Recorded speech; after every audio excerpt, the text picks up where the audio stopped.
Ready, ready.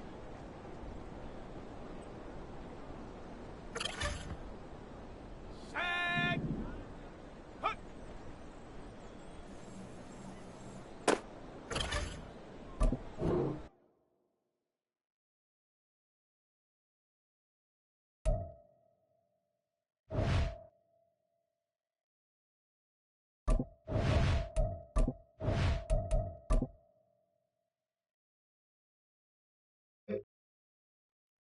Go! Get up!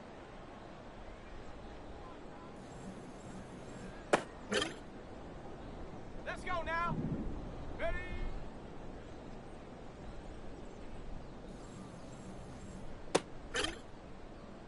Got it. Ready? Hut, hut.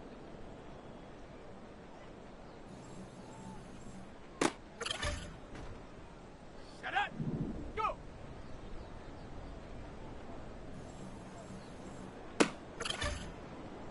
Ready? Ready?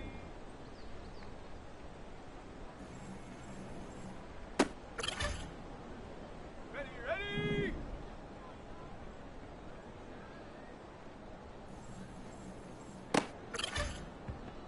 Ready up! Set go!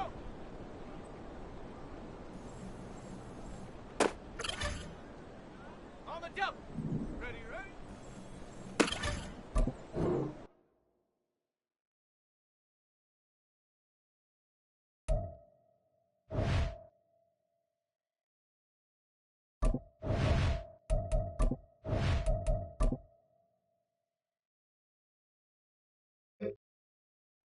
Ready? Hut!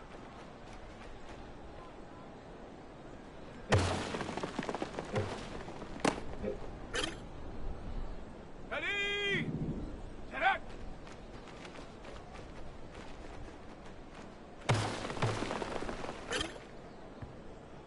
Come on, set! Ready?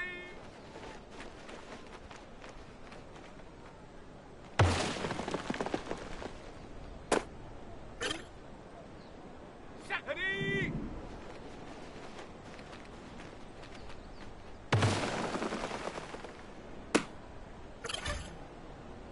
Set! Hut, hut!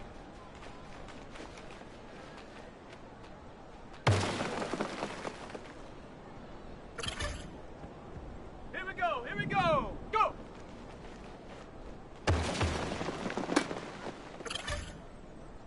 Here we go, set! Ready?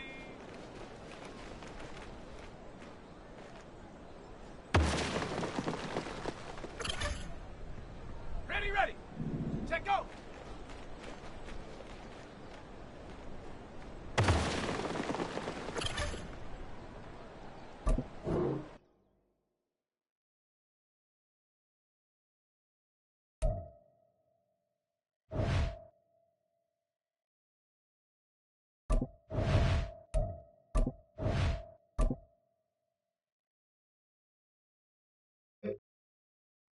Ready, set!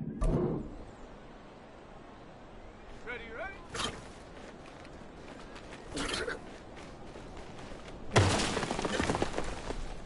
On the set! Set!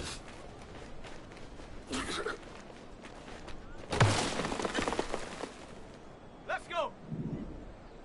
Hut!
Okay, break. Hot, go.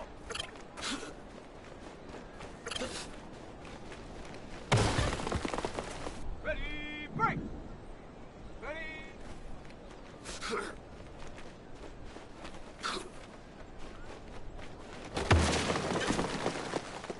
Set. Set, go.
Ready! Ready, ready?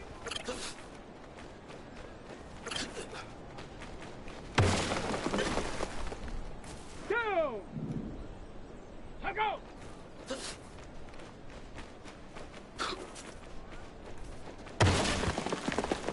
Set! Put!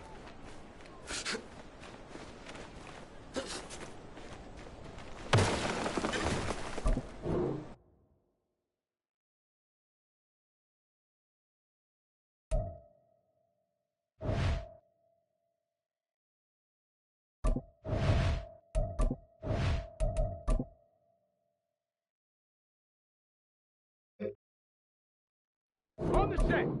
Hut, hut!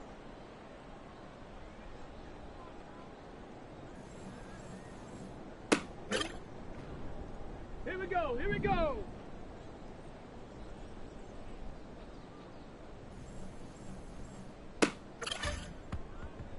Set it! Ready!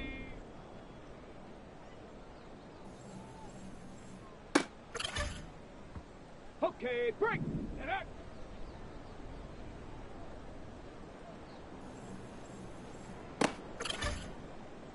On the ready! Go!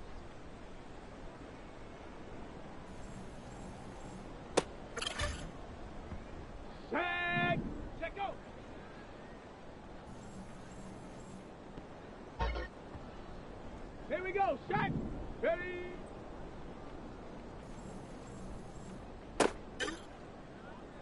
Ready, ready! Ready, ready!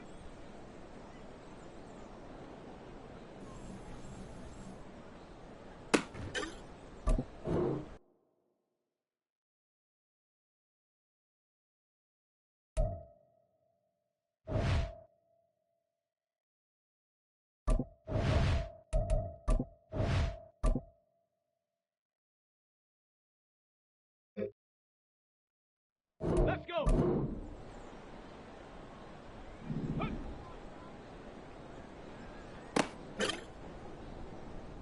Come on, set! Ready!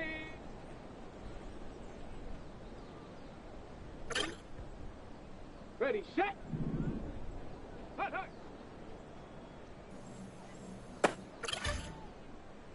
Set! Ready! Hut, go!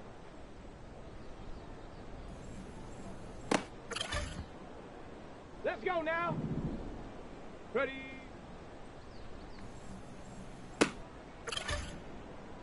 Ready! Hut, hut! Ready, ready! Ready, ready! Down! Set up!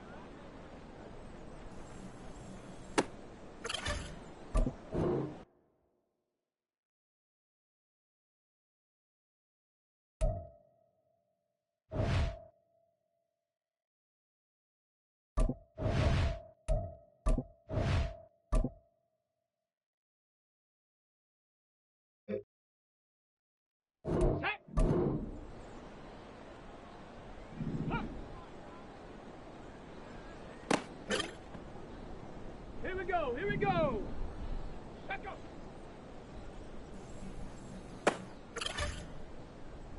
Set up! Let go! Set! Set up!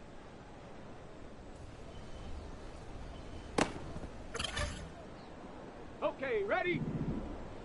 Go! Ready, break! Ready? Here we go, set! Set, go!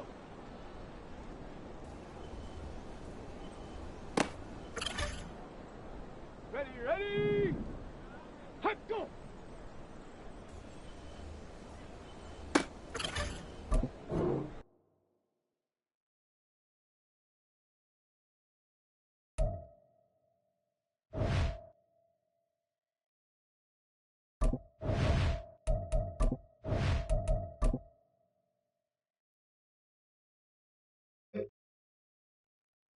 Ready up! Ready!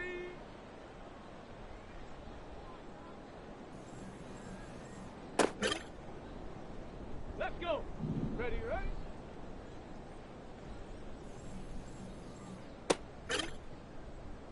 Come on, set!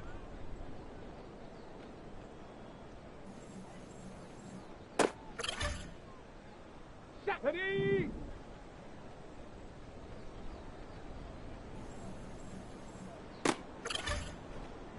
Ready? Hut!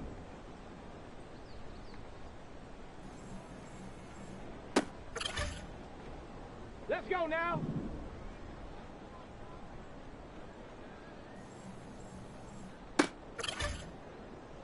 Ready? Hut, hut!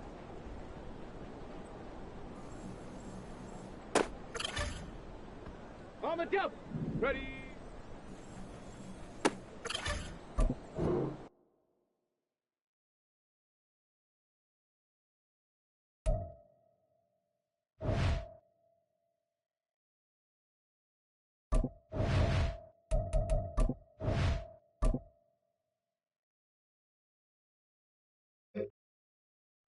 Ready?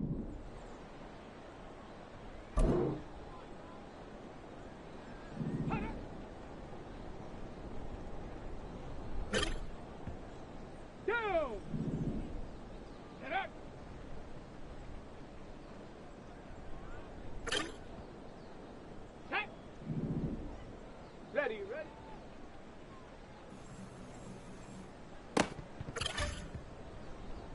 Ready? Set up!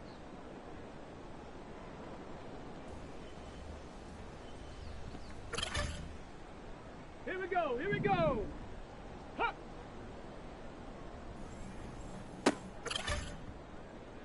Set up! Set go!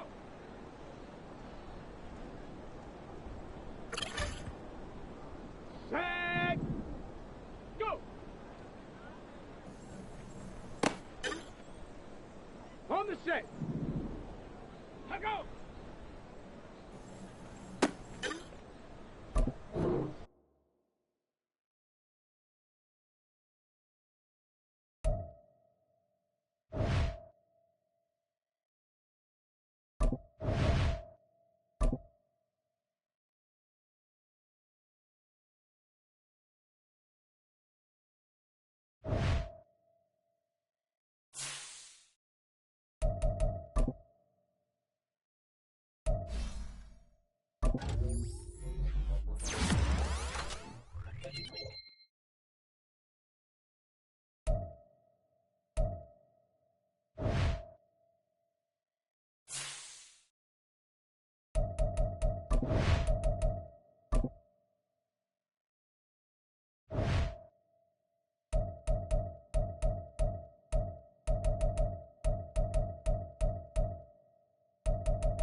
It's Week 15 of the National Football League.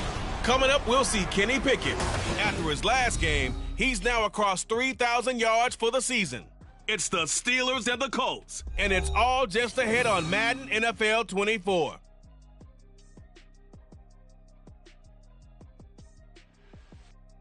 Just a stone's throw from historic Monument Circle in downtown Indianapolis. We are at the beautiful Lucas Oil Stadium.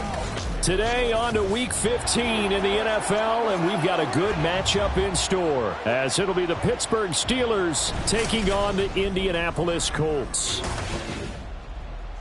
With Charles Davis, I'm Brandon Gaudin, and Charles, we take a look at the Colts entering play. Now, losers their last time out, so they'll look to make amends here. And one of the best ways you can do that is to be at home, and they are. They're going to try and ride that home crowd and that wave of emotion to a victory in this one. Meanwhile, for the visiting Steelers, they too were losers last week, so they're also hoping to get back in the win column. Something's got to give in this one, right?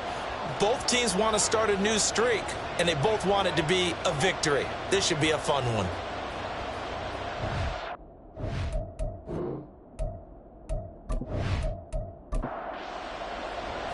The byes are over. It's now a 4-week sprint to the finish, and we are underway here in Week 15. Austin elects to bring this out of the end zone, and he'll be brought down right on the chalk of the 20. The Steelers offense set for their first possession here, and it's Kenny Pickett who will lead the way, the second-year man, Charles, from Pitt. And he's had a great season so far throwing the football. Very likely could go over 4,000 yards with a good performance here. And even in an age of passing first, that is no small accomplishment.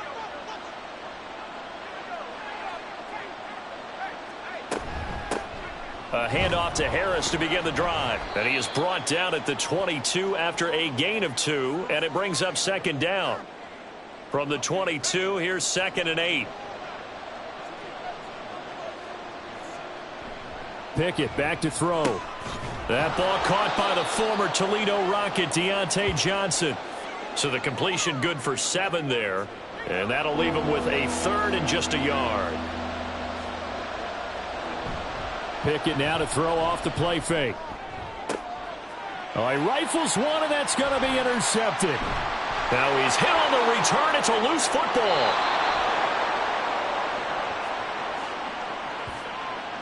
Call it luck or skill, whatever the case is, they're feeling good about just keeping the football there. Yeah, the biggest thing that they're calling it now, our ball. I mean, they don't care if it was luck or skill. Boy, the panic that jumps up in your chest when that ball's on the ground, whether you get it or your teammate gets it. And now before the ball changes hands, they're going to take a look at this just to make sure that they have it right. Now the question, was the knee in fact down before this ball comes loose? And is the video convincing enough to overturn it? A lot of factors here. Remember, you also need clear possession of the football afterwards. This is a tough one to overturn. So that one overturned. They say the knee was down, and that will not be ruled a fumble. They'll run with Taylor to begin the drive. Shifts by him. And he takes this one down almost all the way to the 30. That good for 22 and a first down. With that last effort, he topples the 5,000-yard mark for his career. And that doesn't place you among the absolute greats that have ever played the game, but it's a significant achievement and a very, very solid career. And he's going to get this one down to the 30. The speedy safety Marcus Allen made the stop. Now 2nd and 9. Yeah, Richardson back to throw it. That's going to be taken in by Downs. So they hit pay dirt, but don't count it yet. There's laundry on the field. We'll see what the penalty flag is about. Pass interference. Defense. So obviously they will decline the penalty there, and the result is 6 points.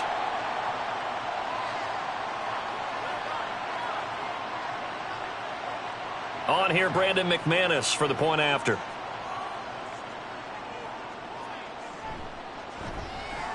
He hasn't missed an extra point all season, and he won't miss this one either, and it's 7-0. After the touchdown, here's McManus now to kick it away.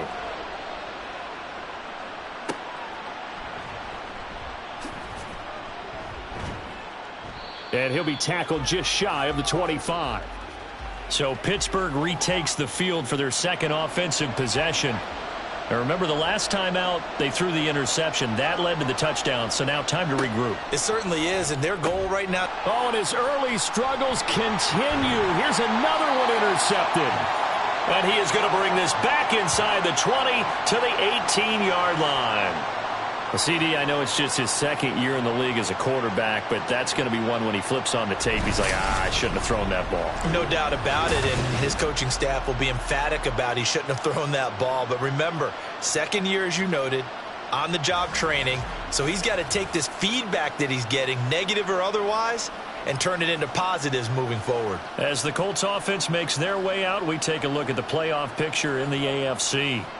Now, the current playoff picture, and you can see they are one of those 3 wildcard teams, at least for the moment, but they have not clinched that spot, Charles. And look, their message has been clear.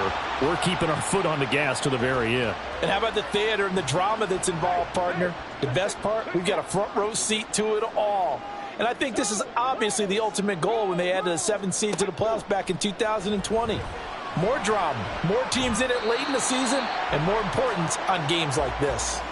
Now a second down throw for the end zone, but it's incomplete. In danger of squandering their great field position as they come up on a 3rd and 7. And he can't find anywhere to go with it, and he goes down.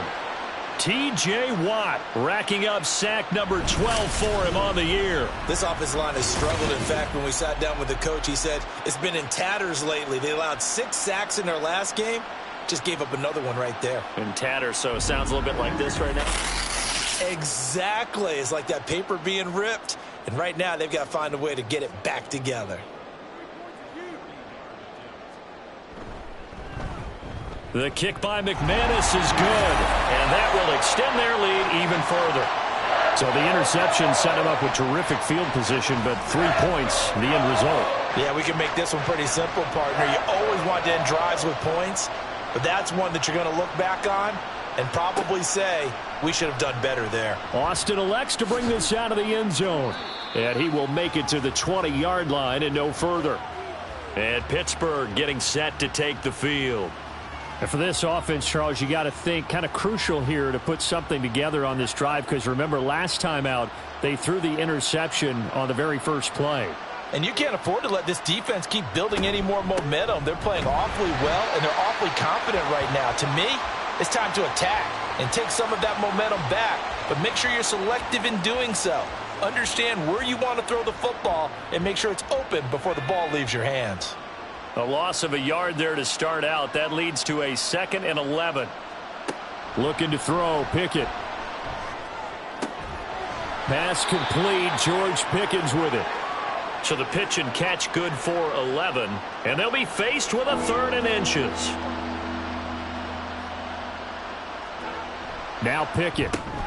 Work in the middle of the field, and he's got a man complete. And he will have a Steelers first down, as that'll be a pickup of about 5 as they convert on 3rd and inches. So the completion there, Charles, looking at this defense, certainly in for a tough task here this afternoon. What are some of the keys for them if they want to come out on top? Well, the first thing, partner, is they just allowed a completion there. They don't want to get a string of those going. Let him get his confidence. Let him get into the rhythm of the game, the flow of the game, and all of a sudden he's feeling like he can do no wrong. You want to really get after his timing a little bit, knock a few balls away, and make things uncomfortable for him, because if he feels relaxed, you are in for a tough afternoon. There's a throw over the middle. It's taken in by his tight end. A big play that time for Pittsburgh. 43 yards. And a nice milestone reached on that last throw, as here late in the season he goes over 4,000 yards passing. And he's really thrown the ball well all season long. Had some big games along the way. He's inspired his receiving corps to go out and make plays for him in each and every ball game. So the big play gets him all the way down to the outskirts of the red zone here for 1st and 10. Harris running straight ahead. And he'll fight forward on the straight ahead running for just a couple of yards. 2nd down. 2nd down and 8.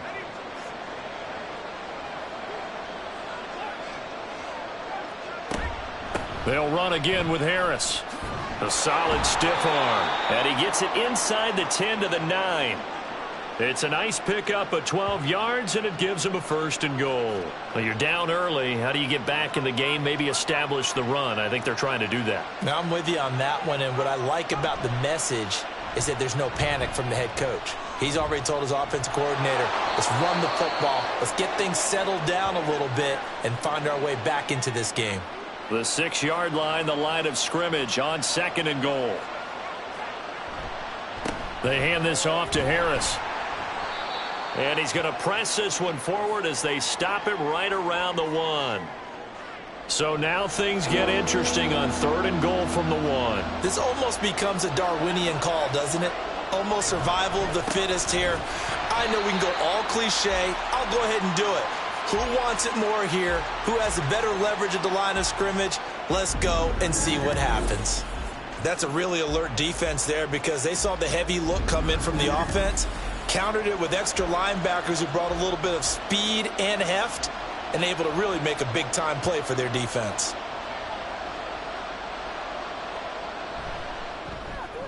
And his kick is good. So a conservative decision there, but it does put him on the board. And I know the players hate it and the coaches hate it, but sometimes you just got to take the points when they're there. Sometimes a field goal is pretty darn good. On the return, it's Nyheim Hines. And able to get this out to the 25.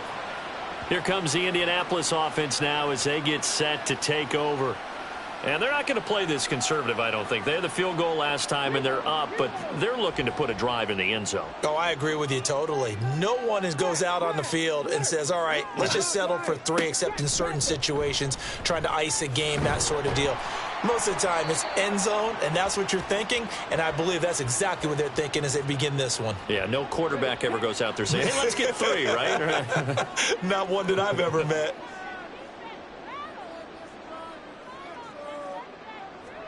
Second down, here's Richardson. And Richardson slides down after evading the defense, and he moves the chains. Able to make something out of nothing there. 17 yards and a first down.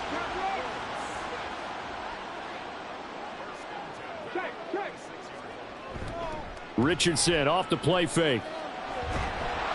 And he's going to have to eat this one as down he goes. Now it appears we have a Steeler here slow to get up. Well, the medical staff is going to come out here and take a look, and we will take a short break. Got to assume this defense will be charging again here. It's 2nd and 15. Richardson looking to throw this. Finds his big tight end, Mo Alley-Cox. A gain of 8 there on the play. 3rd and 7 now. So 7 yards from the first down here as they come up to the line of scrimmage. On 3rd down, here's Richardson. They'll set up the screen to Taylor. And they're going to mark him down short, maybe by about a yard, if that. The screen good for 6, but it's not enough as it leads to a 4th down. Out is Rigoberto Sanchez on 4th down to punt this thing. The back deep for the Steelers is Calvin Austin. And this will be out of bounds, and they spot it at the 15-yard line. Not too bad. And Pittsburgh getting set to take the field. Their drive last time, it stalled out. They were forced to take the short field goal. And the key phrase, you nailed it. Forced to, because you know coaches look at these short field goals as a last resort, right? To them, that's not how drives are supposed to end. You're supposed to put 6 on the board. That's a consolation prize. Like going to the county fair, you don't get the big stuffed animal on that one, do you? No, you don't go top shelf. That's bottom shelf material. Now, meanwhile, here's a 2nd down throw that's knocked away and incomplete. An incomplete pass on that last play, and that means they'll need to come up with something here on 3rd down. Pickett, he'll look to throw it. And for the 3rd time here in this half, it's intercepted. Picked off by Julian Blackmon. And he'll return it to the 24-yard line. And, partner, I think this is where long-term starters in the NFL separate themselves from the rest of the pack, because there's still 3 full quarters left in this one. More than enough time to move past a pair of early mistakes and find a way to lead your team to a win. Mental resiliency, a characteristic every NFL team's looking for in their quarterback.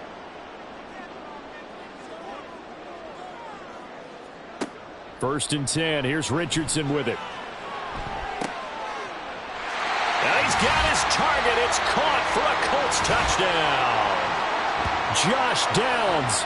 2 catches, 2 touchdowns here so far. And the Colts are able to strike quickly to add on to their lead. There was a lot of zip on that pass, and baseball might have called that a frozen rope. I like it when you bring the diamond into the game. I'm going back to the gridiron. Had some heat on that bad boy. Sometimes you throw a touchdown pass, and sometimes you throw, what, a touchdown strike? There you go. That's my man, in concert. McManus's point after is good, and the lead is now 17-3. After the touchdown, here's McManus now to kick it away. And it'll come out to the 25. Austin not going to try and return it. And Pittsburgh getting set to take the field. Well, still early in this one, Charles, but the last time this offense was out there, they threw their first interception of the ball game, so trying to avoid repeating that mistake here on this drive. And to put a positive spin on it, at least it happened in the first half and not in a close game in the 4th quarter. But you're absolutely right, partner. One of the last things this offensive quarterback wants to witness again in this game.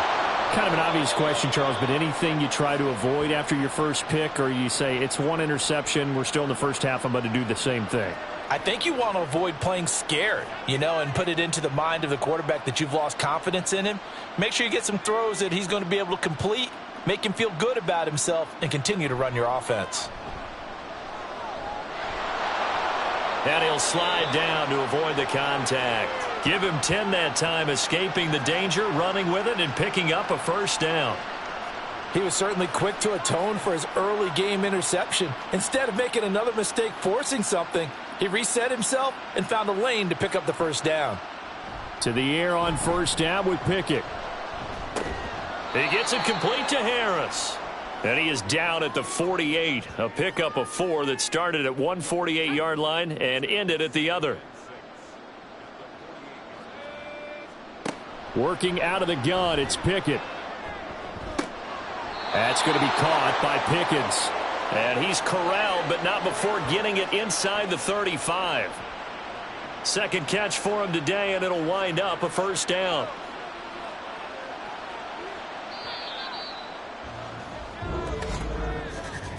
We are in for a good one as we're through one on EA Sports. Steeler football here to begin quarter number 2. This offense finding its legs now. Here's another 1st and 10. Back to throw, Pickett. Over the middle, and it's incomplete. A misconnection there. He's hit on just 50% of his passes thus far. That's not where you want to be. Now you see the evolution of the game. You go back to the quarterbacks of old, 50% would be terrific because they threw the ball downfield almost every time they threw it. Now with the short passing game, you should be above 60% just to be in the average range. The Steelers on third down. Just 1 for 3 thus far. This is 3rd and 4. Dialing up another pass here. Pickett. That is caught. And he'll be taken down, but he does have first down yardage. That one good for 7 as this long drive continues and the chains move again.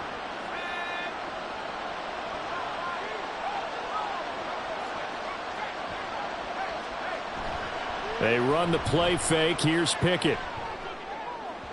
A quick throw there is incomplete. Had an open man that time, but ended up putting a little too much heat on it, don't you think, partner? Absolutely. Just needed a touch more air under it. Instead, he fired an absolute bullet. On second down, this is Harris. And he'll be taken down at the 20 after a gain of just 1. When we talk about defenders, specifically linebackers, keeping their eyes in the right spot, he had that eye down the entire time. And you know that's not easily done because they throw a lot of misdirection at you. They try and fool you and get your eyes in the wrong place. But you're right about that one. He correctly figured that one out and made a really nice play. So on 4th down here, Mike Tomlin says, let's just get 3. Right hash, 37-yard attempt. And his kick is good. And a second field goal here gets him back within 11 now. It's 17-6. So the margin shrinks a bit as back-to-back drives here for him end with field goals. Yeah, we know no one's turning down 3, especially in the first half, but you've got to finish these drives in the end zone. That's got to be a priority. Nice to have a reliable kicker, but outside of his agent, you know you'd rather him kick 1-pointers instead of 3-pointers. And now Indianapolis set to take the field. This drive here beginning probably with a pair of motivated groups. Remember, the offense scored a touchdown on their last time out. Looking to repeat that in Charles's defense. They were very frustrated after giving up 6 the last time on the field. And frankly, it's just a battle of wills in a lot of ways because you know they're both motivated. They both game plan for this drive, and they both have specific outcomes in mind. To me, it just comes down to who can execute better and which side can step up and assert its will over the other. They wind up losing a couple there, so they go behind the original line of scrimmage, and now 3rd and 11 coming up. Back to throw. Here's Richardson. Oh, the ball comes out on the hit, but they'll say it's incomplete. That might be the 3rd down stop that they needed because they've had a lot of trouble slowing down this offense in the first half. This might be their opportunity to get off the field. As Sanchez on to punt here as he sends this one away. Now Austin. It's a 43-yard punt, a return of 5. And the Steelers will go on offense here, 1st and 10. And Pittsburgh getting set to take the field. And tough to win games if you're going field goal, field goal, field goal here. They got field goal last time. Now they'll be looking for a touchdown. They're looking for the big chunk now because, as you noted, the field goal way of doing it makes it that much harder and puts more pressure on every possession for you now. Go ahead and get 6 and feel a lot more comfortable about the position they're in. Bigger chunks. We'll see if they can get the score.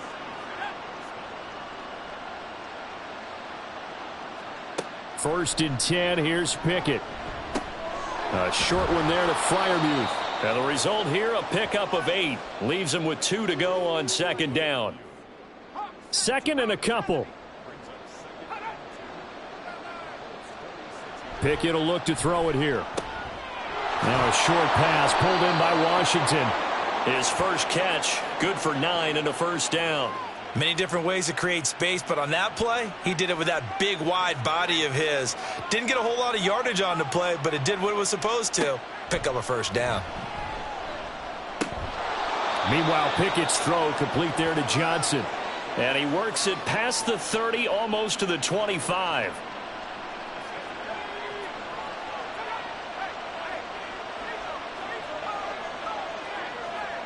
On 1st and 10, it's Pickett.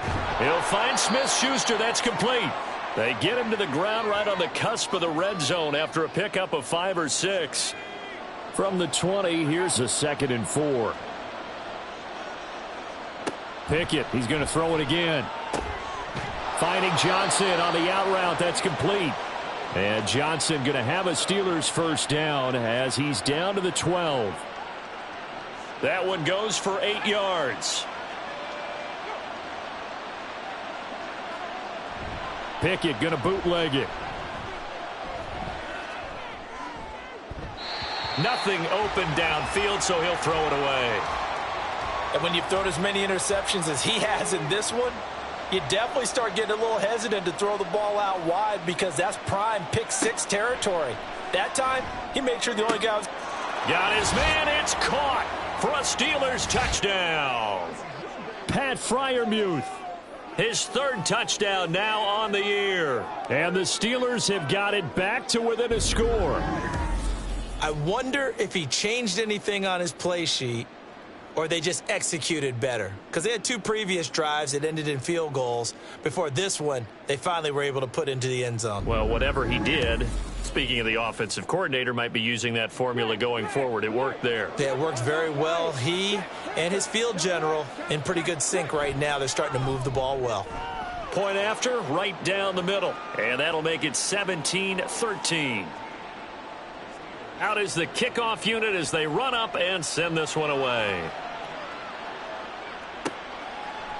Hines opting not to risk it, and this will come out to the 25. And the Colts coming out now. These guys definitely hoping for a better showing than their last appearance. They couldn't really even move the football much beyond the shadows of their own goalpost, Charles. We'll see if they can get a better, more sustained drive going here. Yeah, and every team that we ever talk to says the exact same thing. When you start a drive from that deep in your own territory, the goal is a minimum of at least 2 first downs, because even if you have to punt then, you change the field position, right? You flip the field a little bit. They didn't get that done. This time they want to string together a nice drive and help themselves out. And he'll get about 3 up past the 25. They'll come up now 3rd and 9. Now Richardson. And he can't get rid of it. He's taken down. T.J. Watt. That is now 2 sacks for him here in this first half. Okay, was it a breakdown in protection? Did the running back not pick him up? What does it really matter? Sometimes it's just a great play made by the defense. Big-time sack. He's been a busy man here in this first half as he gets it away. A 40-yard punt, no return. And it will be 1st and 10 as they take over. Pittsburgh's offense now heading back out onto the field. And they'll just simply be looking to build off the confidence of the last time out where they scored a touchdown. And confidence is powerful, isn't it? When you've scored once, you feel like you can go back out there and get it done again. Doesn't matter what the defense throws at them. They feel like they're in a groove right now, and they want to get out there and show it. Yeah, hoping to stay in that groove here this go-around. After the loss to start out, here's 2nd and 11. Here's Pickett. A short one there to Freiermuth. And he goes out of bounds just shy of the 45. 9 yards, and that leaves him just short, so it'll be 3rd and less than a yard. Pickett back to throw. The Colts are going to get him. Down he goes. It was Henry Anderson who got in there to get him down. I spent a lot of extra time preparing for this game, watching this offensive line, because they gave up 5 sacks last week in their loss. They just gave up another one now. They don't seem to be working together as a cohesive unit. Right? 4 guys might have it right, but the 5th guy is giving something up. They've got to find a way to all get on the same page. So possession goes over here on the punt. And the Colts are going to take over, albeit deep in their own territory. 1st and 10. Richardson looks to throw it. It's incomplete. Took a shot, couldn't connect. That's some good closing speed there defensively, because that looked open for a minute. But that's great work with the ball in the air. Never gave up, converged on his man, and broke the play up. And he'll get this one up to about his 14. He'll get only 3 there, so it leaves him with a 3rd and 7 ahead. Here's Richardson to throw. And able to get this one out just shy of the 25 at the 24. Give him 10 that time, escaping the danger, running with it, and picking up a 1st down. And cue the applause, and there it is for him, the mark he's been aiming for all season long. 1,000 yards, just the 3rd quarterback to reach that milestone, joining Lamar Jackson and Michael Vick. That's a season's worth of work and a huge commitment to get him the touches that he needed to make that happen. Congratulations.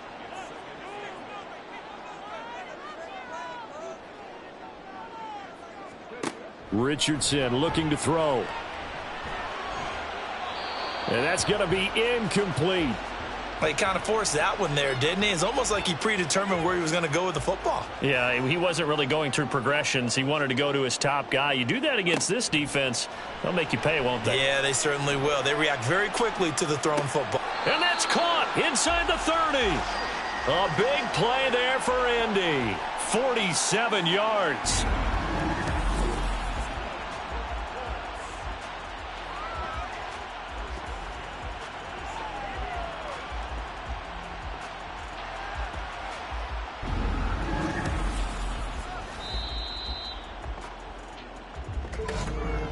And we've hit the 2-minute mark in this first half of action. A reminder that when halftime rolls around, Jonathan Coachman will have all the highlights and analysis of this first half of play from our studios in Orlando. Oh, it's intercepted. A drive killer there. Picked off by Joey Porter Jr. And the Steelers are going to take over once again with a football at their own 20-yard line.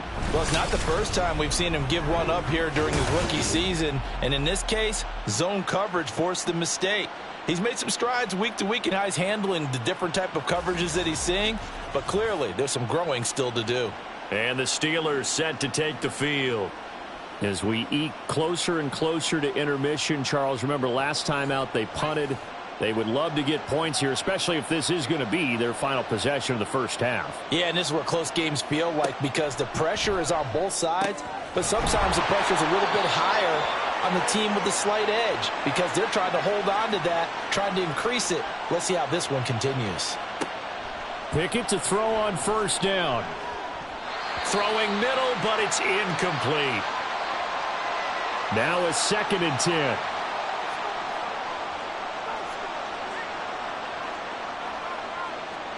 Pickett now from the gun here.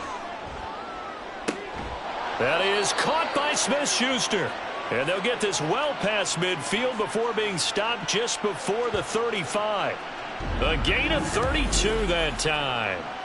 Well, partner, I'm not sure how this drive's going to end, but how about the way they flip field position there? A nice attacking play that picked up a heck of a chunk of yardage. So how about that for a chain mover? They're all the way down inside the 40 now for 1st and 10. Pickett. A short one there to Freiermuth. So give them 5 yards there on the pitch and catch, and it'll be 2nd down. Now the Steelers use the first of their 3 timeouts as the clock's going to stop with 47 seconds to go in half number 1. Now 2nd and 5.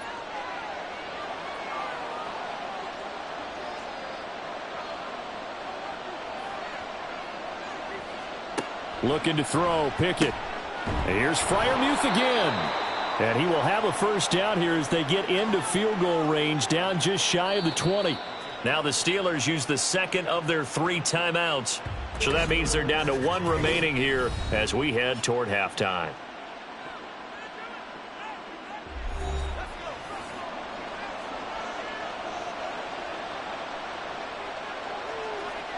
Pickett now on first down. He gets it left side to Johnson. And able to get this down inside the 15 to either the 13 or 14 before he's out of bounds. Just need a yard here. 2nd and 1. Pickett right back to the air again. And a quick throw here. That's complete. And the Steelers are going to be set up with a 1st and goal coming up as they get him down at the 6-yard line. And caught in the end zone. Touchdown, Steelers. Pat Freiermuth. As the first half is winding down. And the Steelers have taken the lead here in the final stages of this first half. Well, Charles, he's still a young signal caller in this league, 2nd year in the NFL. And I don't know if last year as a rookie if he would have worked through his progressions like he did on that touchdown pass. I think you're right about that. We're seeing him grow up right in front of our eyes because when he went to his primary read, he recognized that they were all over that. So he continued to survey the field, picked up another target, delivered a pass exactly where it needed to be. A very mature play for the 2nd-year quarterback. And he takes this near the 25. Just a little pass there. Call it the 26. The Indy offense at the line and set to go. And they're just going to run it here up the middle. And he's going to lose yardage. Not that it matters as the final seconds tick away. So we've reached halftime here with the visiting Steelers out in front. As we'll send you. All right, we'll bypass the halftime show in favor of returning to this late season game with the teams coming back from the locker rooms here a bit early. And we welcome you back now. Alongside Charles Davis, I'm Brandon Gaudin getting set for quarter number 3 here. And he'll get it up just past the 20 as his guys will go to work at the 21-yard line. Out come the Colts. They'll have it first here to start quarter number 3. Well, Charles, we saw a pretty entertaining first half, close ball game. Remember there toward the end of the 2nd quarter, the opposition scored to take the lead. Now we'll see if these guys can get a score of their own to regain that lead. Yeah, they want to have that type of a response, don't they? Because they want to find a way to take control of this ball game one more time. Gauntlet's been thrown down. They want to see if they're ready to answer it. Richardson hit it, he fumbles it. Fortunate to get that football back, because trailing here in the 2nd half, last thing they needed was to lose the possession. And the word I think of here is opportunity, because it could have been lost there, their chance to score points.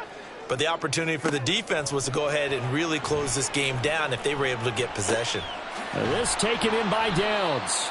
And he'll get this up past the 25 before he's out of bounds. So 5 yards here, 5 on the play. And that'll bring up 4th down. Now here's Rigoberto Sanchez as he'll punt it away for the 4th time today.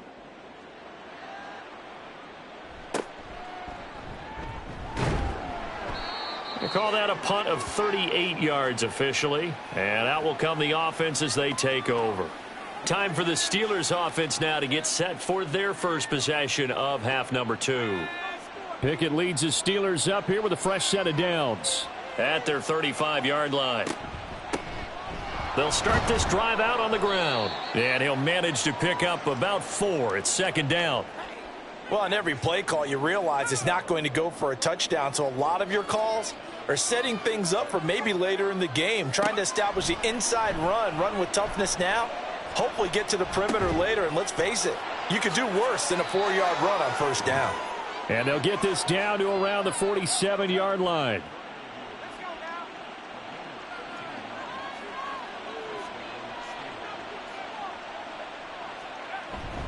Now a first down carry for Harris. And they'll get him down after a pickup of 8, 2nd and 2. Good yardage there on first down. Exactly what you want. Get yourself set up to keep making first downs, keep the clock running. And if they're smart, you're starting to milk the clock. No hurry before you run your 2nd down play. And they will only muster a yard here to the 38. A big part of a middle linebacker's job is being able to take on blocks and then go make plays. But the best ones, they have those big guys in front of them playing defensive line that hold blockers off of them and allow them to flow sideline to sideline and make the big hits. And he will have a Steelers first down as they're able to convert, albeit not by much, on 3rd and a yard. Line of scrimmage, the 37 on 1st and 10. On the give, this is Harris. And he'll have a gain of 3 to the 33. Give credit to the defense for stringing that play out, and they gave up no cutback angle. You know he was trying to dart through. No place for him to go. A nice job there, only giving up a 3-yard gain. And they get him behind the line, so that short gain on first down quickly negated. It'll go down as a 2-yard loss, and it brings up a 3rd down. Now Pickett. Oh, he had him. He was open, but he couldn't get it to him. It's incomplete. Not his best throw there, but where we sit right now in the 3rd quarter, he's had a pretty good game throwing the football. He certainly has, and it's not exactly at the point where we're doing 4-minute offense yet, but they've got to think about, I'm not going to say milking the clock, but understanding clock management here on out. So it was a 3-point lead at halftime, and they double that with a field goal here. And I think defensively, you've got to be okay with that because you've kept this game within a touchdown. Your hope is that you've inspired your offense to put a drive together, get in the end zone themselves, and hopefully get you the lead. And not much happening on the return as he'll get this to about the 23. The Colts set to take over here offensively. See if they can put this drive in the end zone, Charles, because it's been a little bit of a rough go at times. They've had to punt the football a ton in this ball game because of stalled out drives. So are you saying that you're kind of tired of seeing the punter run out there and do his thing during this game? Is that what you're trying to say? Well, I mean, I'm okay with it. I have a feeling that this offense, they don't want to see the punter again. And frankly, the punter doesn't want to run out there anymore himself. He would love to see his offense put together a drive and give his leg a rest. On 2nd down, it's Taylor. Oh, an absolutely filthy juke. He's got some space now. And they're going to have this across midfield and inside the 45. 57 yards rushing for him here as he starts to close in now on 1,200 yards for the season.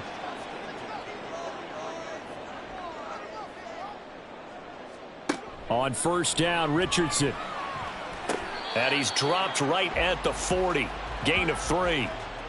Hey, let's face it, you can put any Halloween costume on him. You're not going to be able to disguise him because for a tight end of his size, difficult to sneak him anywhere, but that's what they tried to do. Lined up on his right, tried to work his way back to his left, but just a minimal gain as the defense was able to react quickly. 3 yards on the pickup. That's going to set up an interesting 3rd and about 4 to go. Richardson looking to throw this. And they're able to get this one past the 30 down to the 25. A nifty bit of scrambling there. 12 yards, 1st down.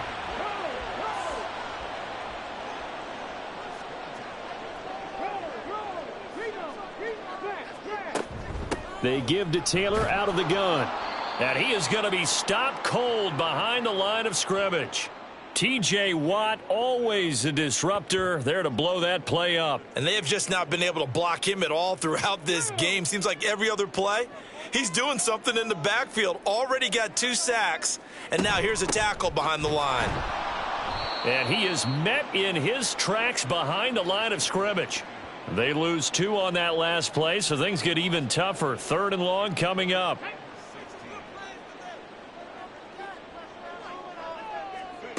Richardson. He lets this one fly toward the back of the end zone. And that's going to wind up incomplete. However, we do have a flag down. Let's check in with our referee. A bad time for a roughing penalty. And they get the gift of a 1st and 10. Yeah, Richardson back to throw it. Connecting over the middle with Downs.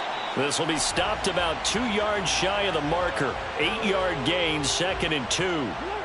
2nd and 2, first down marker at the 5-yard line. Back to throw. Here's Richardson. Oh, he tries to force it in, and it's intercepted. Picked off by Joey Porter Jr. And the Steelers are going to take over at their own 11-yard line. Those INTs all sting, but you throw one in the red zone. I think especially as a rookie, maybe it stings a little bit more. I think what you're saying is they don't all count the same, do they? Right? Interceptions in the red zone that you've given up points now, those are precious. So you have to learn from those and in a hurry. The former Nittany Lion, Pat Freiermuth, ready to begin another drive with the rest of this offense. You look at the numbers for him, and 1,000 yards, obviously well within his sights, barring injury. He will get there. The question, will he get there in this game? Well, he would love to. Duh, right? Of course he would. But, you know, watching him play this year, we often talk about defenses, you know, allocating extra resources to try and stop a guy of his ilk, right? But you know what else kicks in? His pride to say, okay, I don't care how many you throw in my direction, I'm still going to find a way to get open. I will use different moves. I will move against formation. I will come underneath routes and try and run through some people and kind of get natural picks in order to work his way open. He wants to get that 1,000, and he doesn't want any less passes to come to his direction. Pickett's throw into the hands of Pickens. 6 yards the pickup, and that's a first down.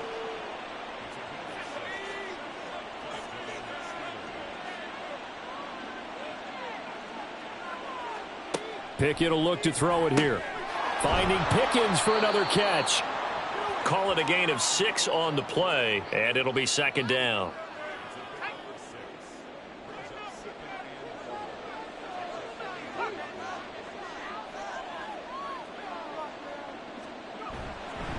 Here's Harris.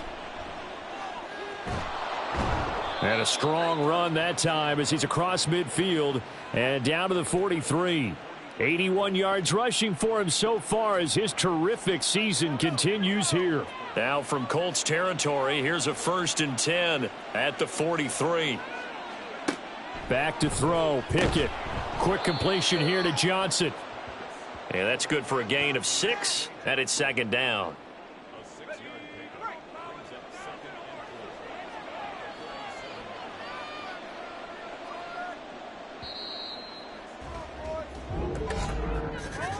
And as they come to the line, they will not be able to get off another play as time has run out on this 3rd quarter.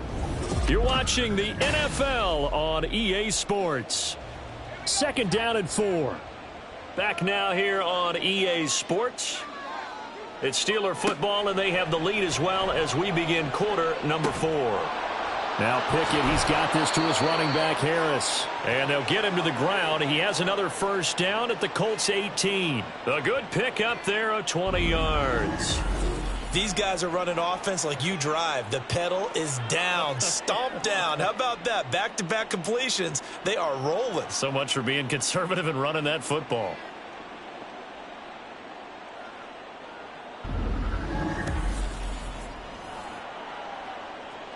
So from inside the 20, here's 1st and 10 at the 18. Off the play fake, here's Pickett. Oh, this one incomplete. The pressure got to him as he released it, and it's 2nd down.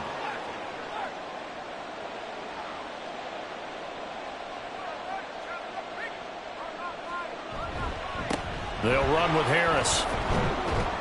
And he's able to work it here to the 8-yard line. 9 yards, and that leaves him just short, so it'll be 3rd and less than a yard. Working out of the gun, it's Pickett. He had a man open, but he missed him, and it's incomplete. That has to feel like a very unsatisfying drive, right? You move the ball all that way, and then you can't convert on 3rd down. But it was satisfying up until that point. Almost like a great movie, and then the film cuts out before the big ending. They're going for it. This is Harris. The decision to go for it pays off, and now they're set up 1st and goal. There wasn't even thought of a short field goal. There was no hesitation. They were going for it. I think he was thinking ahead a couple of plays ago, that if he got in this situation, they were definitely going for it, and you're right. And that ball is caught by Washington. Touchdown, Steelers. 8 yards on the touchdown pass. And the Steelers look like they're going to get back in the win column as they extend their lead here in this fourth quarter. Well, this, of course, set up by the stop a moment ago on fourth down. And now that might be the score that puts this one officially out of reach. And it's a tough one because your hands are tied when you're losing in the fourth quarter because you know you've got to make something happen. They couldn't pick up the first down, and after that, the air just went right out of the balloon, and you knew you were looking at a defeated team. And this one's caught. And their fourth quarter lead grows by a couple more.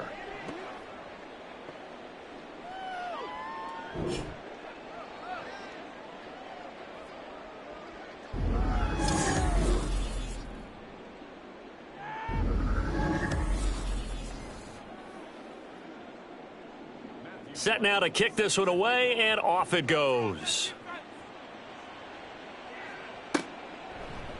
And no thought of a return here for Hines. Here comes the Indianapolis offense now as they get set to take over. And the last time out, they had the good drive going. You get in the red zone, they throw the interception. Not their first pick of the game either, so we'll see if they're more careful, more cautious here on this drive. Yeah, nothing worse than repeat mistakes, right? You end up coughing the ball up, you end up throwing a pick, everything goes awry, and now points don't go up on the board. I just heard a fan scream out, I thought the idea was to score points. Yeah, they're getting a little restless too. Up the middle, here's Taylor. And he's going to be hemmed in and brought down right at the line of scrimmage. He got maybe a half yard at most, but officially they'll be left with a 3rd and 2. They'll try and run for the first with Taylor. And he'll be brought down shy of the 40 at the 38-yard line. They get 5 out of that one, and it moves the chains. Now, yes, a 2-possession game, but a good chunk of time on the clock, so they have the ability still there to run it on 2nd and short, but maybe they need to pick it up a bit. You're right. They did pick up the first down there, but as you mentioned, they have to pick up the pace now because it's a 2-possession game. They've got to get there twice to make sure they have a chance to win. Give him a gain of 5 on the completion, and it'll be 2nd down.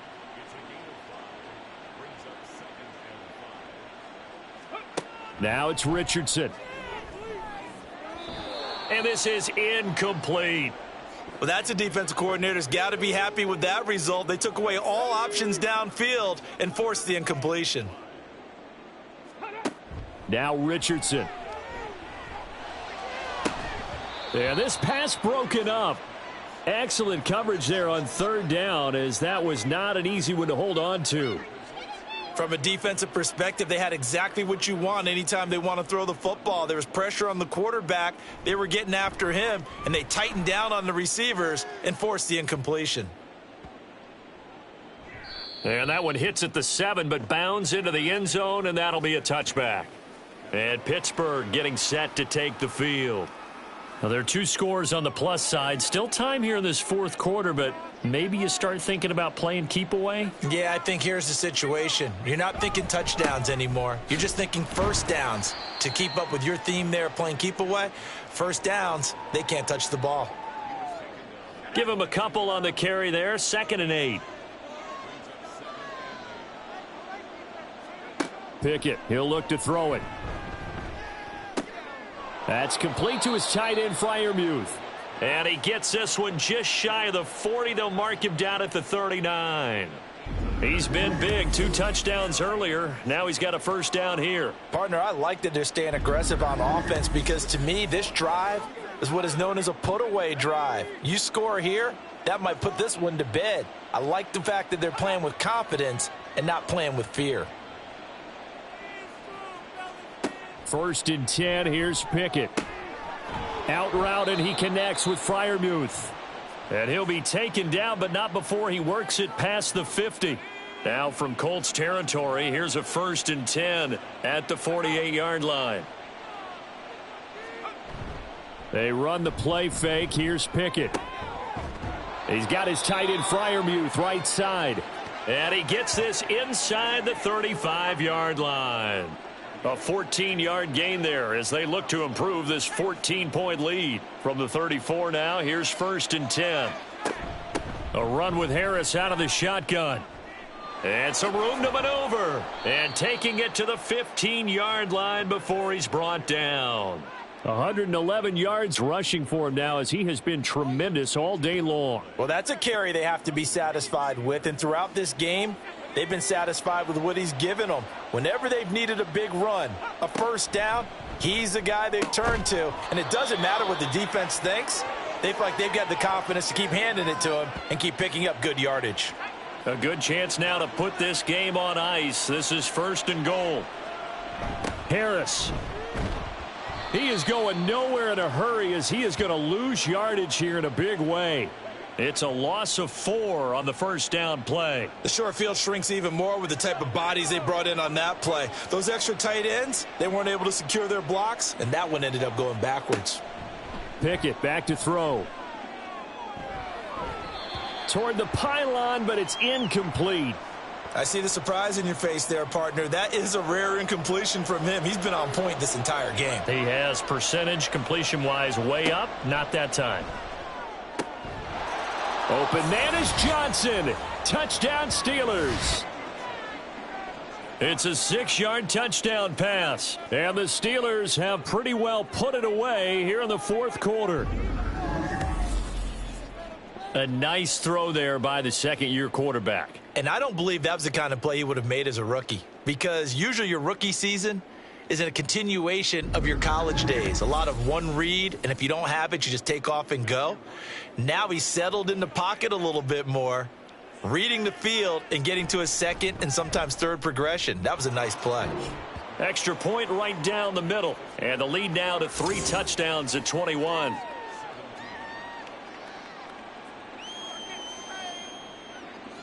The kickoff team on the field now as they will send this one away. Hines opting not to risk it, and this will come out to the 25. And as this offense makes their way back out, it's AFC playoff race time as we give you a look. And as we take a look at the playoff picture, certainly still a lot of jostling to go in these final few weeks. For the moment, they would be a wild card team. Far from locked up, but that's why this is exciting. These last few weeks, a lot to play for. So much to play for. And remember, 7 teams in each conference go to the playoffs instead of 6. And not to mention, remember when the league made that move a few seasons ago to put divisional games at the end of the year? So you get to week 16 and 17, you're playing for playoff spots, and you're playing divisional games. Couldn't be more exciting than that. So give him the yardage on the completion and also tack on 15 more. If you get that hand up there, you've got to let go immediately or just not close the hand at all. He didn't, gave it a tug, and that was easy for the officials to see. And they'll let the quarterback keep it here on 1st and 10. And he will maneuver his way down to about the 7. Give him 3 on the keeper there, and it is 2nd down.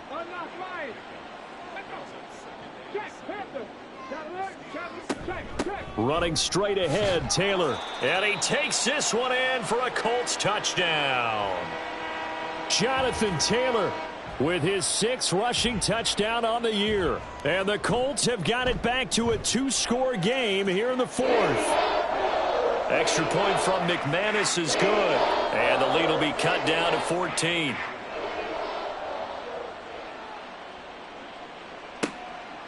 And it'll come out to the 25. Austin not going to try and return it. And Pittsburgh getting set to take the field.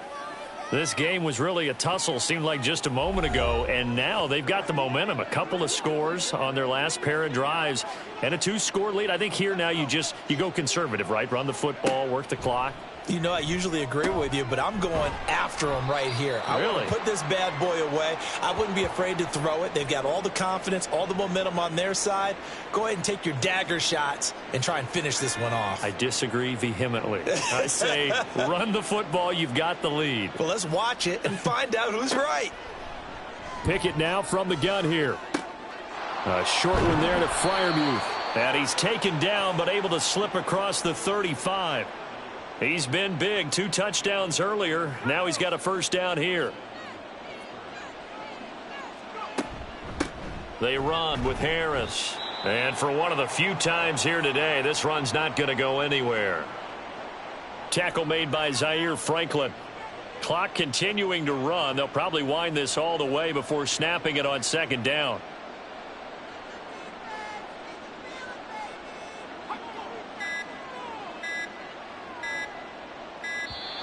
Oh, and they sent the man in motion too late. This is going to be a delay. Delay of game. Offense. So they accept the penalty, of course, and push the offense backwards a bit. Still second down.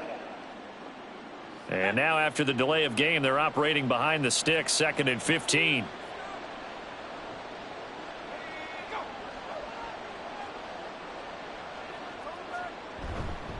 Now here's another carry for Harris. And he'll work this one up to about the 38. 114 yards rushing for him now to this point. This offense so far on 3rd down, they're right at about the league average, 40%, 4 for 10. This is 3rd and 9. Pickett. And that is incomplete. So the Steelers with the football as we get you reset. They've got a 4th down here in a game that looks to have been decided already. So a change of possession here on the punt. And the Colts will go on offense here, 1st and 10. So Richardson and the Colts now. Down by 2 touchdowns. A minute 50 to play.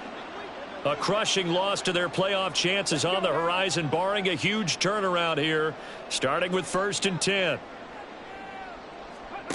Richardson to throw it. Toward the right sideline, but it's incomplete. The nice thing is that you've still got all your timeouts, so the middle of the field, that should still be an option, especially if you see the defenders pinching the sideline. You can run a little seam route right here and pick up some nice yardage. Richardson's throw into the hands of Pittman here. The Colts going to use the first of their timeouts as they'll talk it over here before what will be an important 3rd down. Finding Pittman. He's across midfield. And he will work his way out of bounds here at the 25-yard line. Another good throw there in what has been a strong rookie season to this point, Charles, as he now has surpassed the 3,000-yard mark with that last completion. And just think, he's been forced to learn on the job here in his first year. Normally, veterans talk about, hey, I've got the answers to the test before the game even begins. But this guy's taking the test with every throw, with every game. And so far, he's passing with flying colors. Now Richardson. And that is incomplete. He couldn't hold on through the contact. Brings up 2nd down. Here we go.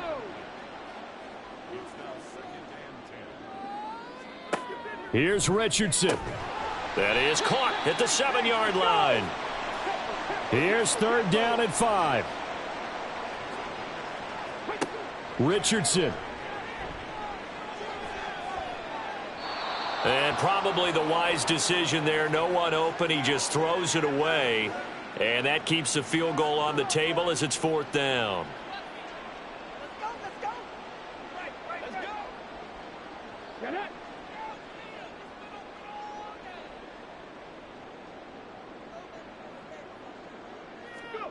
4th down, desperation time. Here's Richardson. And a quick shuffle pass here is complete. And unable to break away. They stop him a few yards shy. They had to go for it with such little time remaining. And that will force a turnover on downs. So with that, we can just about close the book on this one, Charles. Yeah, what's the old expression about slim and none? Well, Slim just left town on that They're one. down to none? Yes, exactly right. Out comes the Steeler offense now, ready to see what they can do here. And checking the timeouts, they do have 2 defensively, but no real need to use them as they're not going to be able to stop the clock after that. We got to have 2 hands on the football here as they run on 1st down. And able to get it across the 20 before they get to him. Now the Colts going to burn the 2nd of their timeouts as they stop it here with just under 40 seconds to go in the game. Now the Colts will use their 3rd and final timeout as the clock will stop with 37 seconds to play. And they take a knee. Yeah, it's fun to kneel down in front of your home crowd, but when you go on the road, that band of brothers attitude, right, just us against the world, and get it done, How happy are they? I remember a coach at a previous stop telling me, you get a win on the road, doesn't matter the opponent, get out of there like you stole something. And they did in this one. So it's a win here for the Steelers, and it was thanks in large part to the play of their quarterback, CD, and that's Kenny Pickett. Yeah, he really carved this defense up, didn't he?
Ready? Let him go.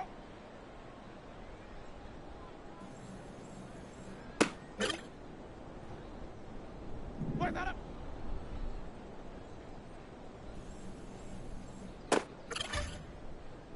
Ready? Let him go.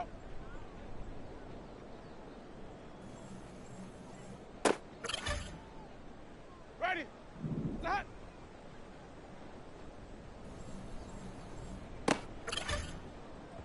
Ready? Point that up.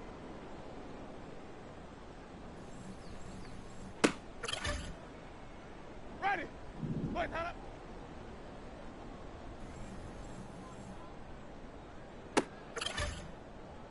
Ready? Let me go.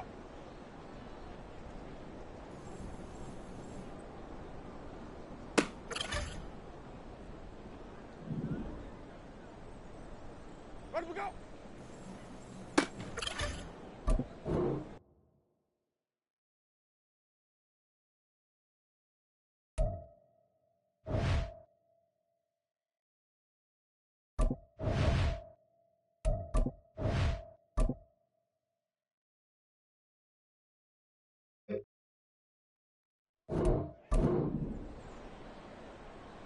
Play that.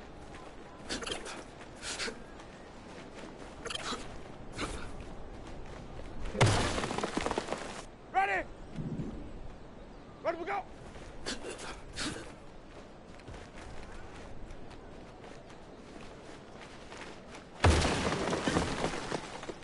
Ready? Let me go.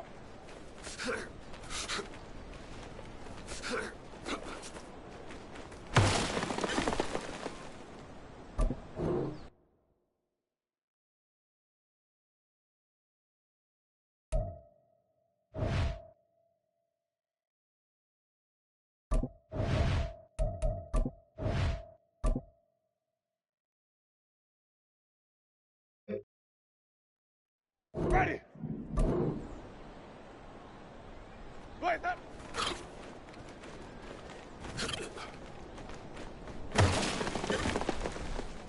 Ready? Let me go.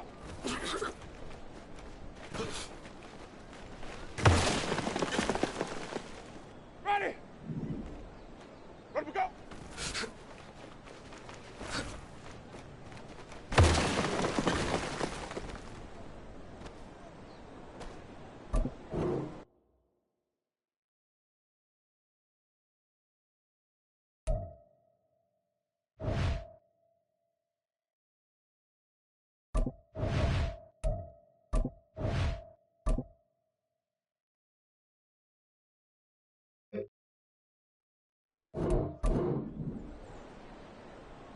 Play that up.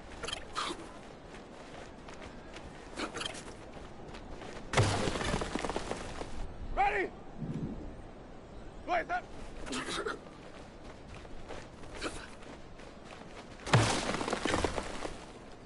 Ready? Let me go.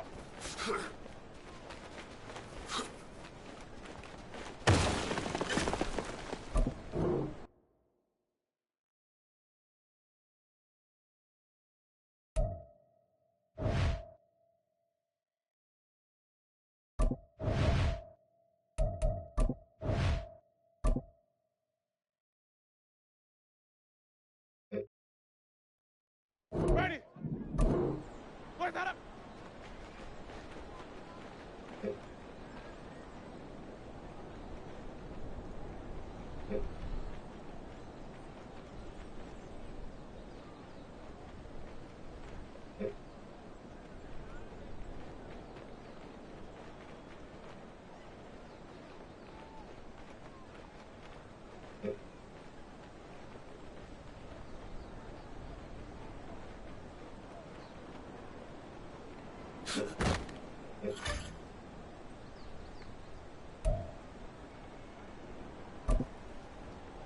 Ready? Let me go.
Ready?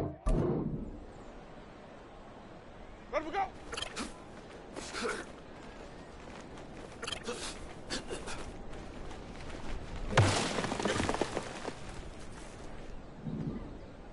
Fly that.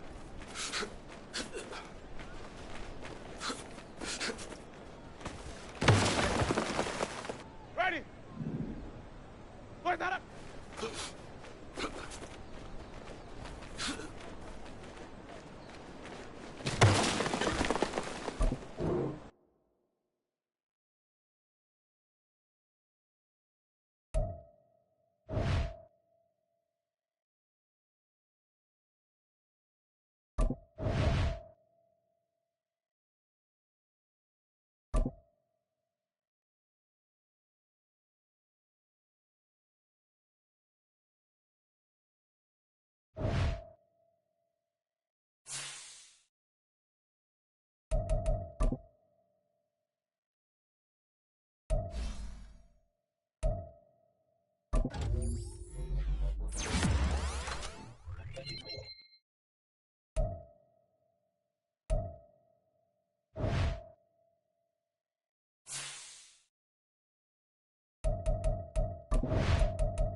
Get out!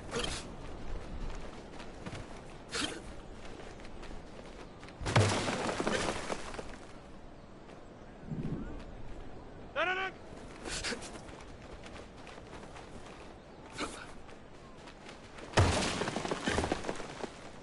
No, no, no! Look again!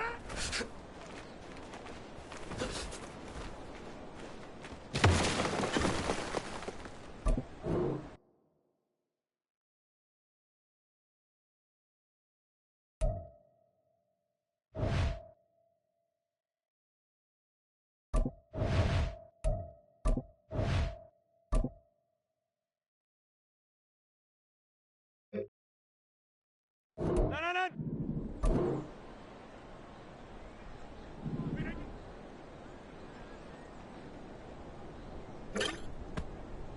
No, no, no! We don't do it.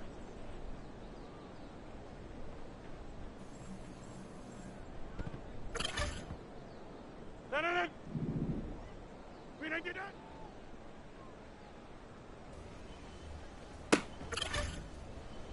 No, no, no! We don't do that. No, no, no! We don't do that.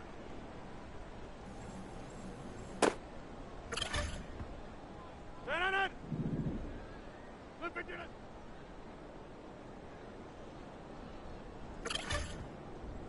No, no, no! We don't do that.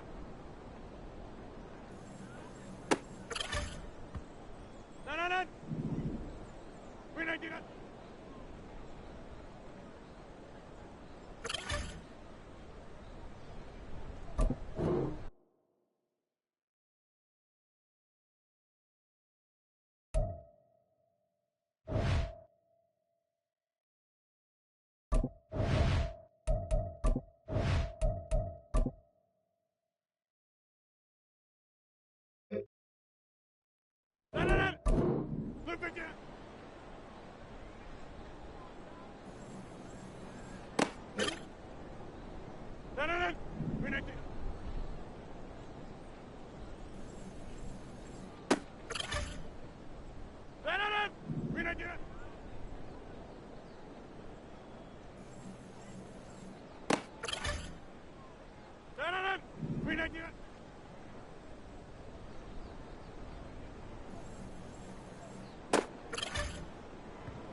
Grenade it up.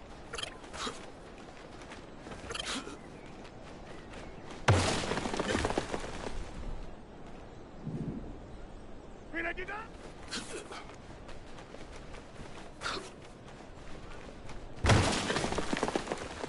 Done. Look at you.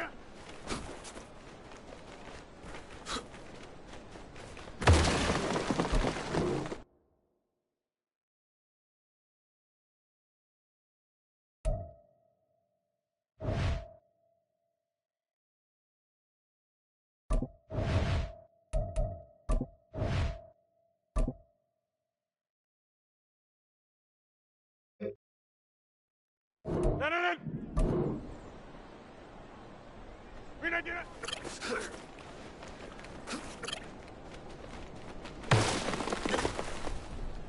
Done. Look at you. Done.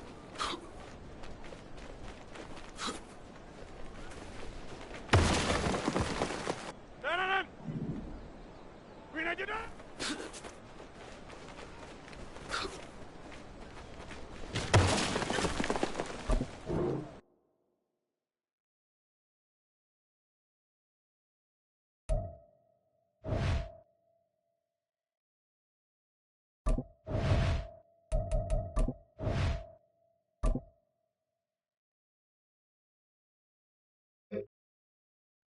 Done.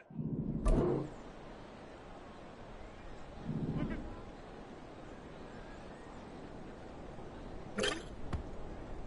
Done. Grenade it up.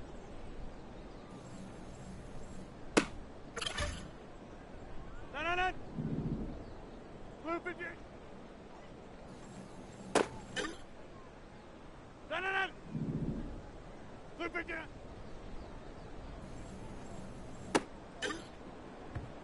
Done. Grenade it up.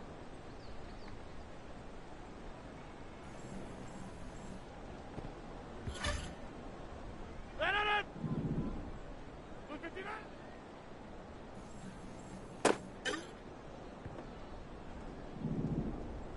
Grenade it.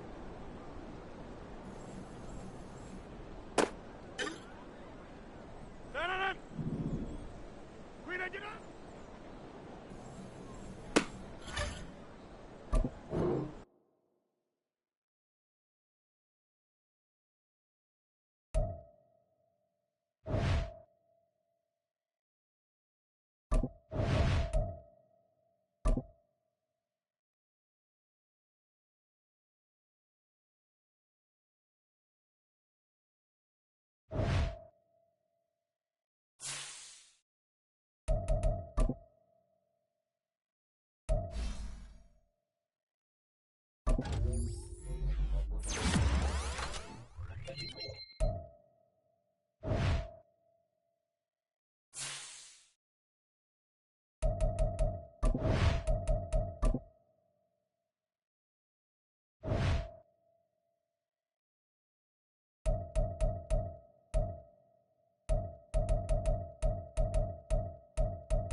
It's Madden NFL 24, and we'll get a look here at Davante Adams. He comes in fourth in the NFL in receiving yardage. It's the Packers and the Buccaneers. All that and more coming up next on EA Sports.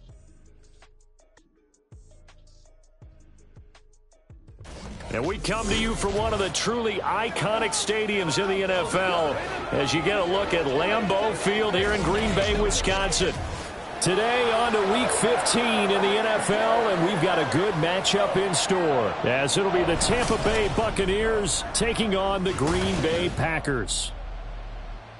Along with Charles Davis, I'm Brandon Gaudin. And Charles, we look at this Packer team as we enter play here. They've been in a great groove. Winners of 7 of their last 10 on the year. On the other side of the field for the visiting Bucs, it's late in the year. We all know it. We've seen the calendar for these guys. Their bodies could probably use a break, but they have to push on. And they're really not as worried about that as maybe we think. They know they've got the entire offseason to rest. All they care about is the game in front of them and finishing strong.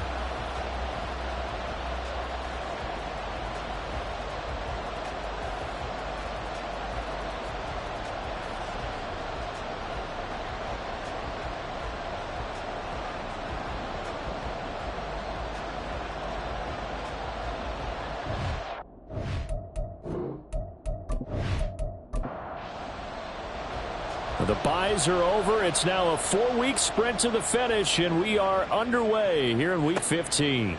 This taken in right around the goal line. And beyond the 20, but not by much. In fact, just a yard pass there to the 21. So out come the Bucs now for their first drive. They're led out by a former #1 overall pick and a one-time league leader in passing yards. Out of Florida State, Jameis Winston. Now, the meeting we had with him this week, that's one of the briefer ones we've ever had, isn't it? He wasn't too happy after last week. Not happy. Really determined to play a whole lot better, and he really can't play a whole lot worse. He's got to go out and show the team that the goods that he exhibited early are still there. Otherwise, he could lose the confidence that they have in him. Yeah, hoping to get rid of that interception bug. Throwing again. Winston on 2nd and 10.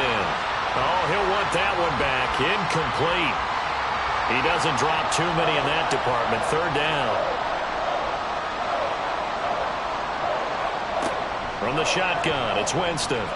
He's going to launch this deep for Watson. And he knocks the ball away, and it falls incomplete. You get a sense of what this game plan might be. They think they can take a few home run shots against this defense.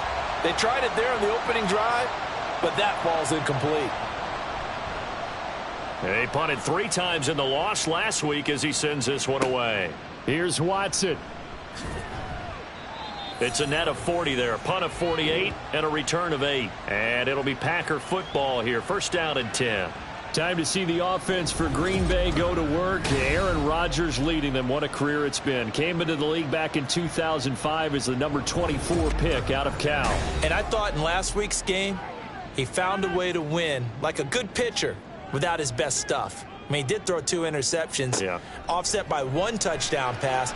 Not the ratio, not the numbers you're really looking for as a QB.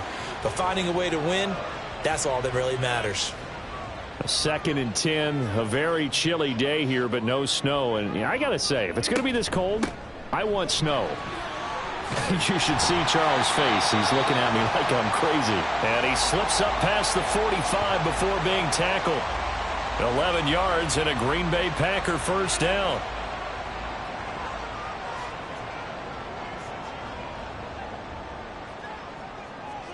Throwing is Rodgers. And down he goes. A Buccaneer sack. Multiple players combined for their team's first sack of the game. Partner, we had their game last week where they had 6 sacks, so a little bit more momentum here again in the first quarter. And last week it appeared that they were coming out of sprinters blocks, chasing the quarterback. So how do they continue that? How do they keep making it happen?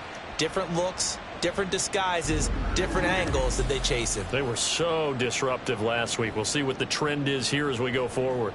Well, they're in some hot water now. After that sack, it's 2nd and 21. Rodgers with a give. It's Aaron Jones.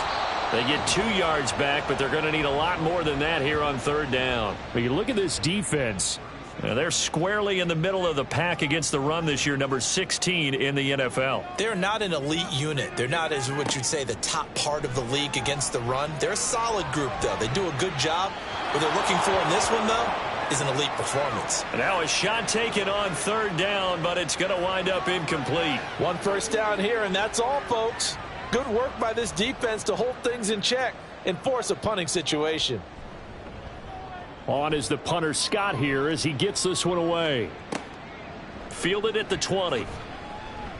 8 yards on the return following a punt of 41. And the Bucs will get ready to go on offense. Tampa Bay, they're getting ready to set up shop here for their second drive. And the first drive, 3 and out. Second possession, see if they can get a little momentum. And oftentimes that first drive is just a feeling out process. You have some plays that you've got called and you want to see how defense reacts. It may not go terrific on the first one. Now they're ready to go. They've kind of got to look at them, got a sense. Let's see if they open things up a little bit. See if they open things up. Let's see what the defense does here, too, after a good stop. The numbers for White a week ago. 9 carries, 115 yards. And the way they ran the ball last week has to bring a smile to the faces of the entire coaching staff, because not only are they seeing a back pile up yardage. And the pressure gets there, and Winston goes down. He couldn't get away. He'll wind up losing a dozen yards, a 12-yard loss, and it brings up third. And that's their first sack of this game, but how about last week? 6 sacks. Great coverage downfield, which helped that pass rush. They are really working in sync right now. Winston needing a big play after the sack as he leads the Bucs up on 3rd and long. From the gun, Winston.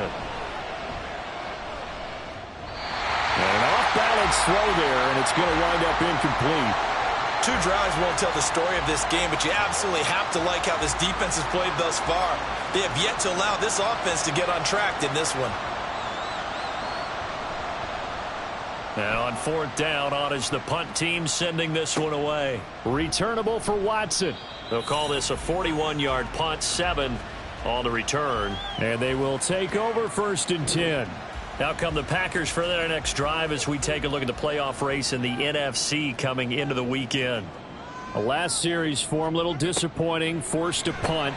And now they'll try to do better here and come away with some points as they begin this drive, 1st and 10. The numbers for Adams in last week's game. 9 catches, 61 yards. And in doing preparation for the game, you notice where guys rank in the league in terms of statistical categories. He's 4th in the league in receiving yards. That caught my attention in a positive way.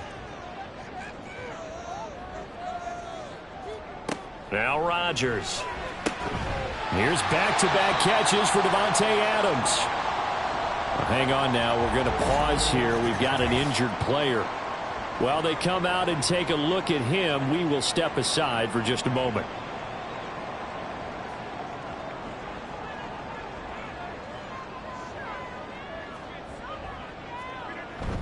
Now a 1st down carry by Jones. And he can only manage to get a couple. 2nd and 8 coming up. The Packers had 8 and 5 to start play. And they were winners their last time out, so they'll be looking to make it 2 in a row. And so much about football, partner, comes down to mindset. Being in the right frame of mind and the best way. Oh, the Buccaneer pressure too much. Down he goes. Joe Tryon in there to bring him down, and that is sack number 17 for him now on the year. Well, last game he had 2 sacks. Got another one here, picked up right where he left off. Brandon, he spent the entire offseason working on new moves, new techniques, trying to add to his arsenal of pass rush moves. Certainly paying dividends in what we've seen so far. Rodgers now, after the sack, he'll lead the pack up on 3rd and long. Shotgun now for Rodgers. Being chased out left. And he'll just toss it away. So he throws it away, and that brings up 4th down. How about the show put on by these 2 defenses in this first half? The fireworks don't have to be just offensively. Neither one of them given an inch. And that's good coverage once again there to force another 4th down. And this punt sails over the sideline. And the spot, it looks to be right at the 25-yard line. And Tampa Bay trots out there now. We've seen both of these offenses still sort of in that figuring things out phase, but I suspect some action on the scoreboard soon as they start out here 1st and 10. And he's going to get a solid gain of 9 before being brought down. 2nd and right at a yard. Well, this defense for the Packers, they were very strong in the win last week over the Giants. And as in any game, Takeaways are always a big key. They're always discussed on defense. There's an emphasis there, and they came away with 3 interceptions in that game. And he went backwards. He'll be down at the 30. It'll be a loss of a full 3 yards there, and it also brings up 3rd down. In search of 4 yards here to pick up the 1st down. Jameis to throw it. And that is incomplete. Well, based on what we've seen so far, I don't think you can even call this an off day anymore, partner, because this group we're watching, they are totally out of rhythm, trying to get their game plan up and running. That 0 on the scoreboard is glaring down at them with every incompletion. This is brought in at the 21. That'll be a 47-yard punt officially, 5 on the return. And Green Bay getting ready to go as they take the field. And, partner, I know so far, and we're still in the first half, but you love this game as a defensive guy. 0-0. We'll see if the offense can get going on this drive. But you know how they talk about music to your ears? How about what it does for your eyes when you watch something like this, right, where these teams are locked in and going at it, no points going up on the scoreboard? I'm loving it. You're exactly right. Well, switch over, though, to an offensive mindset for a moment. What do they need to do here to get on track and get some points? Well, I think a couple of ways. Number one, you pull out something that maybe they haven't seen before. Coaches always talk about unscouted looks. Maybe you give them something that they haven't seen on tape, and now you shock them that way. The second, run your basic playbook, but run it so well that you give your skill position guys a chance to make big plays individually. I know this offense was expecting to do big things, but it certainly hasn't turned out that way, at least not through the first 3 drives. They're definitely going to have to put their heads together and start concocting some offense that'll move the ball downfield. And a fair catch signaled for and taken just outside the 20-yard line. Here comes the Tampa Bay offense now heading back out onto the field. They're still in search of an initial 1st down as they come up here 1st and 10. Ready.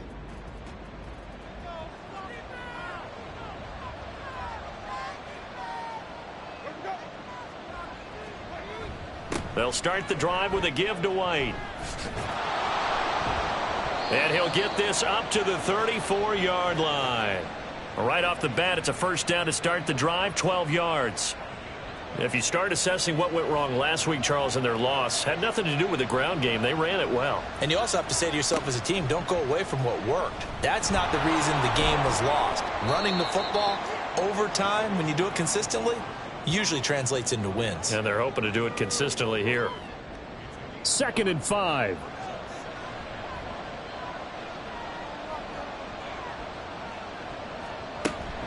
They run straight ahead here with White. And some good acceleration there as he's across midfield to the 48-yard line. That's good for a Buccaneer first, a pickup of 12 yards.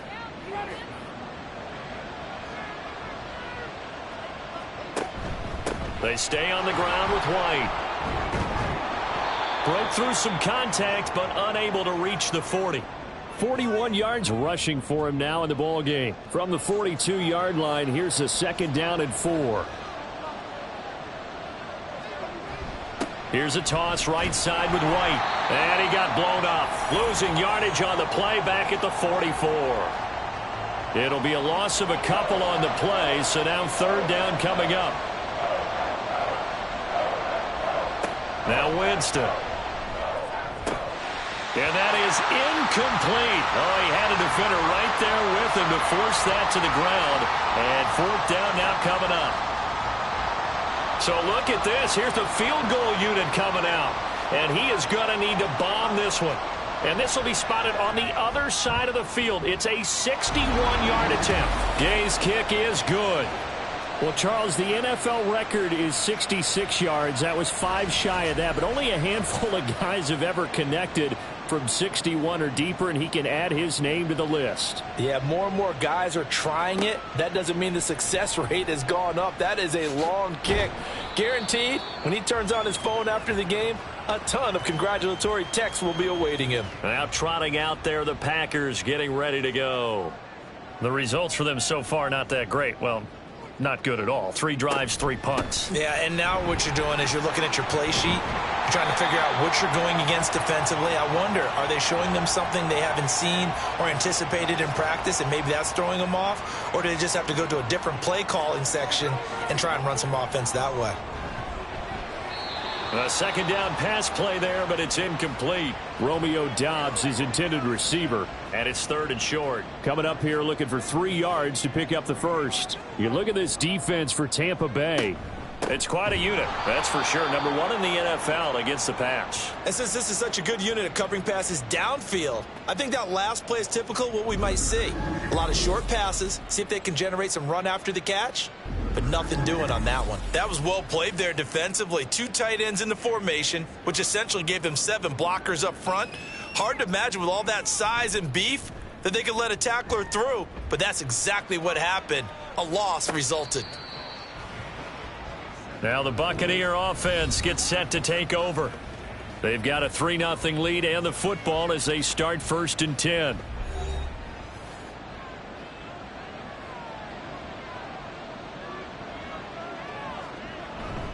The drive starts with a run by White. And he'll maneuver his way forward for about 4. 2nd and 6.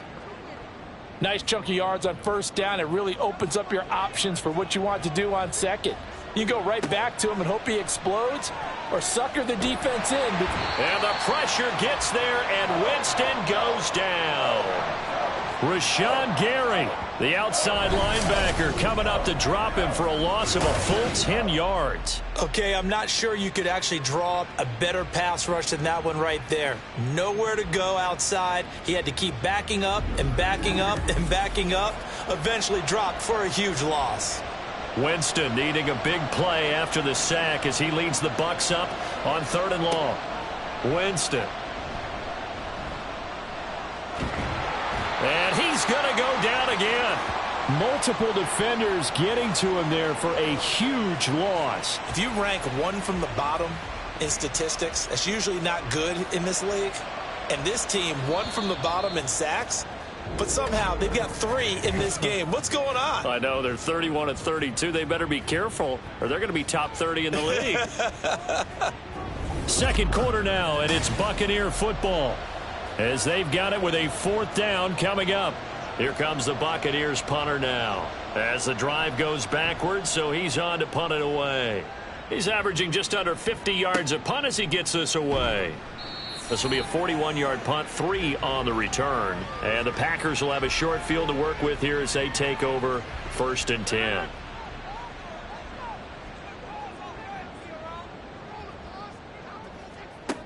On 1st down, Rodgers. That's caught by the rookie, Jaden Reed. And he's corralled, but not before getting it inside the 35. It's a gain of 16 and a 1st down for the green and gold.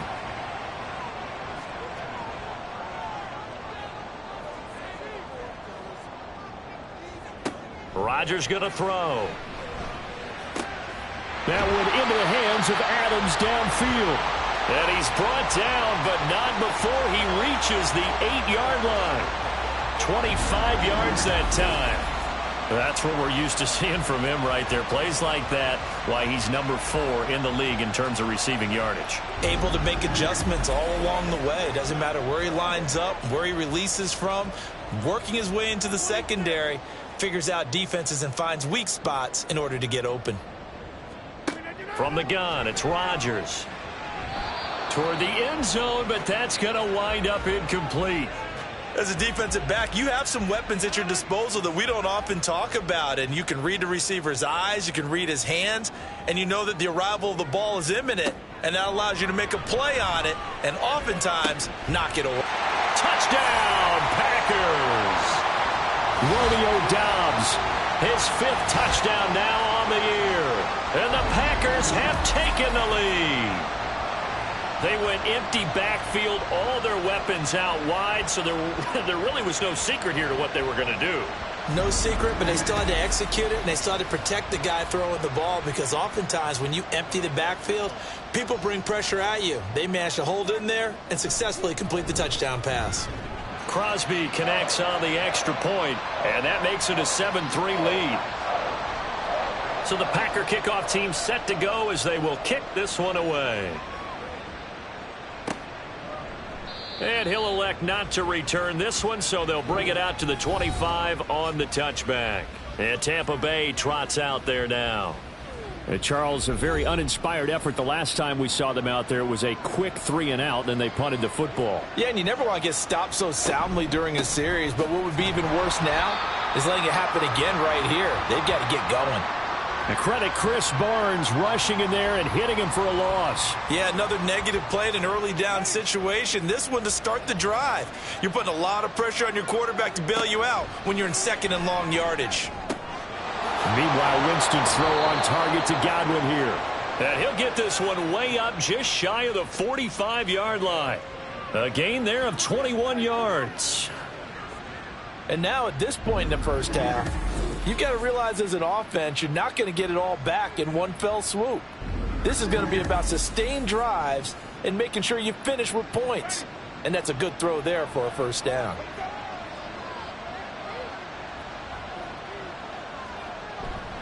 First down, here's White. A beautiful fake. And he's able to get this one down to the 40-yard line. 57 yards rushing for him so far in this one as he nears 1,400 for the year. This offense finding its legs now. Here's another 1st and 10. Opting to run again here with White. And he's tackled a yard short of the marker. Good gain of 9 on first down. Good, strong run against the 3-4 set. And that 3-4, you've got to have your guys up front eat up a lot of blocks. The guy playing over the center, the nose, he usually has to take on double teams. But when you're able to successfully move him, you're often able to get some yardage, and that's when linebackers have to clean up and make tackles. That one a first down pickup of 8.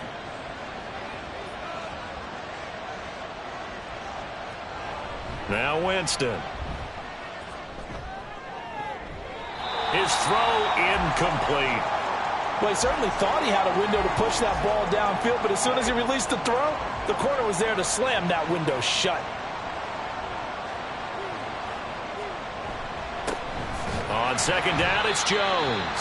And he is going to be stopped cold behind the line of scrimmage. It'll go as a loss of a yard, so now they deal with 3rd and 11. Backed up here, tough spot, needing 11 yards to pick up the first. On 3rd down, Winston.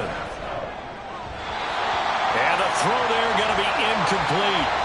Green Bay up to the task there in coverage and forcing a 4th down. As a corner, you have to be able to run with guys step for step downfield at man coverage and make up ground quickly in zone.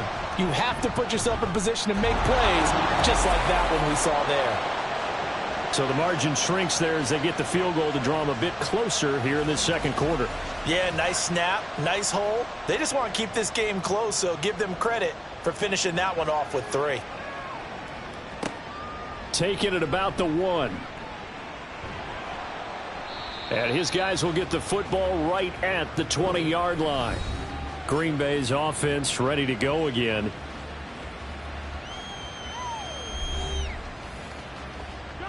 Rodgers will bring the pack up with a 1st and 10 at the 20. They'll come out throwing here to start the drive. Little short pass here to Hill. Down he goes at the 23, a pickup of 4. From the 23, here's the 2nd down and 6. An inside give to Jones. And he is met in his tracks behind the line of scrimmage. The Packers on 3rd down. Not good. 0 for 4 thus far. This is 3rd and 8. Here's Rodgers.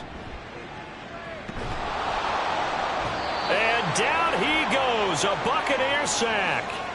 Brought down by multiple defenders, and it's a loss of 12. Seems to me that our friend Old Momentum, I think he's definitely changed teams in this game. It's only going to grow after that sack, and now, heck, they can get the ball back here and possibly even get the lead.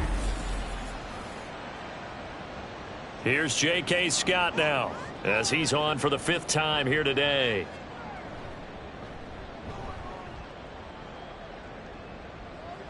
And a fair catch is taken here a step or 2 inside the 45-yard line. So possession goes over here on the punt. And it will be 1st and 10 as they take over. Good starting field position for them as they come up 1st and 10 at the 45. Winston's throw taken in by Evans here. And the result here, a pickup of 8. Leaves him with 2 to go on 2nd down. Now a 2nd and 2. Play fake. Winston. And that one to the right side and incomplete. All right, help me out here a little bit, partner, because what I'm seeing is a passing game that's just struggled to complete anything. No rhythm, no timing. Seems like every pass is also contested well, so give some credit to the defense. And he is going to have a Bucs first down by about a yard as they're able to convert on 3rd and 2. Got to say, I was a little surprised to see him, Charles, come out in the shotgun on 3rd and less than a yard. Yeah, but the way the NFL is nowadays, we hardly ever see anyone really run for it on short yardage. So they're going to throw the football more times than not. That was a nice, easy rhythm throw right there, and they pick up the first down. They'll wind up getting 7 on the play, and that'll bring up 2nd down.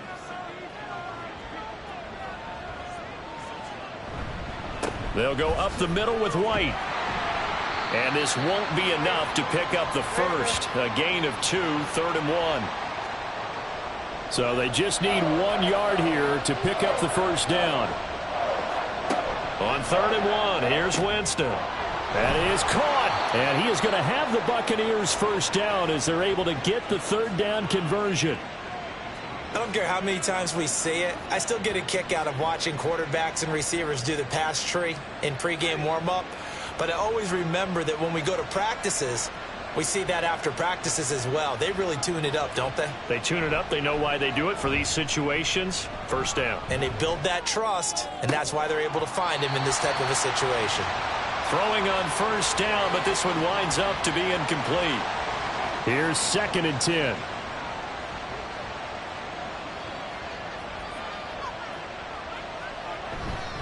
Now back to the ground game with White. And he's brought down at the 24 after a gain of 4. That 2nd down play call was not to pick up the first down. It was to accomplish what they did to get them into a manageable 3rd down because they had incompletion on first down, so they were behind the sticks, so to speak. They needed to make up some ground, and they did. And he is going to have a Bucs first down as they're able to get the 3rd down conversion. All right, let's just go ahead and walk through this one pretty easily, right? Blast off the line of scrimmage, get downfield to a certain point, usually around 8 to 10 yards, turn around and make sure the quarterback sees your numbers and set yourself up for the pass. A well-executed curl route by Charles Davis. From the red zone now, Winston. And he's going to go down. He's sacked back at the 24. Lucas Van Ness. From his outside linebacker spot, forcing the sack for a loss of 8. Sacks a growing theme in this first half. This is 2nd and long. Play action now, Winston. And this one is incomplete. I know conventional wisdom says, hey, don't get it all back in one play. But sometimes you go ahead and try to. They tried to get it all back on that one. Weren't able to do so. This is White on the screen. And he'll go down here right around the 23-yard line. They'll get only a yard out of that, and it'll bring up 4th down. Good reactions there defensively. That screen was a little slow in developing, and they shut that one down with little gain. And Gay knocks this one through, and they jump back in front here. It's 9-7. So he's been a busy man here in this first half. That's 3 field goals for him now. And not just 3 field goals, but 3 for 3. So even though the offense has struggled a bit putting it in the end zone, they've still been able to come away with points due to his leg. From a couple yards deep, he'll bring it out of the end zone. And only able to get this to the 19, so probably should have opted for the touchback. The Green Bay offense ready to take over. Defense got the better of them last series, forcing a punt. See if they make a few changes in the game plan here and try to get points out of this drive. 1st and 10. Rodgers now on first down. Completed out left to Dobbs. And he's got a first down as he's going to be taken down. But a very nice pickup there just in front of the 2-minute warning. Working from the gun, Rodgers. Oh, the Buccaneer pressure too much. Down he goes. Vita Vea. What a play by him. That's going to go as a loss of 13. So that now 4 first-half sacks. This pass rush has been unrelenting. And, partner, you hear that sound of paper being ripped to shreds? That's the game plan that they've had so far because they've got to say to themselves right now, we have to do something differently. Sacks, a growing theme in this first half. This is 2nd and long. To throw is Rodgers. The left side throw complete to Adams. They'll get to the line here, but remember, it's also 3rd down. Now it's Rodgers. To the sideline and incomplete. Yeah, that's a nice job there defensively to blanket those receivers on 3rd down. And as a quarterback, all you can do is just loft one toward the bench. Not too close, mind you, and live to punt the football. On 4th down, the punt team is on as this is sent away. So a change of possession here on the punt. And out will come the offense as they take over. Well, the Bucs going to take over now late in this first half. And we'll see how this is played. Offensively, they've got the lead. Not a whole lot of time left. What do you think, Charles? Well, it's tempting to try and add to your lead, but a mistake there, that can change things in a big way. I say go ahead, take the knee, get on out for the half. Now the Bucs going to use the first of their timeouts as they get the stoppage with a little over 50 seconds to go in the first half. And now a throw on 1st down there, but it's incomplete. And I can see the officials kind of looking at each other down there, silently wondering, does this meet the level of grounding? Fortunately, he did have a receiver in the area, but I have seen less obvious throwaways called as penalties. A 2nd down throw for Winston. He'll leave this one for White. They do get a yard there, but only a yard. Leaves them with 3rd and 9 looming. The Bucs going to go ahead and use the 2nd of their timeouts as it'll come with 36 ticks to go in half number 1. Here's 3rd and 9. Again, it's Winston. A throw on the run, but that's going to be incomplete. Sometimes the game is pretty simple. Put a few extra defensive backs on the field, give them nowhere to throw the football, force the incompletion, and get off the field on 3rd down. So they're forced to punt on 4th as this one's away. And here's a fair catch taken at about the 24-yard line. The Packer offense heading back for one final first half drive. And with time quickly fading here in the 2nd quarter, not sure how aggressively, offensively they want to play this. I think we'll find out just how much they trust their guys in this situation if they decide to take a shot. And this will be incomplete. Physical play on the football there, and it's 2nd down.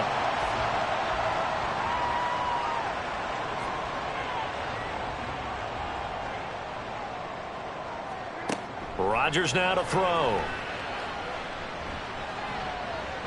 Throw out wide is incomplete. A couple of quick incompletions, and now they're just one more away from getting off the field. They've got options now. Could they dial up a blitz here or just drop everyone into coverage to crowd the throwing lanes? This time they stay on the ground. And he's going to be brought down short of the 1st at about the 31-yard line. The Bucs forced to use their 3rd and final timeout. And with halftime on the horizon, they'll be out of timeouts from here forward.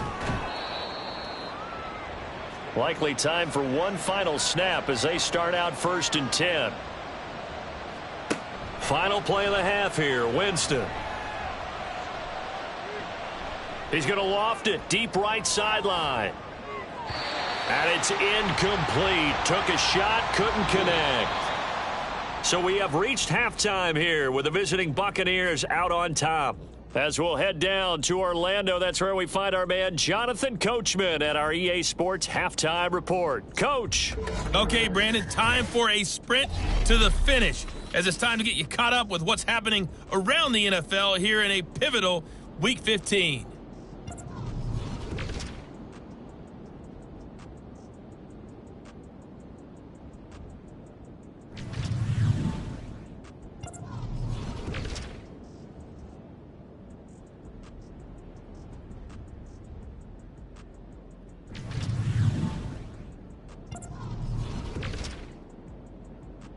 Well, we're in the latter stages of this season. Everybody's getting antsy, so antsy that we're going to skip the halftime and get ready for the third quarter. Welcome back. Halftime over. We are ready for quarter number 3. Alongside Charles Davis, I'm Brandon Gaudin. And he will be brought down here inside the 20. Good coverage as he's dropped at the 17. Rodgers will break the huddle and bring the pack up 1st and 10 at their own 17-yard line. They'll try and start this drive in the air. Over the middle, that's caught by Adams. That's good. The completion there for 7 yards, and that will bring up 2nd down.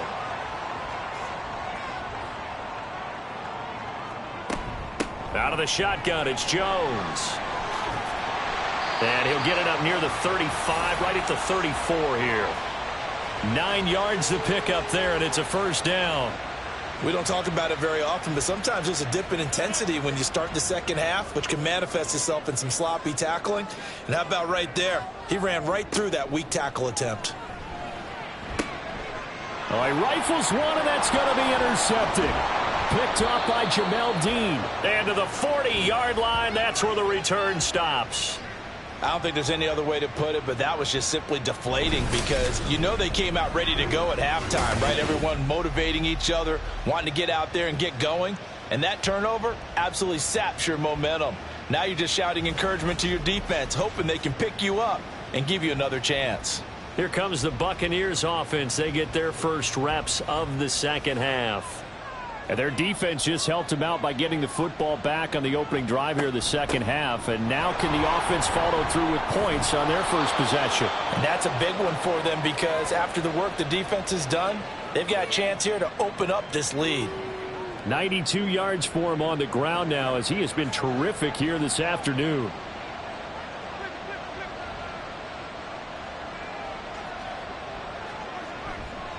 On play action, Winston.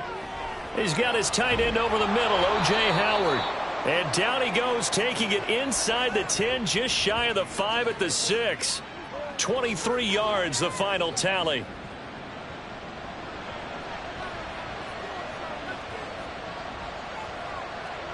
To throw, Winston.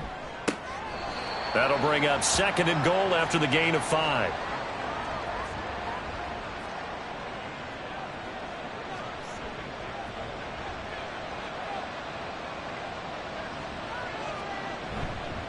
White is into the end zone for a Tampa Bay touchdown. Well, this offensive line has really stepped up to the challenge here because those Mastodons, they've been sensational clearing holes all game long. And this is great work down here near the goal line to give their back the space he needs to work his way into the end zone.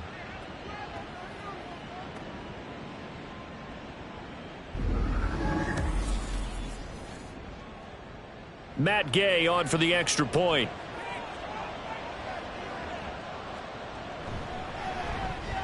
And that makes it a 9-point game. A drive there of just 4 plays. And it was Rachaad White who wrapped the drive up with a touchdown run. And he'll take it a yard or so past the 20, call it the 21. The Green Bay offense now about ready to take possession here. And we'll see if they can bounce back from that last drive, in particular if they can bounce back at the quarterback position, Charles, after throwing their first interception of the ball game. Yeah, and some guys, you know they're going to want to try and get a big play right away and take control back. Others, they're going to want to look to hit a couple shorter passes and get a little momentum back that way. But for the defense, that goal's not changing a bit. They want another pick. You're exactly right about that. In fact, you've got to watch them a little bit because in coverage, they may cut down their gaps a little bit, maybe their splits a little bit in order to try and get to the ball even faster. On 1st down, Rodgers. And this throw a bit late as he couldn't reach back for it. You get the sense that they're saying we're not playing up to what we're capable of, and we're deep enough into the game that the early jitters are long gone, that they should now have some sense of continuity and be able to make some of these plays that they have not been doing so far. They get 6. That'll leave them with 3rd and 4. That was a nicely run slant route, and what the receiver's trying to do is make the defender think he's going upfield for a deeper route, and then breaks it off, usually after about 3 to 4 steps, and cuts towards the middle of the field. And now what he's trying to do is use his body to keep the defender away from the football and give the quarterback a really nice target.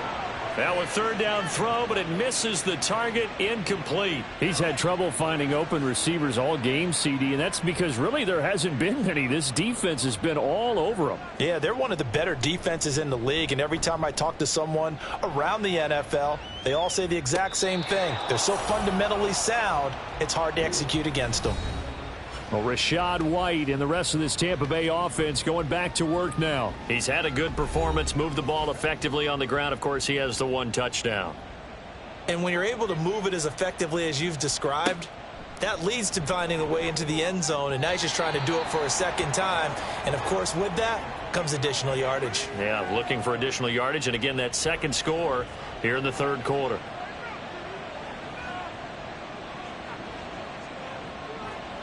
Now a second down throw for Winston. Looking for Godwin, and he's got him complete. 9 yards, not quite enough, and they'll be left now with 3rd and 1.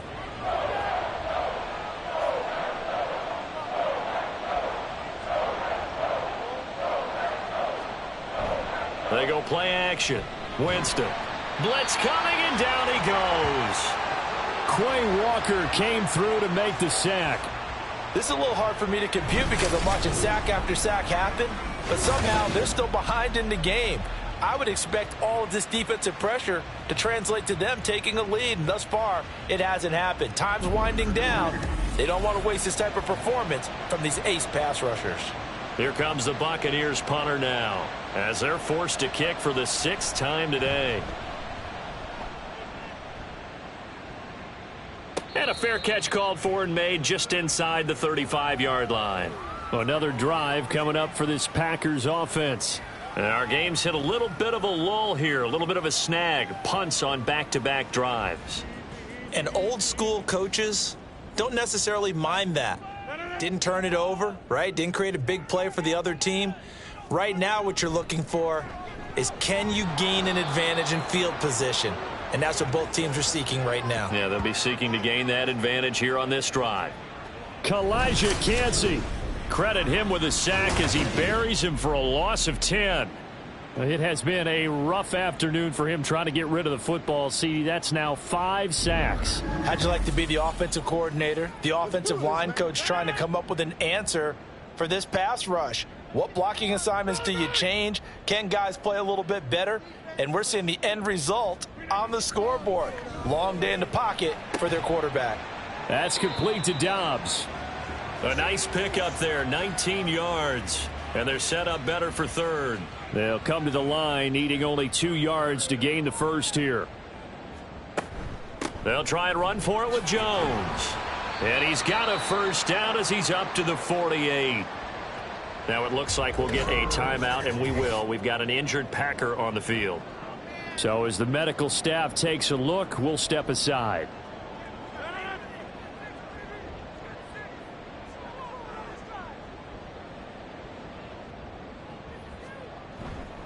And they'll keep on the ground with Jones. And he's going to take this ahead for right around 3 yards, but no more than that. 2nd down. Here's 2nd and 7. Off the play fake to Jones. Here's Rodgers. And he couldn't square up to throw there, and it falls incomplete. Well, he certainly thought he had an open look beyond the first down marker to his receiver, but they just couldn't connect, and that will send them back to the drawing board. Throwing is Rodgers on 3rd down. And down he goes. A Buccaneer sack. They dial up the corner blitz that time, and it delivers to the tune of a 9-yard loss. Well, collectively as a defense, Charles, I think if you get 4 sacks a game, you're feeling really good. Now they have 6 as a unit. And that type of a number is just staggering because there's so many ways to try and counteract it. But in this case, they've got no answers for this unrelenting pressure coming at their quarterback. On is the punter Scott here as he gets this one away. And that hits at the 6 and carries into the end zone for a touchback. The Buccaneers getting ready to go as they take the field. This crew had to punt last time they had the ball, but when you've got a lead like this, you content to play the field position game? You are to an extent, especially if you like your defense, because you have the lead, you've been controlling the game. But why put them in a tougher spot? You want to get out there and get something done on offense and maybe take command of this game yourself. On second down, they'll run with White. Slipped one tackle, but no more as he's knocked to the deck behind the line of scrimmage. That's a big loss of 3, and it brings up third down. And not an easy spot here. They'll be in search of 13 yards to try to pick up the first. Now on 3rd and long, they'll look to throw. Here's White. They set up the screen. And he'll be stopped short of the first down as they rally to tackle him at about the 28. They'll get 11, but still a little short. 4th down. Here comes the Buccaneers punter now as he'll come on to kick this one away.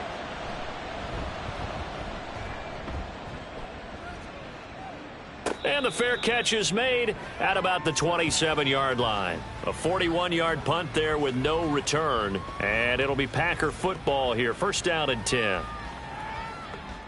Rodgers will bring the pack up with a 1st and 10 at their own 27.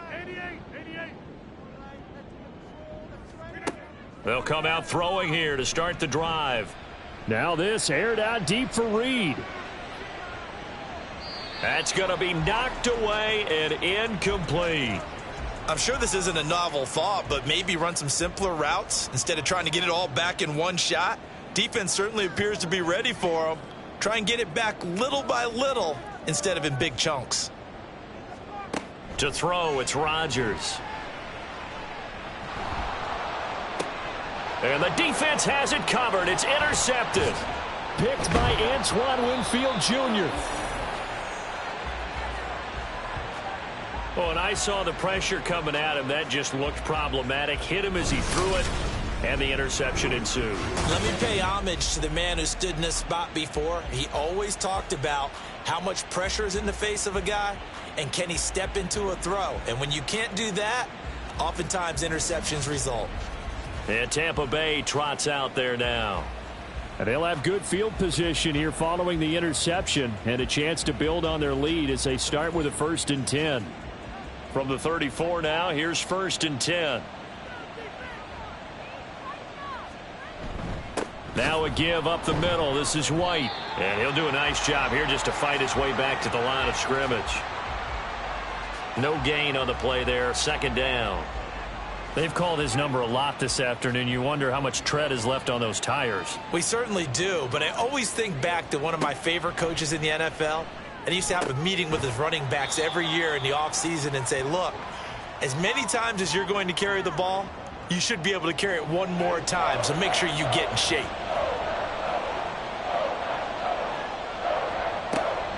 On 3rd down, a run from White. And oh, he's just going to be short here, barely. Maybe by a half a foot. It'll be 4th and inches. He had to fight for every yard on that run, shook himself free of a tackle, and kept fighting, even with the rest of the defense closing in on him. That's the kind of effort you'll take every single time. And he's into the end zone for a Tampa Bay touchdown. Rachaad White with his 9th rushing touchdown on the year. And the Bucs' decision to go for it pays off with 6 points. So how about the fortitude there? They're in field goal range, but they say, no, forget the 3. We think we can get the first, and they wind up getting a lot more than they bargained for. And I love how you used an SAT word to describe what we just saw there, partner. That's got to be a deflated defense. You see the head down, the shoulders slumped. But we've talked about this before. Sometimes as a defense, you get so wrapped up in defending the first down line that that's your last line of defense. And once they get past that, they're gone. You know, we've discussed this before, and we've seen it at practices. Extra periods being put in for the offense on these 2-point tries. But the defense, they're beefing up their support as well in practice. They absolutely have to. If people are going to go for 2 and try and gain those advantages and make it tougher on your team as the game goes along, you have to be in a position to stop those. You can't let them get the advantage. So, yes, the defensive teams, they're putting in that extra time on 2-point plays as well. And here comes a return from just beyond the goal line. And no chance to get away as they'll get him down at about the 17-yard line. The Packers offense set to go. So now, Charles, this drive maybe a touch more important, trying to erase the memory of that interception they had the last time out. Yeah, and everyone goes through this because even the best in the game, you're going to have games where it just doesn't go right for you and interceptions result. So, frankly, to me, it's all about how you respond, not just the types of plays that you call, but how you carry yourself, how you show your team that you're still with it, and how you continue to lead. Second down, another shot for Jones. And he is swallowed up right at the line of scrimmage. Now after all of this, hang on here because he appears to be shaken up. Hopefully, obviously nothing serious here. Medical staff, though, going to take a peek, and we'll take a break. These guys have punted 4 times already, and they're staring at a 5th, barring a conversion here on 3rd down. That is caught. And he'll get this one way up just shy of the 45-yard line. Following the play now, they're going to stop the clock here as a man is shaken up. The medical staff will attend to him, and we will step aside.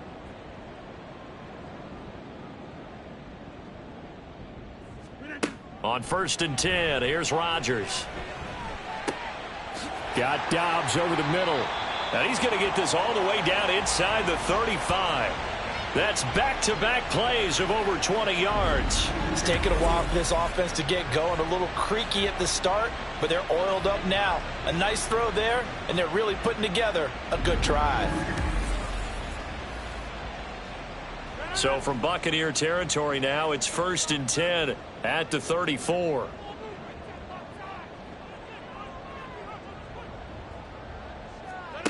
Now Rodgers. Completes it again to Dobbs. And down to the 20 he'll go before heading out of bounds. This duo locked in, 14 yards there and a 1st down.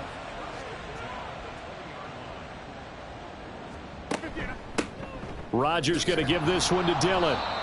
And he'll take this inside the 20 and down to the 18. A gain of 3, 2nd down.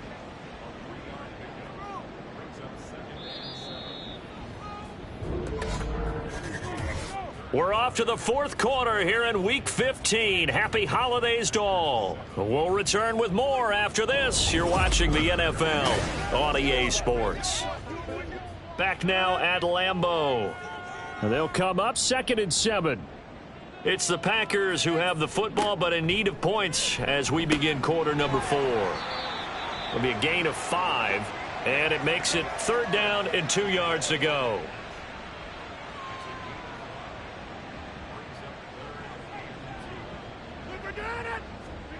From the gun, it's Rodgers. Work in the middle of the field, and he's got a man complete. And the Packers are going to have 1st and goal coming up as they're able to convert there on 3rd and 2. And in a 2-score game, obviously, every play, every 3rd down, like we saw there, magnified. Big pickup. It was a huge pickup. What they really want, though, is to not even get to 3rd down. They've got to maximize time and conserve as much as possible. And nothing doing. He's immediately taken down at the line of scrimmage. No gain on the play that time, and it sets up 2nd and goal. They'll bring one of the tight ends in motion right here. Again, it'll be Dillon. Trying to keep those big legs churning, but he's going to go down in the backfield. It'll go down as a 2-yard loss, and it brings up a 3rd down.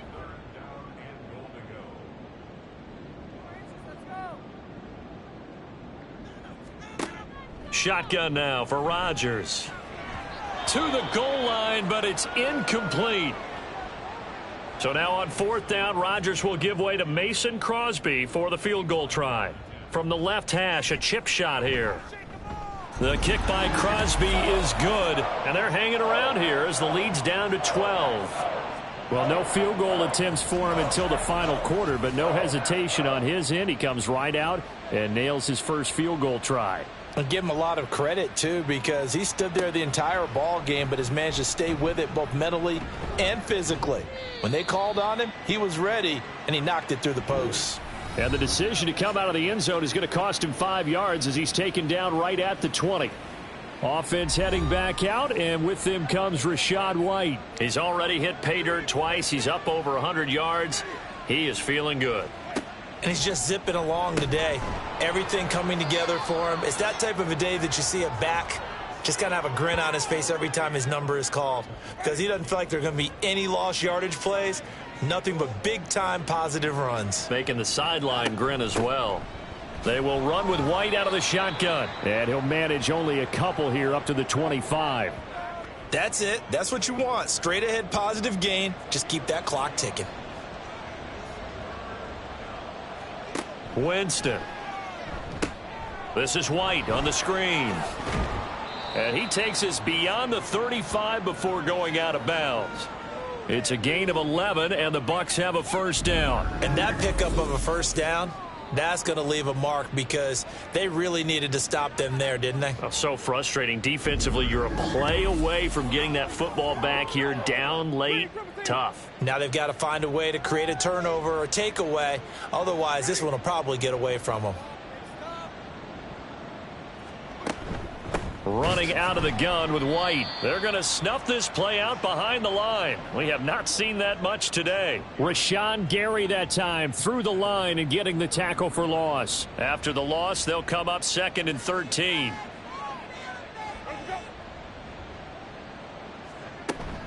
They keep it on the ground. White again.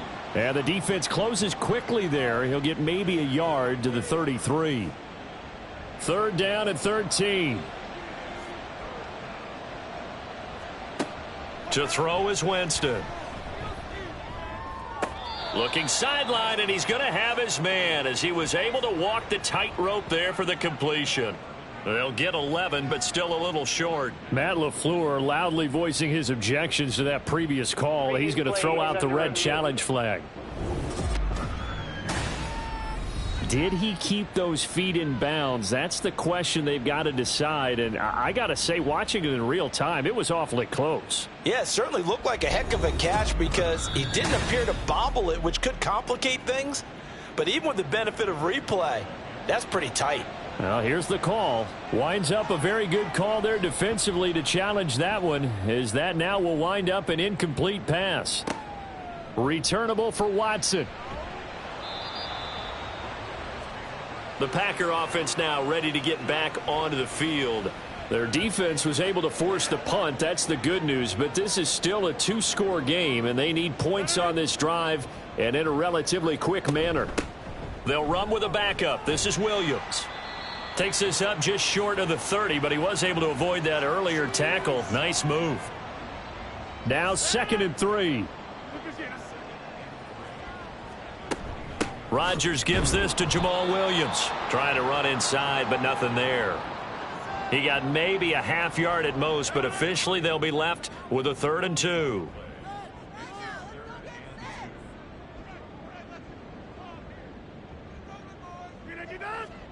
Rodgers looking to throw on 3rd and 2. Able to find the open man. That's complete. And he is going to have a Packers first down by a couple of yards as they're able to get 4 there on 3rd and 2.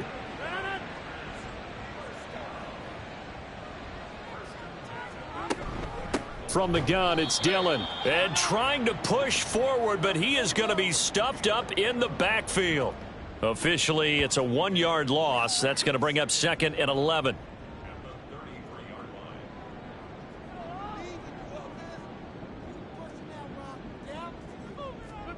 Shotgun now for Rodgers. Oh, the Buccaneer pressure too much. Down he goes. Multiple rushers break through to drop him for the 7th time this game. I remember throughout my career here, defensive coaches always say, guys, you got to earn the right to rush the passer. Well, they put themselves in a great spot with this big lead, and they know they've got to throw the ball. These pass rushers have to be salivating. It is pin your ears back time indeed. Rodgers now, after the sack, he'll lead the pack up on 3rd and long. Rodgers going to throw. Oh, the pressure too great, and he goes down once more. William Golston providing a little deja vu, back-to-back sacks, and now they're staring at a 4th and long. Now Rodgers got to have this one. And it's incomplete. They cannot convert, and they turn it over. The Packers unable to pick up the first. And now possession will go over inside the 15-yard line. So they really needed points here in a two-score game. Could not come away with anything there on fourth. And while we know they're a little bit discouraged here, they can't check out of this game. You and I have called a good number of games over the course of our career where we've seen these types of situations. Teams get the ball back, and that miracle does occur. So they can't let that dream go just yet. They have to get stout on defense here. Yeah, right now really hoping for a turnover. Opting to run again here with White. And maybe a measure of revenge there. He's had his way in this one, but this time they get him behind the line. Now we're going to get a timeout. Appears we've got an injured Buccaneer. Well, now they're going to come out and take a look at this injury, and we'll be back in a moment.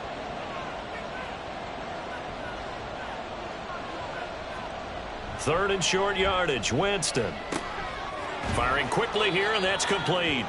And the Bucs are going to have first and goal coming up as they're able to convert there on 3rd and 2. And looking to put this game on ice in the fourth quarter, but still not afraid to throw it as they show there. You want to play the game with confidence, and they have a guy who's in control right now. Their trigger guy throwing it, they feel just as confident with him doing that as they would if they tried to run the ball and run the clock out. 2nd and goal from the 1. On play action, Winston escaping the pressure. And he's into the end zone. Touchdown, Buccaneers.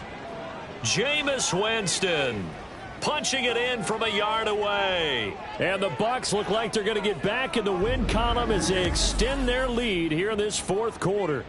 That was not a designed run. It was supposed to be a pass, but it turned into an exceptional run. What a scramble for a touchdown. Gay is on for the point after.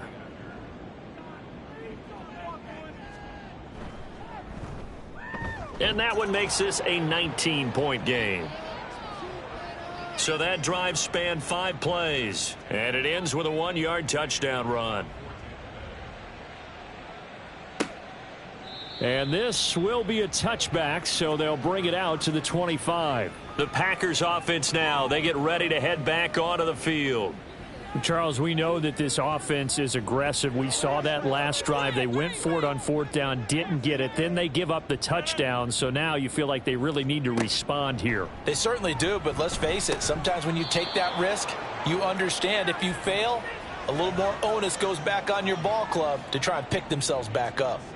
So the incompletion, and now it's 2nd and 10, again from the 25-yard line.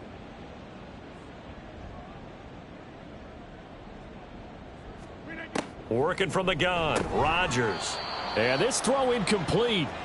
Now the defender all over him that time, but it's going to lead to 3rd down. Now right where this set of downs started, they need a full 10 here to pick up the first down and move the chains. From the gun on 3rd down, Rodgers.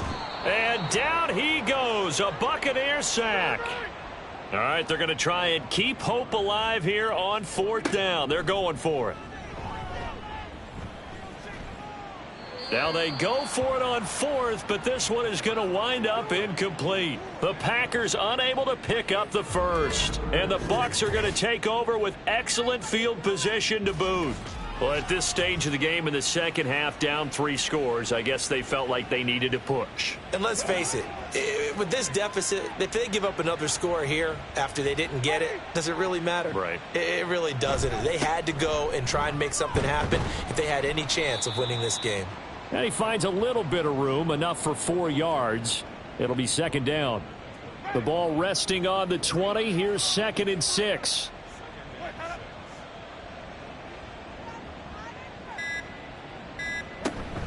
They stay on the ground with White. And he is going to be stopped cold behind the line of scrimmage. Now they're going to be dealing with a 3rd and 7. Is that one officially a loss of 1?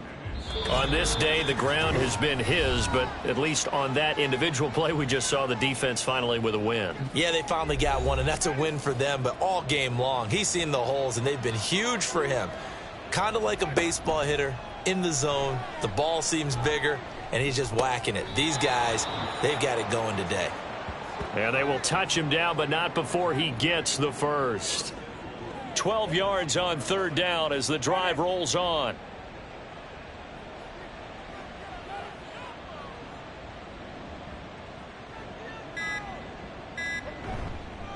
Here's White. And running room hard to come by a yard that time. 2nd and goal.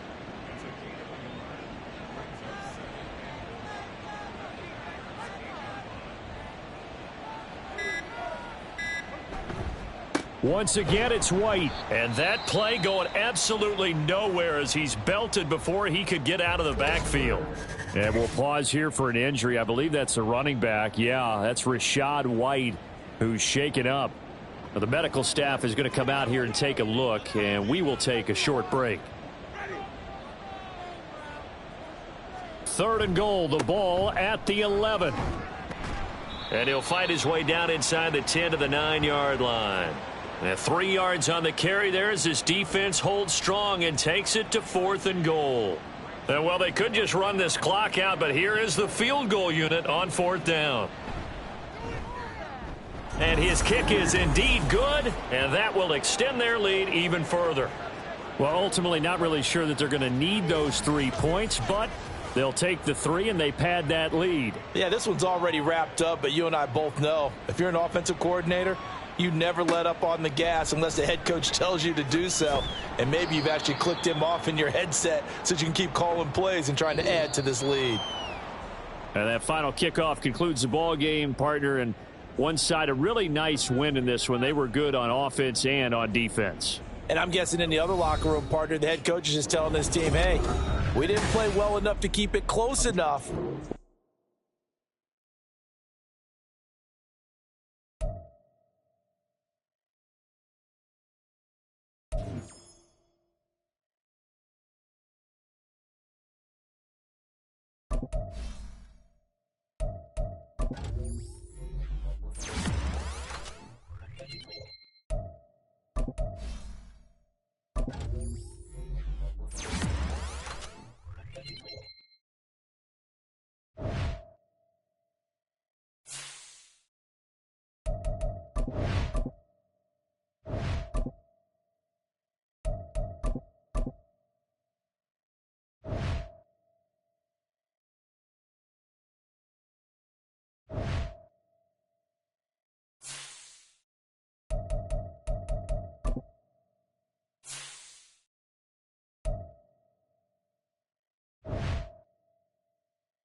jump. Hut.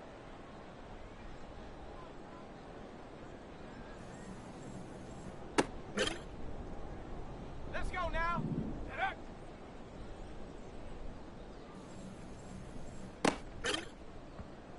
Ready. Ready.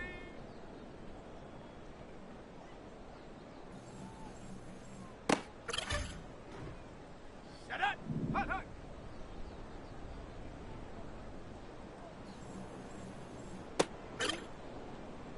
Ready, ready.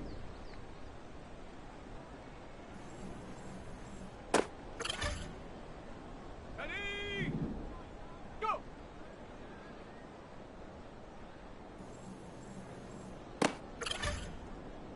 Ready, ready. Ready. Come on. Take go.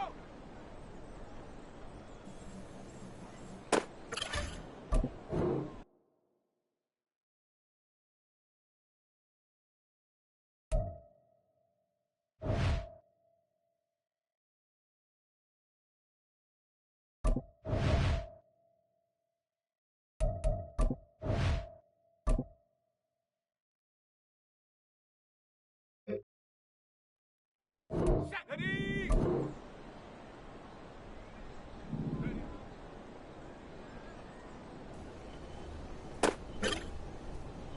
Ready, set. Hut.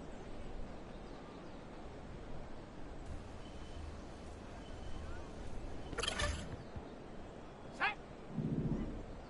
Set, hut.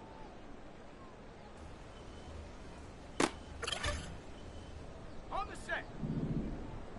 Set up.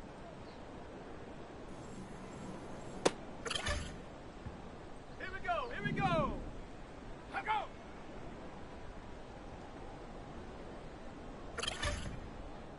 Okay, break.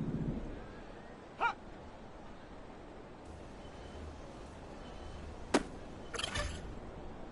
Here we go, set.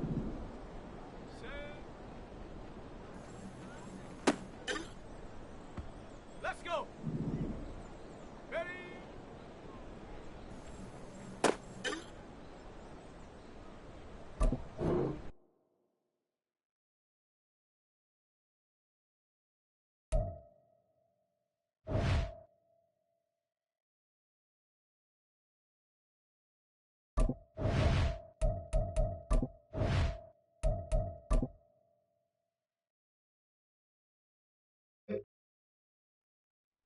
Set. Hut, hut.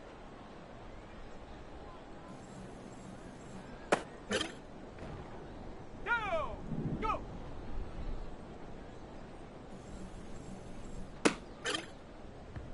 Ready, break. Ready.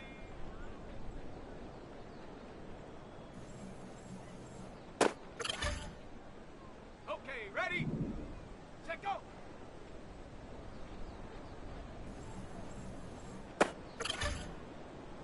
Let's go now. Ready, ready.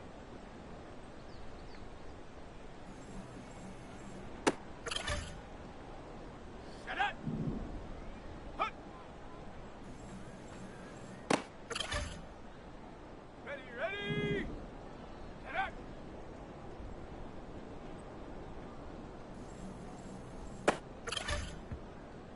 Ready. Ready.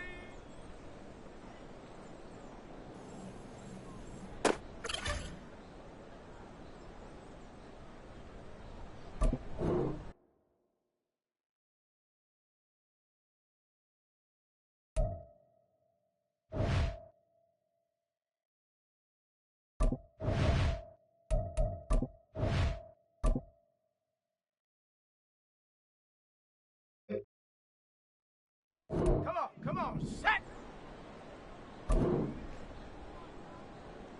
Hut, hut.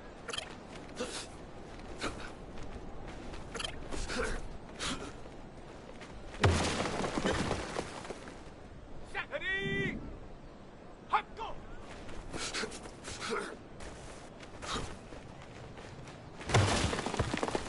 Set.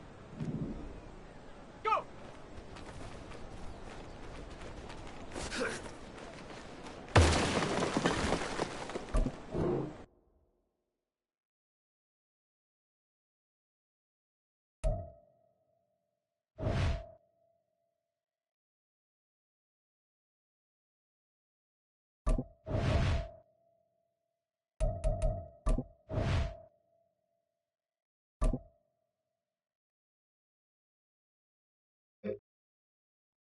On the ready.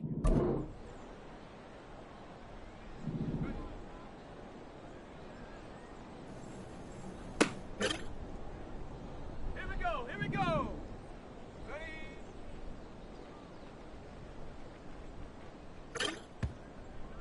Here we go. Shot. Check go. Let's go. Ready, ready. Got it. Ready? Ready.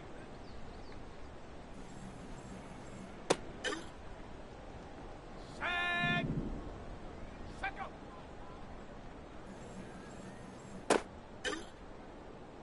Go. Hot it.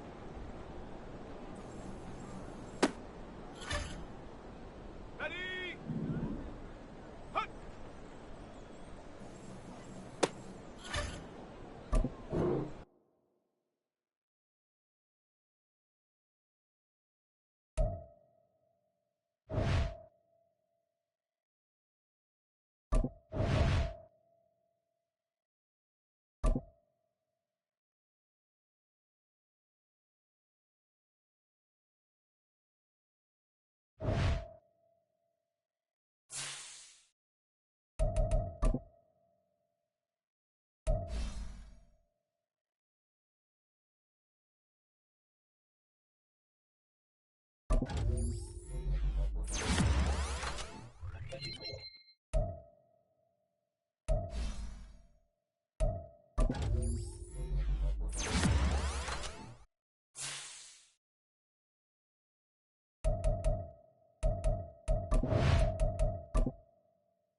Go ahead.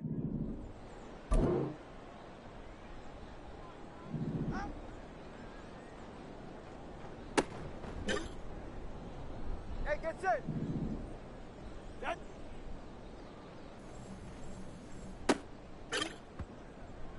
Ready. Out with that. Get set. Out with that.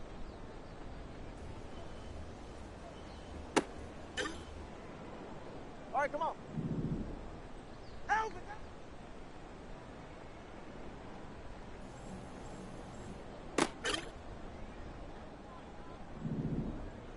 Out with that.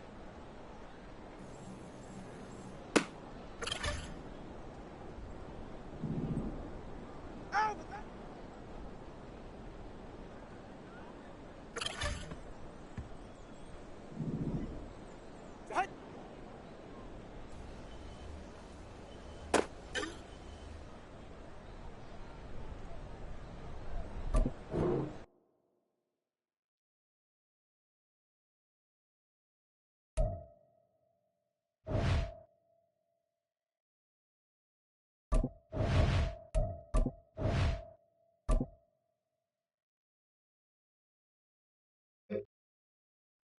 Ready.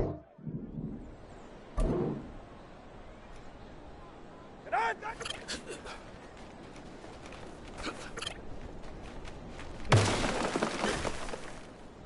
Ready. Ready, set.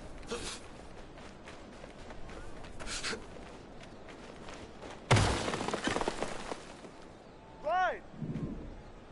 Get on,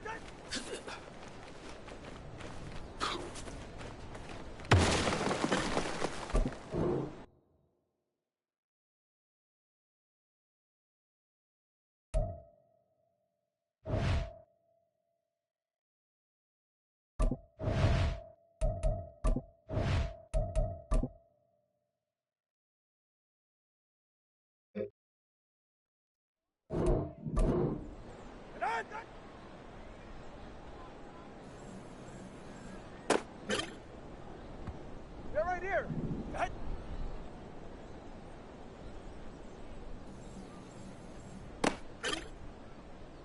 Go ahead. Set.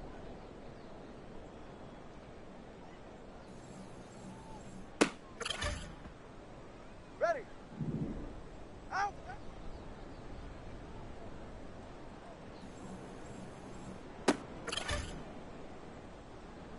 Set.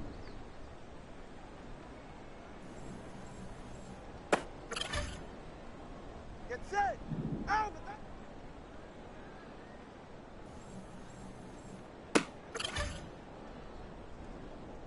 Out. Go ahead. Out.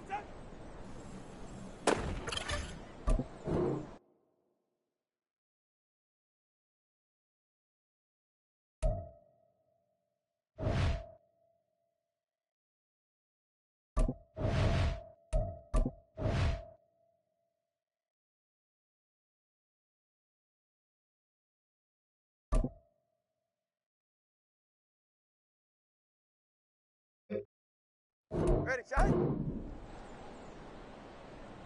Set. Yeah, ready. Ready, set.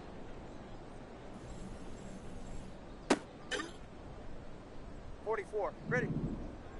Get on, set.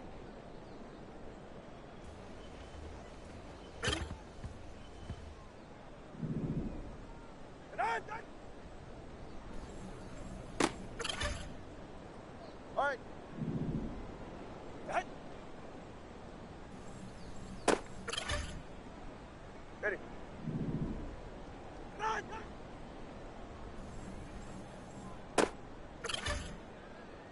Jam. Set. Ready. Set.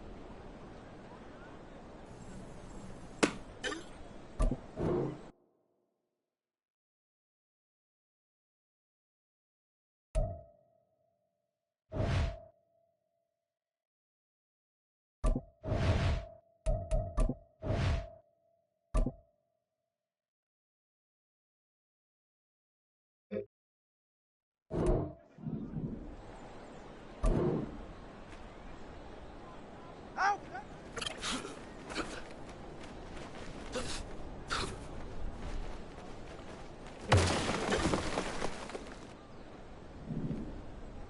Set.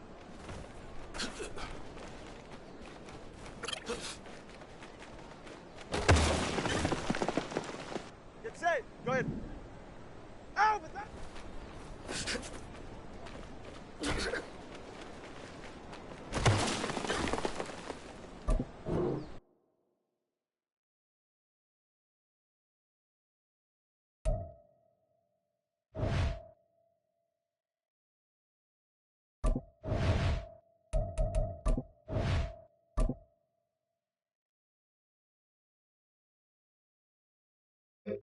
Ready.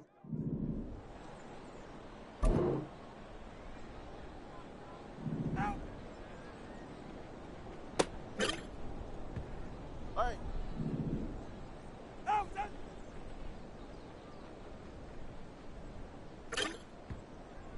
Go ahead. Out.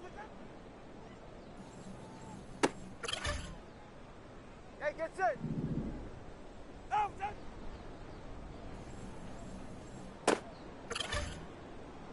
Ready. Set. Get set. Set.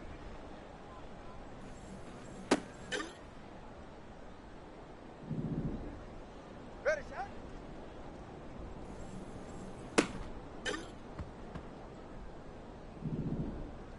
Set.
It's Week 15 of the NFL, and we'll get a look at the Penguin, Jalen Waddle. He's one of the league's best, currently third in the NFL in receiving yards.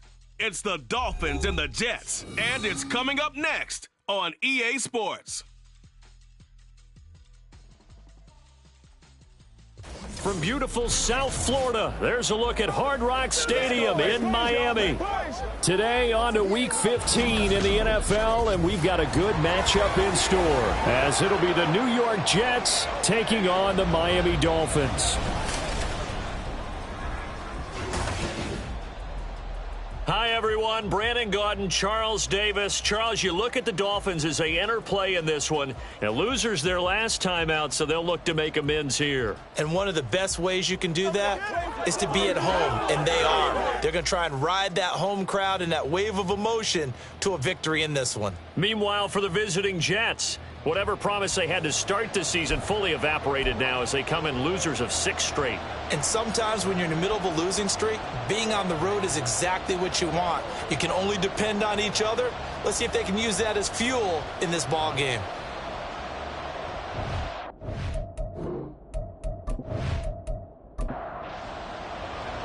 The byes are over. It's now a 4-week sprint to the finish, and we are underway here in Week 15. And we will not get a run back here to start. It's a touchback, and it will come out to the 25.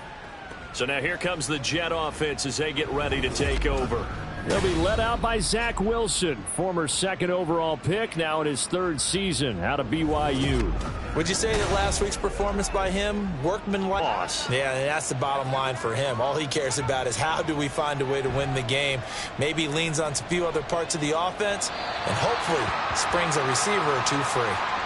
Throwing on 1st down, but this one winds up to be incomplete. An incomplete pass leads to 2nd and 10 from the 25. And, Charles, you look at this defense. They were a very loose group coming into the week, knowing they kind of had the upper hand going into this one, taking on a team that hasn't won in a month and a half.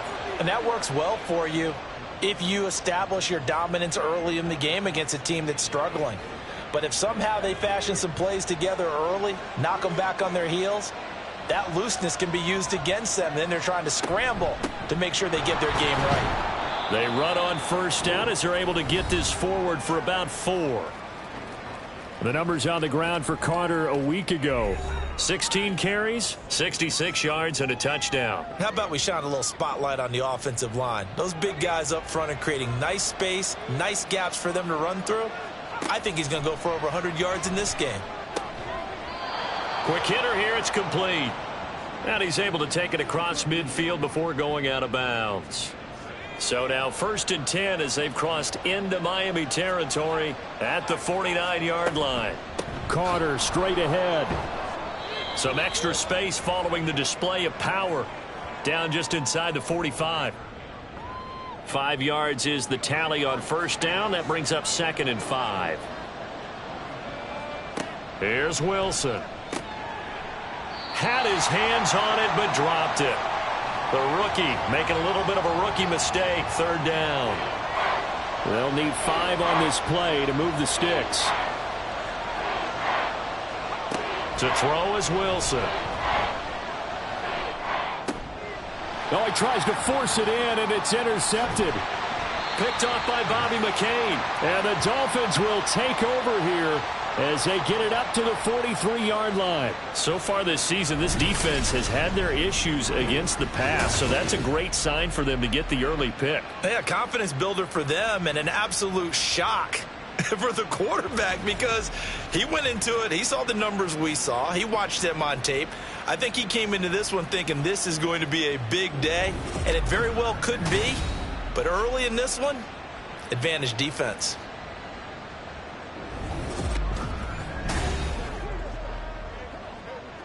Tua and the Dolphins now with a 1st and 10 at their own 43.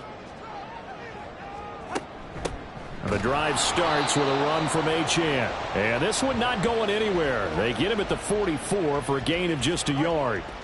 2nd and 9 from the 44. Looking to pass. Tua. Got a man open. That's Devontae Parker, complete. And they're well past midfield, just a yard or 2 shy of the 40. Tua to Parker there for the Miami first.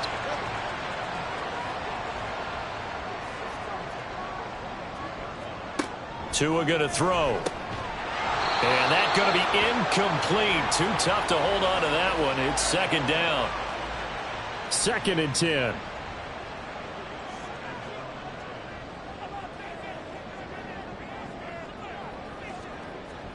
Throwing now is Tagovailoa. Oh, and that is incomplete. You talk about this Jets defense. And they've played well against the pass, currently ranked 7th in the NFL. And while teams don't like to talk about it, they're pretty proud of their rankings. But this ranking is going to be put to the test today because they're going up against a top 5 passing offense in this one. Now yet another incompletion here as they fail to connect on 3rd. Nice call by the defense there on 3rd down. Just flood the field with extra defensive backs in their dime package. Nowhere to go with the football. Forces the incompletion. On is the punter Hawk as he gets this one away. And this will depend on the spot as it sails out of bounds. And they'll say it sailed out at the 10-yard line. Back onto the field come the New York Jets for their 2nd drive. Remember last time out they threw the interception on their 1st drive. Good news, their defense backed them up, so it's still 0-0 here as they begin their 2nd possession. Yeah, and one great way to judge a defense, how do they handle what we call sudden change? When all of a sudden, you know, it goes against their offense and they have to run out in the field and try and put out the fire. Give this one great kudos for getting out there and not letting that interception lead to points. Excellent job by them defensively. Play action. It's Wilson. And a quick throw here. That's complete. That'll give them 8 that time. And that'll bring up a 2nd down in just a couple. Coaches always harp on the quarterback reading the defense and getting it to the open man. That's good recognition there. And how about what he did after the catch? Yeah, hit your tight end. Let him get some rack. Yeah, when he gets moving, not many guys want to come over and put a hit on him, do they? And Carter's going to have a Jets 1st down as the tackle going to be made up at the 37.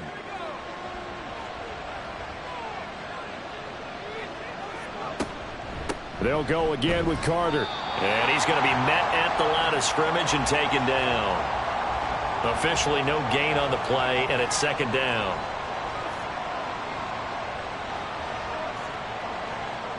Here's Wilson.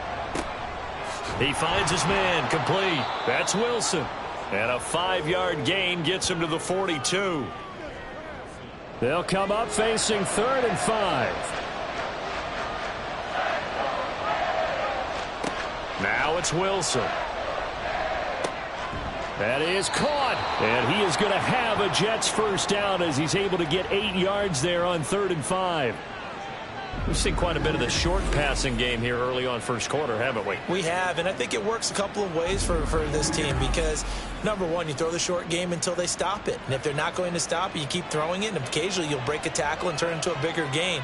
Also, if they start to creep up, start to pressure receivers, now you go over the top, take it deep, and now you get some of those big shots downfield.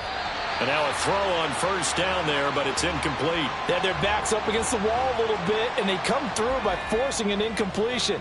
Now they've got to continue to ratchet up the intensity a couple of more times and get off the field before giving up any more yardage. 4 yards the gain, and it'll bring up a 3rd down. Can we just take that run and turn it into a kind of a clip and save? Because that tells you everything you need to know about this drive. They've been moving the ball awfully well. On 3rd down, Wilson. He's going to get that to his running back out of the backfield. Yeah, he'll be out just a yard or two shy of the 30.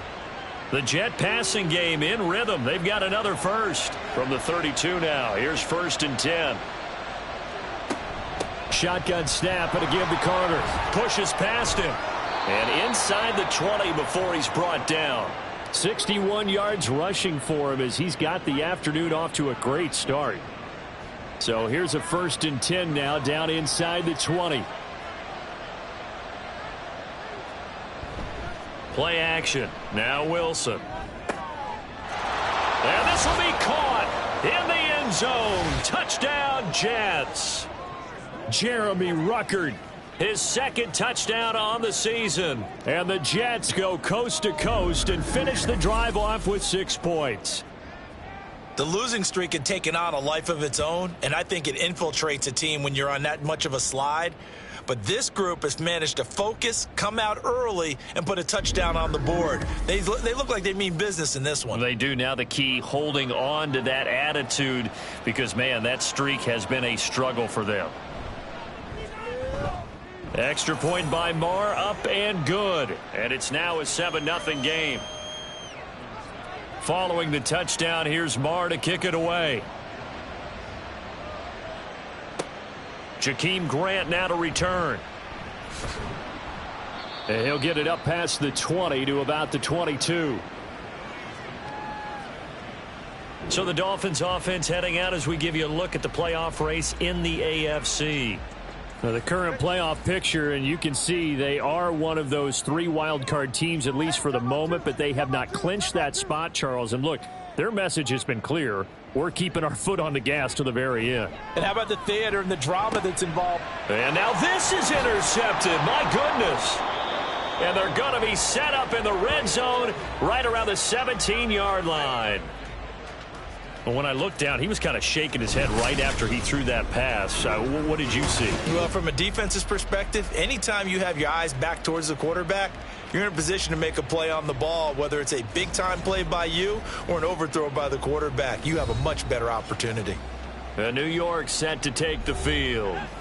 Following the interception, they're set up nicely here, already inside the red zone, knocking on the door, if you will. 1st and 10. And he'll get about 3 as he's taken down at the 14-yard line. Not a big run on the first play of the drive, but that doesn't necessarily mean it was a bad play. Sometimes you're just trying to settle in, get your guys a little bit of contact, and get things moving. Wilson. And his throw is incomplete. I don't want to blow it too out of proportion, but maybe circle this play, because if they get the stop and hold them to a field goal here, that's a pretty good job. They're already down on the scoreboard. A stop now would be vital for them because it could save them from having to do it multiple times later in the game in order to either get back into it or maybe have a chance to win. They're able to convert on 3rd down, and that sets up a 1st and goal.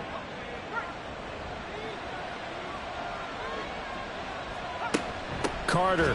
Going to be stopped before he can get moving forward as he'll lose a couple back to the 5-yard line. That's going to go as a loss of 2, and it'll be second down. Wilson. Touchdown! Garrett Wilson. A 5-yard touchdown. And the Jets have taken a 13-0 first quarter lead. Well, that's just how they drew it up, CD. His first read was there, got it to him quickly, and into the end zone. Absolutely excellent execution by all involved. And the coordinator, got to give him credit, found the perfect play call. Quarterback let it fly as soon as the target came free, and his guy made a nice catch. Just how you draw it up in practice and then execute it in the game. Extra point by Marr, up and good. And it's now 14-0. Following the touchdown, here's Marr to kick it away. This fielded right at the goal line. And he returns this to the 22. The Dolphins offense now heads back on the field. And for this offense, Charles, you got to think kind of crucial here to put something together on this drive, because remember last time out they threw the interception on the very first play. And you can't afford to let this defense keep building any more momentum. They're playing awfully well, and they're awfully confident right now. To me, it's time to attack and take some of that momentum back, but make sure you're selective in doing so. Understand where you want to throw the football and make sure it's open before the ball leaves your hands. Don't need it all back at once, but you figure they're going to need something here. 17 yards to go on second down. Now left side on the swing pass. And he's going to lose yardage here back to the 14-yard line. Just a 1-yard loss that time, but that's not what they needed. Now they're dealing with a 3rd and long.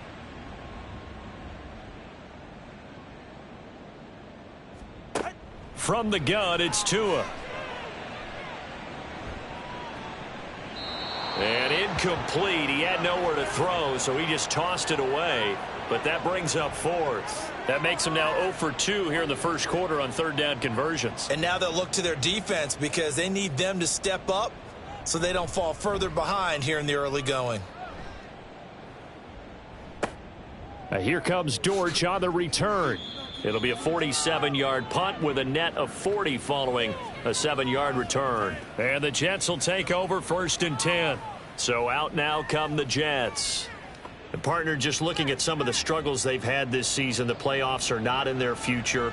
As they start to peer toward the offseason, what moves might they make?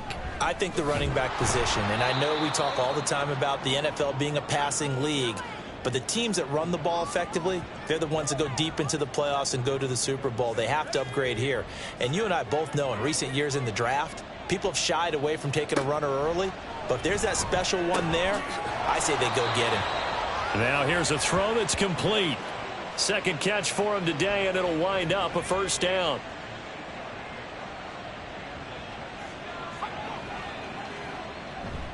Carter will try the right side.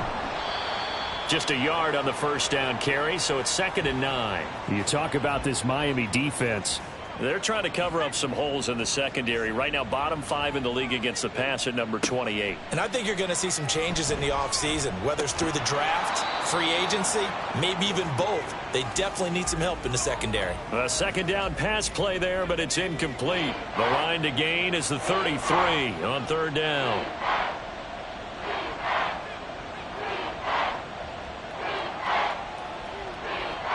Throwing is Wilson. Pass to the sideline and pulled in. He's going to go out of bounds, but he takes this one down just shy of the 20. Second catch for him today, and it'll wind up a 1st down. A pretty sizable deficit here in the first quarter. This defense probably need to get off the field in those situations on 3rd down. And you and I both know in this huddle before that last 3rd down play, that's exactly what they talked about. Let's make a play. Let's get off the field. Let's reverse the momentum. Instead, they got hit with another 1st down, almost back to the drawing board. 14-0 the score. This is the NFL on EA Sports. The Jets with the football here to start the 2nd quarter, as they've got it with a 1st and 10. Now it's Wilson. And they will not get the connection there. It's incomplete. Offense was moving it a little bit, had them back on their heels, but they earned a brief pause by forcing the incompletion. That gives them a quick chance to regroup and try and mount a stand before they're backed up even further. On second down, a run with Carter. And he is met in his tracks behind the line of scrimmage. It'll go as a loss of a yard, so now they deal with 3rd and 11.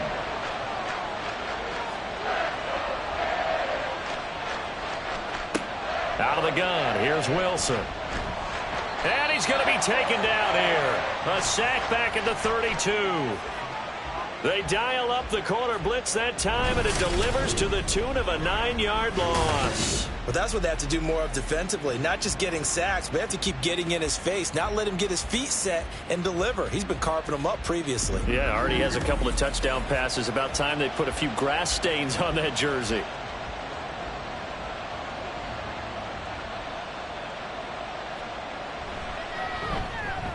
Marr able to put this one through, and that will extend their lead even further. So as it turns out, that sack doesn't wind up costing them, Charles. They at least get points, get 3 of them. Yeah, that's where your kicker can really come to your rescue, because you know after the sack there was a little consternation there. Are we out of field goal range? Are we going to be able to get 3? In this case, he stepped right up and gave them exactly what they needed. And he'll be brought down right on the chalk of the 20. Miami's offense set and ready to go. Still in the first half, but this offense has struggled. Haven't really been able to get anything going, not only in the points category, but in the yards category. We'll see if they can do better here on this drive. He'll get 5 out of the scramble. It's second down. Well, these two teams getting a couple of late season tilts this year. Their first meeting was not too long ago, back in week 12. And it was the Dolphins with a road victory. On second down, but this one is incomplete. They come up now 3rd and 5 following the incomplete pass.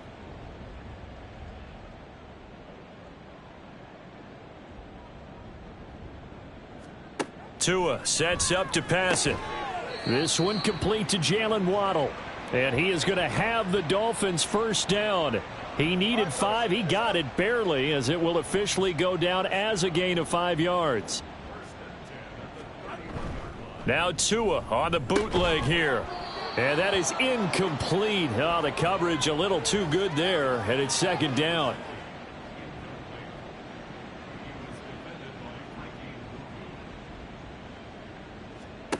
Now Tua. And the Jets pressure too much as down he goes. Quinnen Williams in there for the sack, and he's closing in on the all-time record. That's number 19 on the year. So now after the sack, Tua and the Dolphins staring at a 3rd and long. Tagovailoa working out of the gun. And he's got his tight end. It's Mike Gesicki. 85 catches for him on the year now, and the result there is a first down. A run straight ahead with Achane. And he'll get what he can up the middle, 3 yards. That'll bring up second down. Well, from an offensive perspective, that was a tough run because he only picked up 3 yards. But let's flip it over to the defensive side. They now have the advantage. 3 3-yard gains. That means they're punting the ball likely on 4th down. That's what you're looking for when you're playing defense. It'll be a loss of 6 yards on the play, and that'll make it 3rd and 13. That catch for his career's number 731, and that's the number that Calvin Johnson ended with when he stopped his career in 2016. Yeah, what could have been for him. So maybe now what we'll see is someone else continue. The pressure gets there, and Tua is going to be taken down. Quinnen Williams able to get in there yet again. That's already 3 sacks for him here in this first half of football. He continues, Charles, to be under constant pressure, and these sacks, they're starting to pile up. And if they want to have a realistic chance in this one, they've got to change their blocking assignments. They've got to do a better job to keep him upright. If he's going to be on the deck constantly, they've got no chance to win this game. On 4th down, Matt Hawk is on to punt. He's been a busy man here in this first half as he gets it away. Michael Carter and the Jets offense ready to get back to work. And he's well on his way to a 100-yard game. He's already more than halfway there. We're only in the second quarter. And what I've always loved about running backs is they'll tell you, I had no idea how many yards I had. Right. Those guys have an innate sense of where they are in a ball game and how many yards they've accumulated, because you know they're always working towards 100. He's been working well towards 100 here. After the incomplete pass, here now is 2nd and 10. A give up the middle to Carter. Able to power through. And he's able to plow forward up to about the 29, just shy of the 30. 75 yards rushing for him as he has been tough to stop here in this first half. Wilson now to throw on 3rd down. And that will be incomplete. How about some applause for the defense there? They forced him to throw that one into coverage, and just like that, they're staring at a 4th down. Well done. On 4th down, punt coming from Braden Mann. Jakeem Grant back deep for Miami. We'll call that a 43-yard punt, 2 on the return, and it'll be Dolphin football. Out comes the Dolphin offense now as they get set to take over here. And we don't want to call this desperation time, especially in the second quarter, but you're down. You don't want to. No, but let me finish. Okay, my bad. You're down 3 scores already. You've done nothing offensively, nothing on the scoreboard. That's not a good combination. I think you just called it desperation time. I think you did. But let's face it, you mentioned this to me in a break earlier in the game. The energy level hasn't been there right from the start. We've noticed that. They've got to find a way to get on their toes and start punching instead of retreating, to use a boxing analogy. One play has him up past the 40 already, and another 1st and 10. Here's Tua. He'll find Parker again, complete. So the completion good for 6 yards, and it's 2nd down.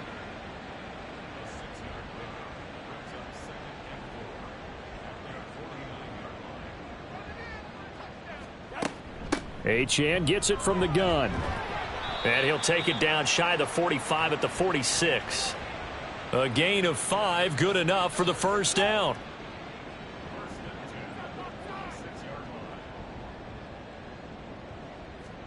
Here's Tagovailoa to throw. Throw left side here, complete to the tight end, Gesicki. That'll go for a gain of 7, and that'll make it 2nd down.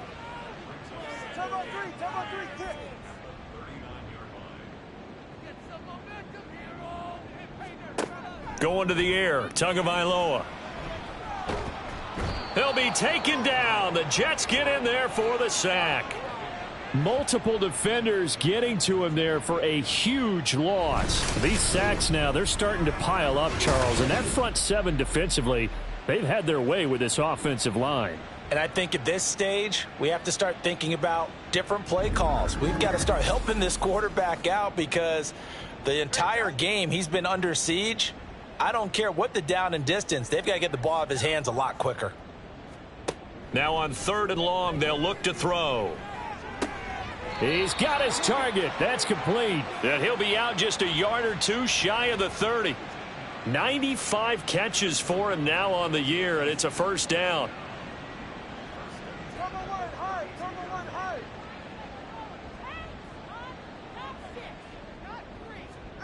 Throwing now is Tagovailoa. Looking left side, and he's got a man. That's Parker. And he's got this down almost to the 20 before he's dropped. Another nice gain. That's now 30 yards between those last 2 plays.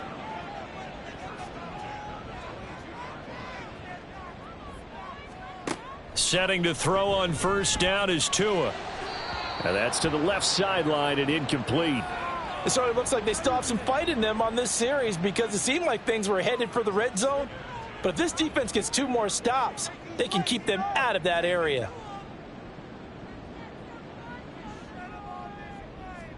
And again, it's Tagovailoa. And this one incomplete. Too much contact to hold on to that one, and it's 3rd down.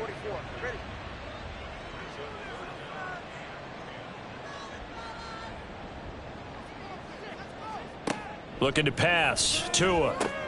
Work in the middle of the field, and he's got a man complete. And he doesn't quite make it, taking it within an eyelash. Dropped at the 1. They're able to convert on 3rd down, and that sets up a 1st and goal. I think he has to be saying to himself, how did that not wind up a touchdown? Remember, you just need the tip of the ball to cross the plane. It's not going to get there, but they're going to be set up in great shape with 1st and goal. They'll let the fullback try and take him home. And he'll actually lose a little bit of yardage here, back to the 2. That's going to go as a loss of a yard, and it'll be 2nd down.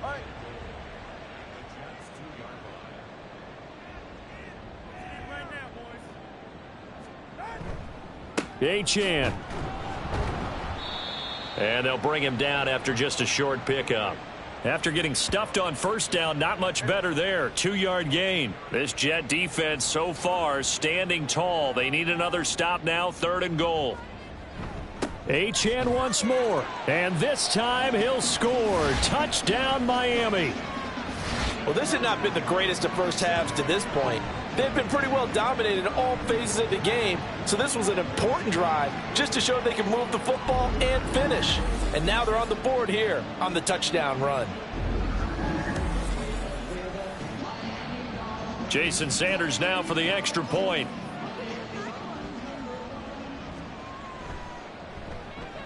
And it's 17-7. So that one a 13-play drive in total. And the drive finished off with a touchdown run from Devon Achane.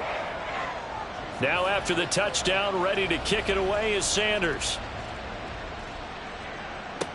Greg Dortch returning. And he will make it to the 20-yard line and no further. Now the Jets offense about set to take over as they head onto the field. No points last time out. They were forced to punt, if you remember, but no time to dwell on that. They've still got the lead here and a chance to add to that here. 1st and 10 as this new drive starts. Throwing on 1st down, but this one winds up to be incomplete. I think he's got to be careful not to force anything into coverage right there. There weren't really any throwing lanes, but the best part for him, he's got 2nd and 3rd down to fall back on.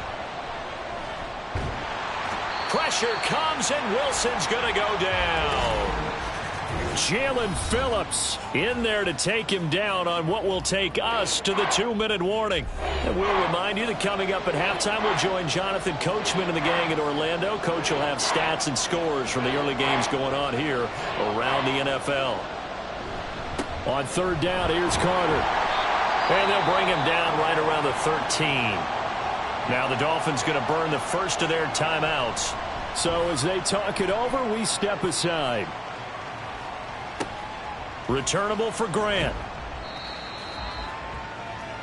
Devon Achane of the offense ready to go once again. He's just been looking for some space. I'm not going to pin it on him or the offensive line, but they need to get this run game going better. Sometimes you just have to credit the defense. They came in with a plan themselves. So I think now you try and mix things up a little bit.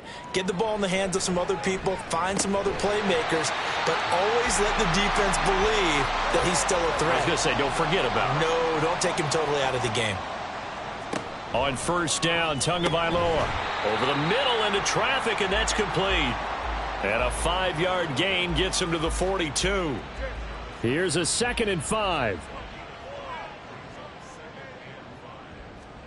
Tua going to throw. And he fires one incomplete. Well, this defense is going to have to finish the job. There's still a second half that they have to play. But so far, an absolute total effort. They've disrupted the passing game, stressed the pocket for the quarterback. They forced him into errant throws.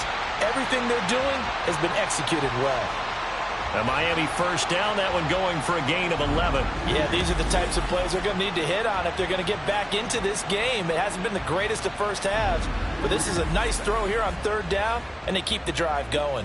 A 1st and 10 here, and you know, if they could just get 3 out of this, something about whittling it to a 1-score game at half that might provide a psychological boost.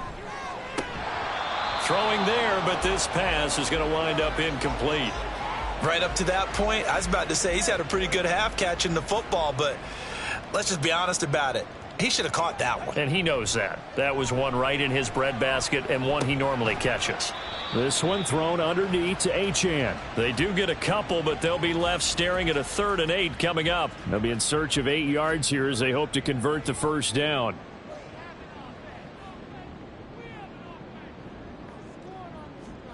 Throwing is Tagovailoa in the red zone before he crosses over out of bounds. The Dolphin passing game rolling here. They've got another first down.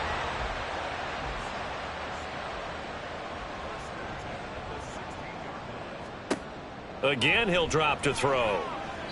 That's to the sideline and incomplete.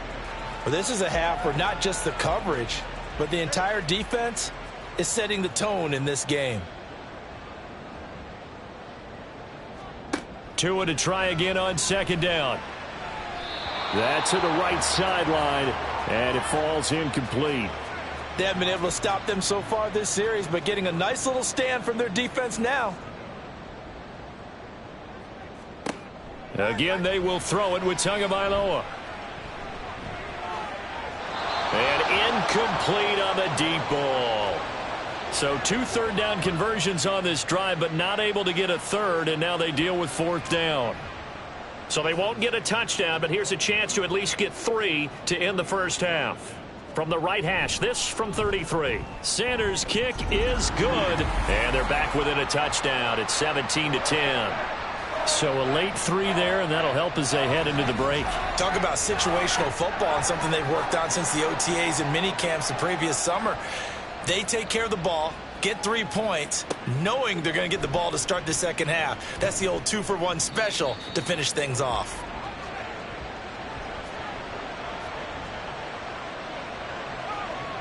He'll take the knee, and the final couple seconds will tick by in this first half. So we have reached halftime with a touchdown. That's the difference on the scoreboard. All right, we'll bypass the halftime show in favor of returning to this late season game with the teams coming back from the locker rooms here a bit early. And we welcome you back live now inside the booth alongside Charles Davis. I'm Brandon Gaudin, set and ready to rock for the third quarter. Out comes the Dolphins now. They'll go on offense first here in this third quarter. This offense, Charles, had a strong first half throwing the football, at least in terms of yardage, but that hasn't translated so far on the scoreboard as they begin the third quarter here, trailing and looking for a little momentum. Yeah, you're right about that because, you know, let's face it, in the first half, most of their focus was in the passing game, and to their credit, resulted in a healthy amount of yardage. So I would think that at halftime, they're going to anticipate that defense loosening up a little bit to try and cover the passing lanes. They've got to get the running game going, and there should be some gaps to run through now. They get 6. That'll leave them with 3rd and 4.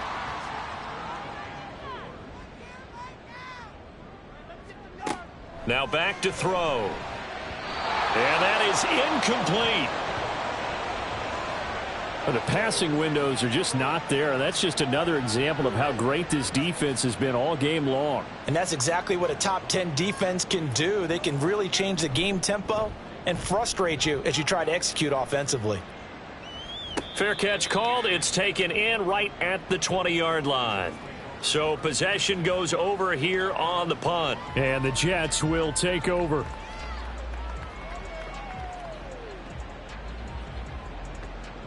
Wilson leading the Jets up now for a 1st and 10 at their own 21. They'll start this drive with a handoff to Carter. Shoves him aside, and he's got it past the 30 before he's hit and dropped. 89 yards rushing here for Carter, and a 1st down. We use the word relentless a lot with guys who are aggressive on the field. In this case, it really fits, doesn't it? How about his ability to break tackles and his feet never stop moving? Play action. It's Wilson. And his pass incomplete. But the passing game right now for them not overly impressive. Last week he hit on right at 50%. This week he's under 50%. And it's not just on him. Protection, a few breakdowns along the way that's made him get off the spot. Receivers not getting their way open downfield. The coverage has been awfully tight. They've got to all get together and find ways to make this passing game get in gear. On 3rd down, Wilson. Oh, he stays up, but in the end, the pressure too great, and he goes down. Looks like a 9-yard loss, and it also brings up 4th. Got to give it points for the attempt, but there's just a wave of pressure there. A host of people in the area. Evades a few, but couldn't evade all of them.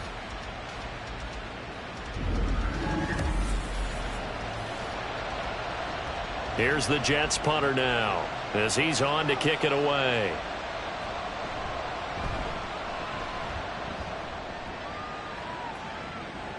And a fair catch taken back near about the 35, 36-yard line. A 40-yard punt, no return. And they will take over 1st and 10. The Dolphins at the line ready for their next drive. We have not seen much on offense here from either side these last few drives. We've hit a wall, so to speak. And have hit it to a hit, and the ball is out. And it's scooped up by the Jets. And they are going to set up shop at the 32-yard line. And this is where you need the quarterback to morph into being a running back. The ball can't be away from his body. It can't be loose. It can't be held like he's going to throw it. Tuck it away. Take care of it because he's going to run through a lot of traffic. And if he doesn't take care of it, we're going to see less design runs like that. New York's offense back out there and set to go. These guys definitely hoping for a better showing than their last appearance. They couldn't really even move the football much beyond the shadows of their own goalpost, Charles. We'll see if they can get a better, more sustained drive going here. Yeah, and every team that we ever talk to says the exact same thing. When you start a drive from that deep in your own territory, the goal is a minimum of at least 2 first downs, because even if you have to punt then, you change the field position, right? You flip the field a little bit. They didn't get that done. This time they want to string together a nice drive and help themselves out. 2 yards on the pickup there. 3rd and 7 now. Now it's Wilson. And he's going to be brought down at about the 16. That's good for a Jet first down, a gain of 13. Whenever we talk about moving the sticks and controlling the football, there's a great example right there. Those are the 3rd downs you need to convert to win football games. We're in the 3rd quarter of this one, and this is a tight one. In order to maintain pace, keep the ball away from the other team, and put points on the board, those are the plays they need to continue to convert. Ball on the 8, 2nd and 2. A toss left side for Carter. And the reinforcements come in as they're going to stop him behind the line. He winds up giving a yard back there, and now it's 3rd and 2. We all have habits. We can be somewhat predictable, and you know me pretty well on 2nd down and short. What do I like to see? Play action. Yeah, without a doubt. I thought that was a great spot to call it. Instead, didn't go their way, did it? No, defense sold out for the run. Worked out well. And inside the 5 here before he's out of bounds, right at the 3. Now a stoppage here as it looks like we've got a Dolphins shaking up on the play. We'll get an update when we come back to Hard Rock Stadium. They'll run with Carter. They're able to get a couple here, but won't get across the plane as they stop him right around the 1. 2nd and goal from the 1. Carter again. But he will go backwards as he stopped for a loss. That's going to go down as a loss of 5, and it brings up 3rd down. And now 3rd and goal coming up, the loss on 2nd down. That just means this crowd's going to get even louder, and they'll get a little bit of extra help from the defenders as they exhort them to join them in the effort. And he's going to go down, sacked right around the 17. That will bring up 4th down and an 11-yard loss to boot. That's quite a stand there defensively. A huge sack on 3rd down, and that's going to force them into a field goal attempt.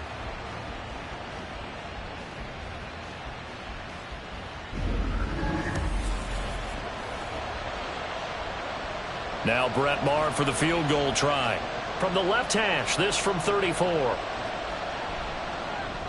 The kick by Maher is good, and they double him up here. That makes our score 20-10.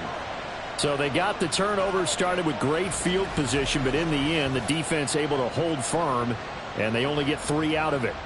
And I like what you said right there. That defense able to hold firm, backed up into the shadow of their own end zone. The goalpost right behind them.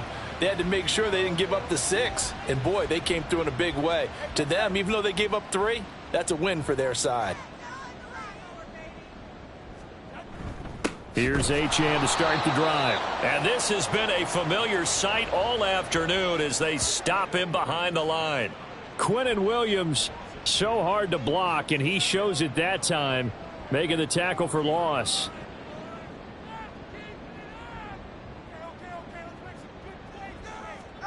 Tua sets up to pass it. Throw caught by Achane. And they'll take him down at the 31-yard line. These guys have punted 4 times already, and they're staring at a 5th, barring a conversion here on 3rd down. Able to find the open man. That's complete. And he is going to have the Dolphins first down as they're able to get the 3rd down conversion. Would it be safe to say that as precise as routes are supposed to be run in the NFL, maybe they're not quite as precise in college ball? That's accurate, yeah. And I think we saw a college route in the NFL there. Just find the soft spot, find the dead zone, and find the first down. And that's what he just did. Now Achane on 1st and 10. And forget about finding a lane. He barely had time to look up before he was planted in the backfield. A loss of a full 3 yards, and now it's 2nd down.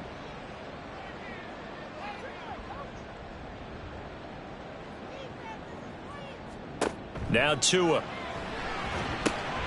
Over to Landry on the bubble screen. Jarvis Landry. Now he's loose down the left sideline. And finally wrestled down at the 11. A big play there on the catch and run. 52 yards. Those wide receiver screens like that, isn't that what they said they wanted to implement more in the game plan this week? They certainly did, because they felt like they had an advantage with their receivers out in open space. They thought they could make the first guy miss like a punt returner and then pick up nice blocking downfield. A real field flipper there, as all of a sudden they've got a first down in the red zone. Here's Tua. Throwing into traffic there, and that's complete. It'll go down as a gain of 6, and that's going to bring up 2nd down.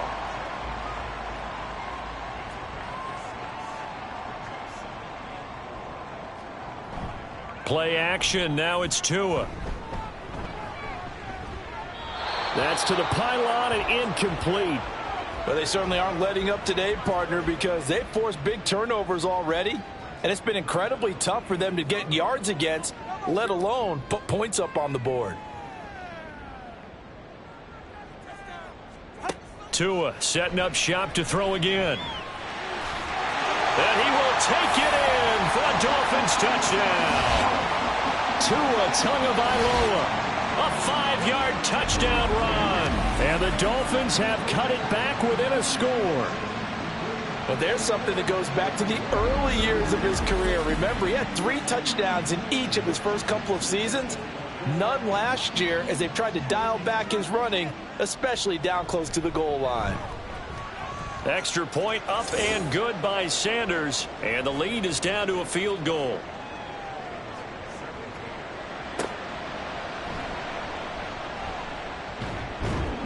And he'll go down as this drive will start at the 25-yard line. And the Jets set to take the field. Pretty important third-quarter drive for them. Momentum has sort of shifted the other direction after that last touchdown as they nurse this small lead. Now Carter to start the drive. And this one goes nowhere. Losing yardage back at the 22. Yikes, a 4-yard loss really sets him back now for 2nd down.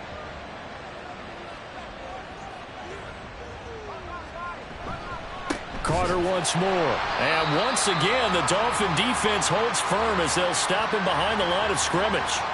They'll wind up losing 3. And now it's 3rd down.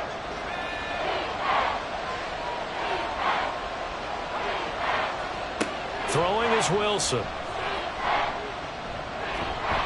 In trouble here, and down he goes. Back at the 8-yard line. Christian Wilkins able to get him down for a loss of 11. And it brings up 4th down. And this dominant defensive performance continued on that play. This poor quarterback has now received the protection he needs and has had to pick himself up off the turf far too often. Here's the Jets punter now. As the drive goes backwards, so he's on to punt it away. Now a fair catch is called for and taken a few yards across midfield. So a change of possession here on the punt. And it will be 1st and 10 as they take over. Tagovailoa and the Dolphins come up 1st and 10. Just shy of midfield at the 48. Hand off to Achane to begin the drive. And nothing much materializing there on the first down run. He'll get a couple, and that's it. 2nd down and 8.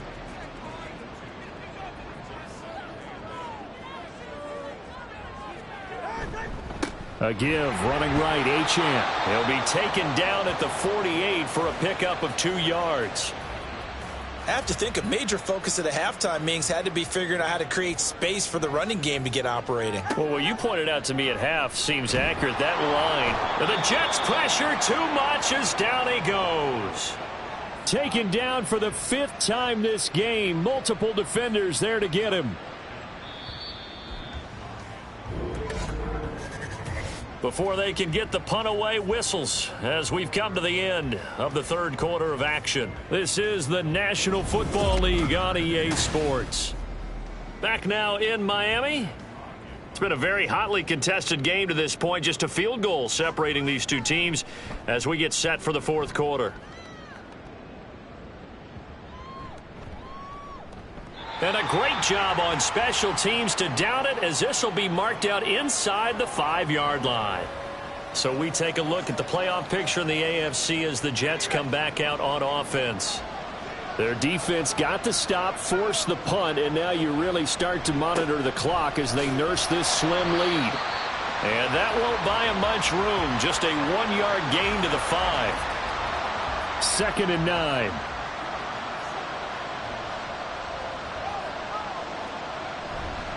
They'll try the left side with Carter. And he'll take this forward only up to about the 7.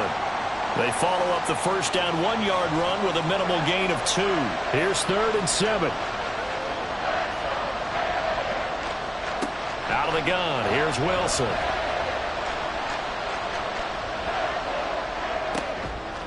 He finds his man, complete. It's Wilson.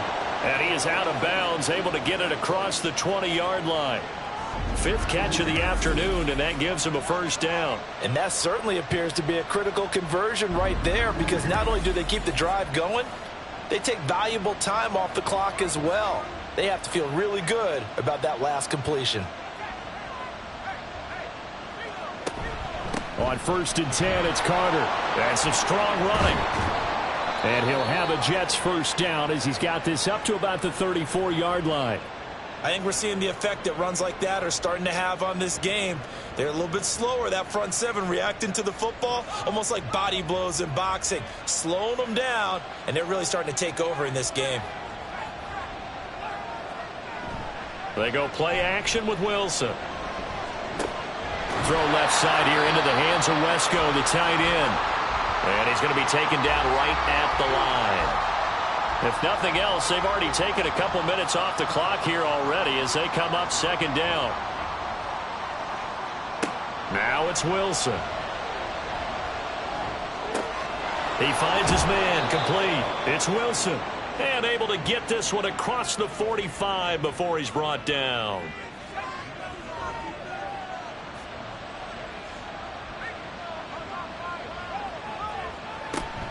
Back to the ground with Carter. And now the ball's out. Fumble near midfield. But it looks like one of the DBs has it. And they take over. They'll set up shop at the 46-yard line. Well, partner, here's where team football gets tested a little bit, because I know the defensive guys were over there chilling on the sidelines, and all of a sudden they heard the sudden change call because that fumble puts them right back on the field. And they've got to go out and finish the game now themselves. Absolutely. And now, as with every potential turnover, they're going to take a second look at this just to make sure. Now the question, was the knee in fact down before this ball comes loose? And is the video convincing enough to overturn it? A lot of factors here. Remember, you also need clear possession of the football afterwards. This is a tough one to overturn. So that one overturned. They say the knee was down, and that will not be ruled a fumble.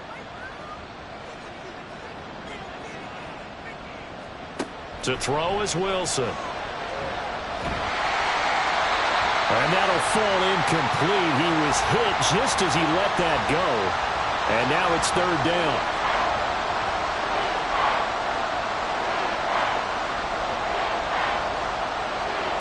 Wilson. A nifty bit of scrambling there. 12 yards, first down. Well, there you go. Save your best scramble of the day for a big-time situation in the fourth quarter, picking up the first. You don't want to use it up early, right? You want to make sure you save it for that exact moment, that key time. And that's what he did, although you and I both know it wasn't planned that way. But what a nice job using his eyes, scanning the field, and realizing when it was time to exit the pocket and go. Ball on the 35. Here comes 2nd and 5.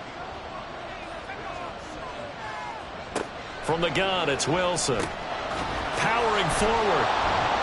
Back-to-back receptions for him, and it's another first down. When this offense can get their tight ends involved, they can move the football. Here, a nice route, able to look it in, and picks up the first down. They go play action now. Wilson. And he's going to go down. They get to him back at the 40. It'll be a loss of 10. And it'll bring up 2nd. I don't know what else can be said about this pass rush. They have been sensational. CD, that is now 6 sacks for them. And how many times do we talk to offensive coordinators and they say a sack is a result of everyone on offense not doing their job? But let's be honest about this one. This is the offensive line unable to counter the pass rush. They've been teeing off all game long. On 2nd down, here's Wilson. And his throw's going to be incomplete. Well, partner, guaranteed they approach this play with the idea of making up ground to make 3rd down manageable. Unfortunately, with that incompletion, right back where they started on the last snap. Now they need a big 3rd down play in order to pick up the yardage needed. And here he'll be brought down a little shy of the 35 at the 36. 3 yards, all they could muster there, and it'll bring up 4th down. Boy, that one was well read defensively, and this is all about diagnosis as a safety and being decisive because he saw it setting up in front of him, able to knife through there and make the play. And that's off the right upright. Thought it might sneak in, but it did not. It's no good. And that will keep this a 3-point game. So points so crucial in a tight game like this, but this kick off the goalpost, and that'll keep the score right where it is. Yeah, it wouldn't have made this a 2-score game, but any cushion this late definitely would have helped. Now they need to ask their defense for another stop, and that's going to require some work. Tua now on 1st down. That's complete to his tight end, Mike Gesicki. And he gets this to the other side of midfield across the 45 before going out. Solid way to start the drive. 13 yards, picking up the first.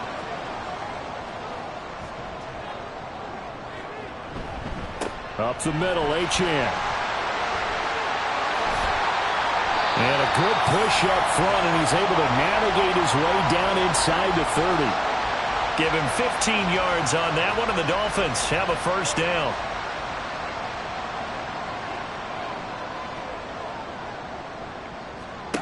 From the gun, it's Tua. They're unable to connect, but a late flag comes in. And the contact may have come too early.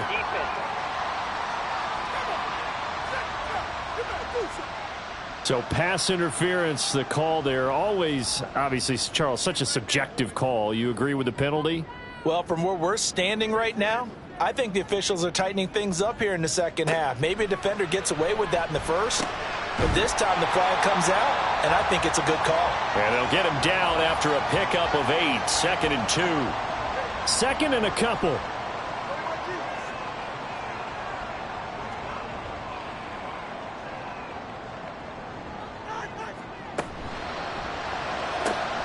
He'll look to Gesicki on the out route. Ball is caught. And inside the 5 here before he's out of bounds, right at the 3. Only way to get the lead here, of course, with a touchdown. And that's what they're gunning for on 1st and goal. They fake the handoff. Now Tua. Rush coming, and he's taken down. Not the 1st and goal play they drew up. Multiple defenders in to bring him down to the ground. Well, that's not how you hope to draw it up there on 1st and goal, CD, by taking a sack like that. Well, they tried to be aggressive, didn't they? They didn't want to try and work their way past the goal line. They wanted it right there on that play. Unfortunately, it backfired against them. Now they have to try and pick it up here moving forward. On 2nd down, a run by Achane. And he'll get this one down to about the 10-yard line. It's a pickup of 3, but still a little work to do on 3rd and goal. Throwing now is Tagovailoa. And probably the wise decision there. No one open. He just throws it away. And that keeps the field goal on the table as it's 4th down. So a big one coming now for Jason Sanders. From the right hash here. Should be an easy one. The kick by Sanders is good. And the Dolphins have tied things up here in the 4th. Well, you talk about clutch. That one was right down Broadway, and this game's all even here in the 4th. Yeah, he didn't leave any doubt, did he? Good snap, good hold, dead center. Almost like a big-time golfer in a major, firing at a pin from the fairway, trying to win the tournament going down the stretch. And that decision to bring it out ends up not being a good one. Costs him about 5 yards as he's tackled at the 20. Back on offense, New York gets set to take over. And we essentially have a brand-new ball game. After that last field goal has tied us all up, we brace for what should be an exciting rest of this 4th quarter. And he'll take this ahead for about 4. 2nd down coming up. They'll come up 2nd and 6 now from the 24. Here's Wilson. He'll dump this off to Carter, complete. And he'll get this up past the 25 before he's out of bounds. As big of a play as we've had in this one so far. This is 3rd and 3. They'll run with Carter. And this one goes nowhere. Losing yardage back at the 22. They went backwards 5 yards there on 3rd down to bring up 4th. Well, that was one of the few times they've been able to contain him thus far. He's over 100 yards for the game, but he lost a bit off his total on that carry.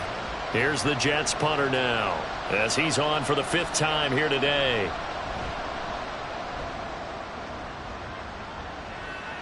Fair catch called for and taken right near the 30-yard line. The Dolphins ready to take over on offense. Excellent job by their defense to force the punt and provide them with this opportunity, all tied in the 4th quarter. And the drive starts with a run from Achane. And he is going to be stopped cold behind the line of scrimmage. He continues to struggle to find a crease to break off a big one and might need to just put that aside and just try and ram his way forward and get what he can. Getting down to the good stuff, all tied with 2 minutes remaining on EA Sports. They'll come up now. This is 2nd and long. Here's Tua.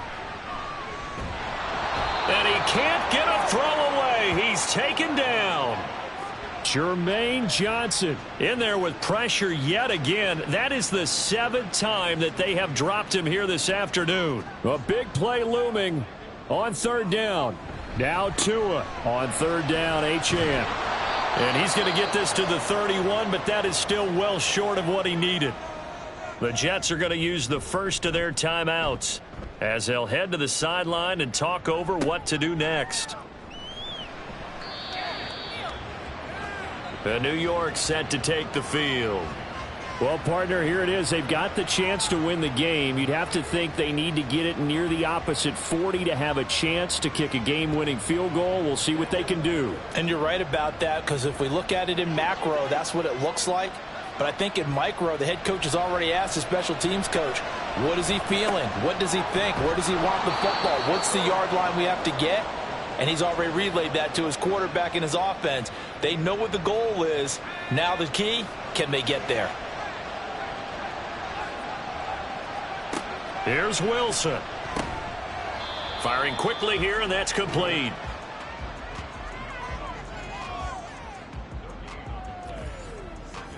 They'll try again here. 2nd and 10. Now another timeout called for by the offense as the clock stops here with 46 seconds left to play. Here's 2nd down. Throwing now is Wilson. And he can't get a throw off. He's taken down. What a huge play at this point in the game. That winds up pushing him back 11 yards on the sack. And that'll bring up 3rd.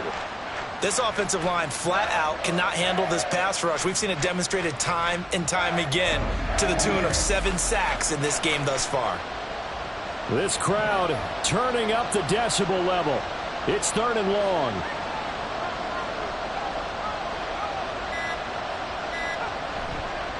Running left on the handoff, Carter.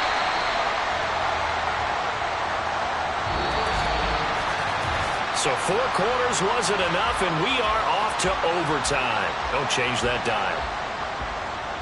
It's a little teaching moment here. Overtime rules. Remind us how this goes, partner. Okay, so in the past, we had sudden death. First team to score wins, but no longer. Now, if the team receives the ball, scores a touchdown, they win the game. If they kick a field goal, though, or don't score, the other team gets a possession. And after both teams get a possession, then we're into sudden death. First team to score wins the game. And we will not see a return to start overtime. It'll come out to the 25-yard line. The Jets offensive unit ready to get going here. And everyone knows the OT rules, Charles, but pretty simple formula. They go down and get a field goal, we continue play, but if they can find the end zone on this possession, ball game over. And as meticulously as all teams plan for a game, I don't doubt for a second on that offense coordinator's play sheet, he's got some overtime plays that he wants to run. I know it sounds crazy, but they plan for everything. 1st and 10 all the way throughout the game, 2nd and 7, whatever. Right now, he's looking at that play sheet saying, if we get to overtime, what can we break out that they haven't seen? And he's upended after a gain of 2 out to the 27. And we see another pitch and catch there to the running back. This position just continues to evolve. They become just as critical to the passing attack as a lot of receivers, tight ends, because their ability... Pressure comes, and Wilson's going to go down. Jalen Phillips able to get in there for his 2nd sack of the afternoon. Now that was a passer's nightmare. The front door totally shut down by the defense, so he kept going backwards, hoping to find another avenue of escape.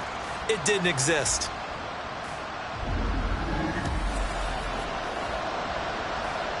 Here's the Jets punter now. On for a very important punt here in overtime.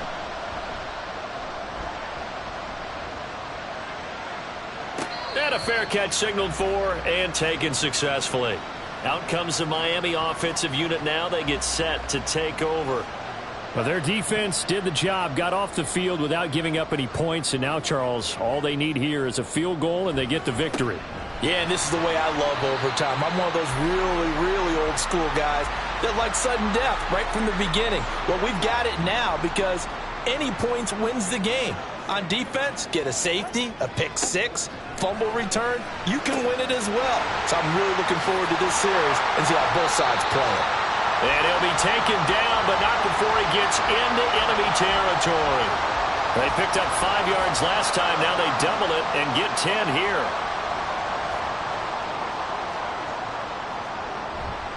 Running right, here's Achane. And they go backwards here, losing yardage back at the 48-yard line. That's Jermaine Johnson stopping that play before it begins, dropping it for a loss. Next score wins, but remember, this will be a tie if the period ends with no scoring as they work on 2nd down. A throw there, but that's going to wind up incomplete. I think he could have scanned downfield forever, but there wasn't anything available. Ends up throwing an incompletion, and I think he'll take that. Now on 3rd and long, they'll look to throw. He's got his target. That's complete. And he'll be out just a yard or 2 shy of the 30. Able to convert on 3rd and 14. A terrific play call.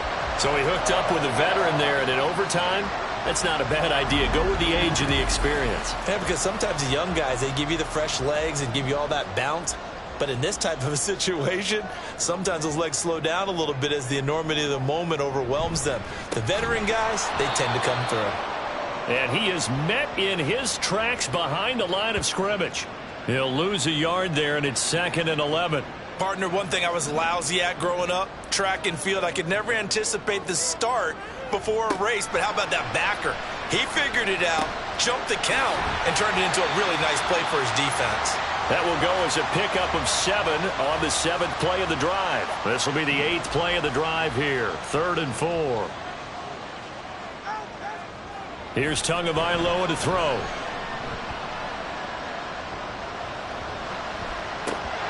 And the throw there going to be incomplete. Oh, man, for him to be that wide open and drop it. Sometimes you have just too much time on your hands, right? You end up thinking way too much, and your hands get shaky. And yes, he's a tight end, but that's a catch he should have made. This now on the right foot of Jason Sanders. This to win it in overtime. And he got it. The kick is good in overtime. He's able to split the odds tonight. The Dolphins have won the game. A lot more was on the line in this one than just defending your home field, CD. They defend their home field against a division rival and get the victory, so this one feels a little extra special. It has to, right? There's always just a little more emphasis on games like this. Everyone talks about playing each game the exact same way, but you and I both know that is not true. Division rivals, you want to take care of business.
Apple.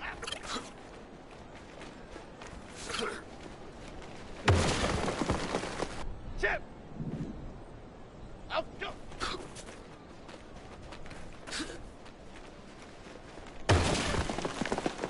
Pass.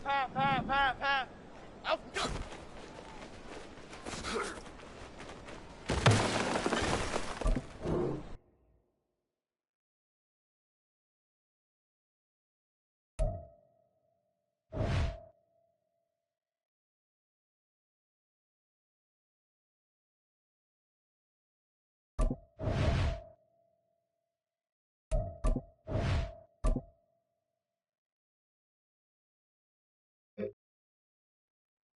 Half jumbo.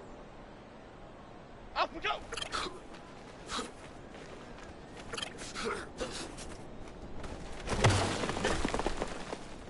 Okay, here we go. Up we go.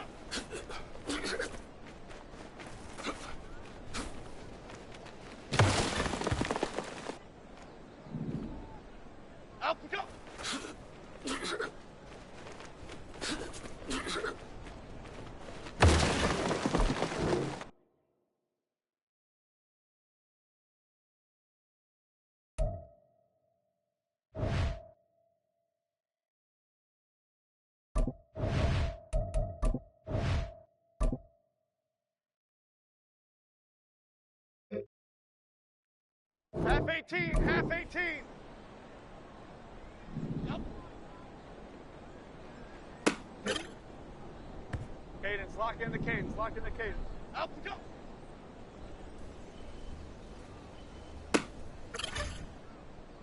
Here we go. Up and go. Chip.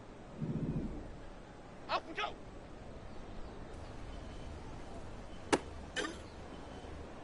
Here we go. Calm, calm, calm.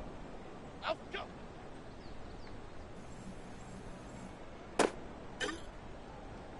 Okay, here we go. Up and go.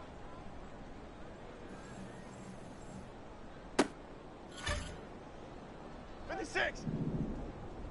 Up and go.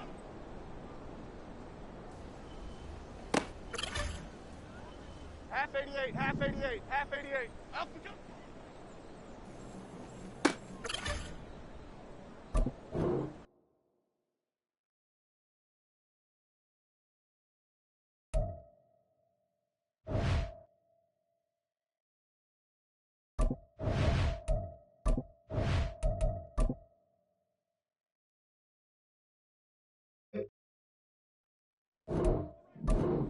Up and go.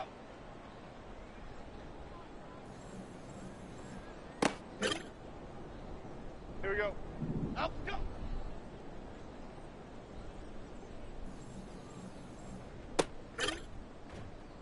Here we go. Up and go.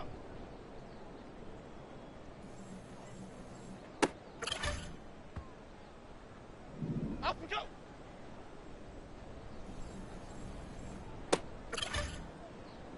Momo, Momo, Momo.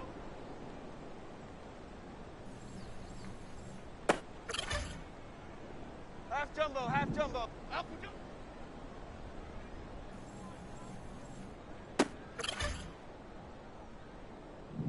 Up and go.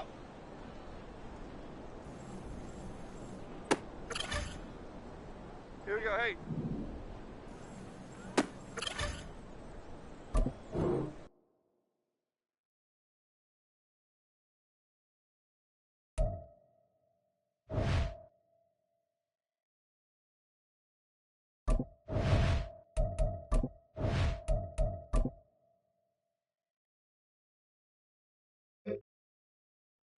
Here we go, hey. Up and go.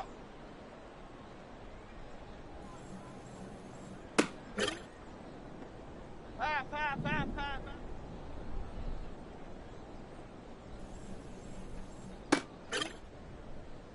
Half 18, half 18. Up and go.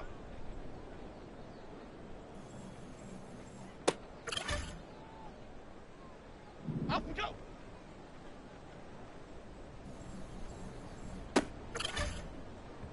Chip. Up and go.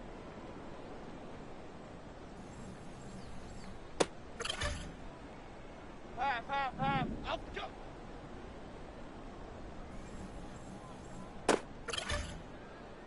Half jumbo, half jumbo.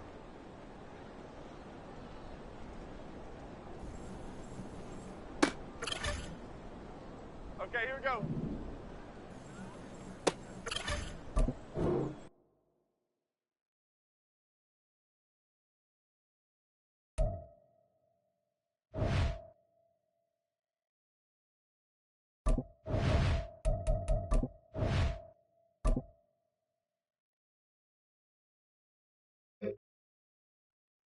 Half 18, half 18. Up. Cadence, lock it. Here we go. Up and go. Chip. Apple, apple.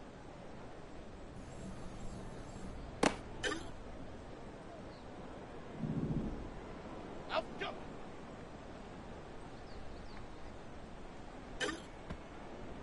Here we go. Calm, calm, calm. Up and go. Okay, here we go. Up and go.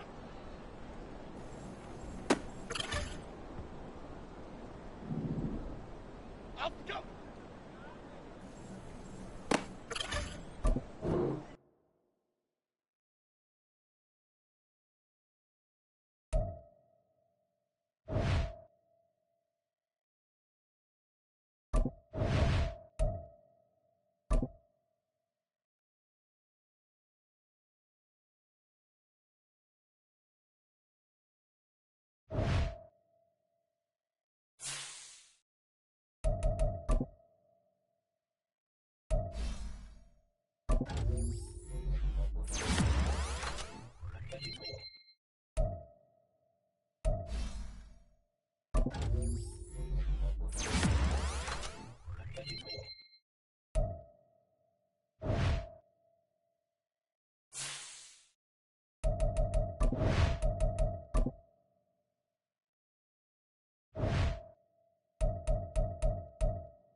now.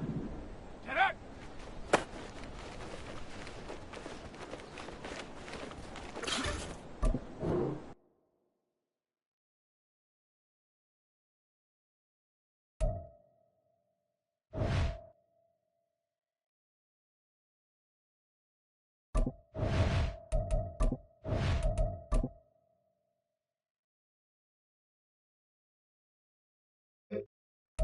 Set up.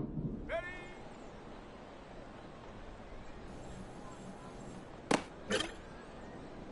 Ready, ready.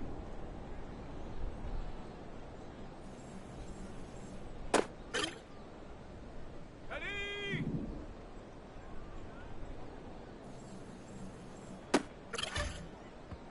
Ready.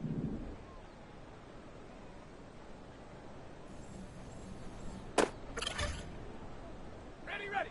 Hot, hot.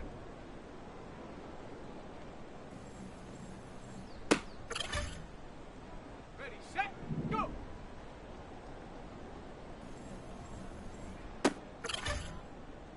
On the set.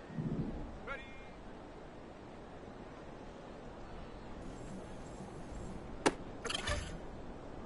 Come on, set.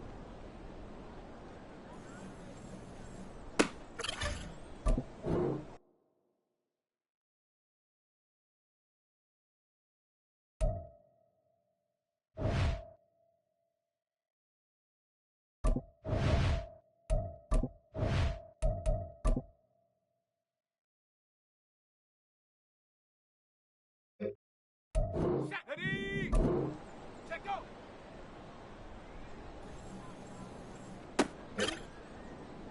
Okay, break. Ready, ready.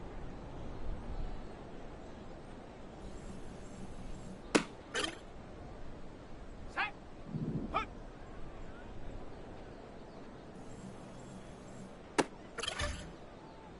Here we go, here we go. Get up.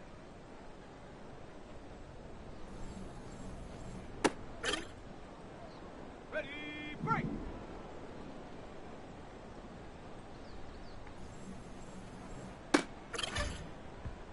Here we go, set.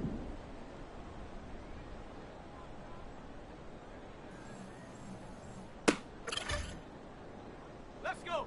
Ready. Set.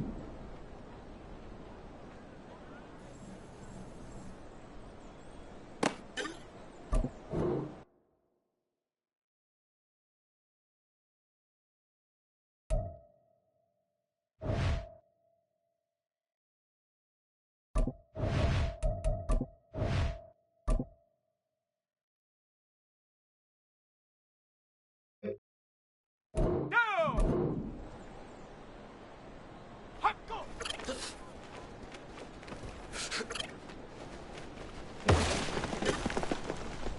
Let's go now. Hot, hot.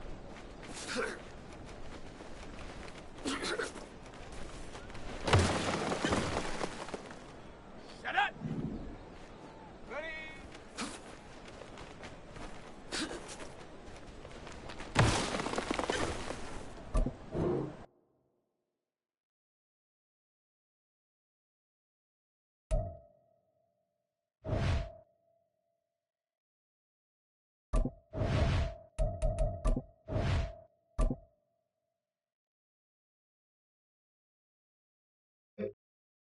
Ready, ready. Ready.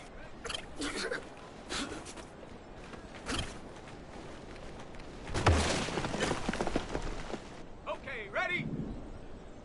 Set, go.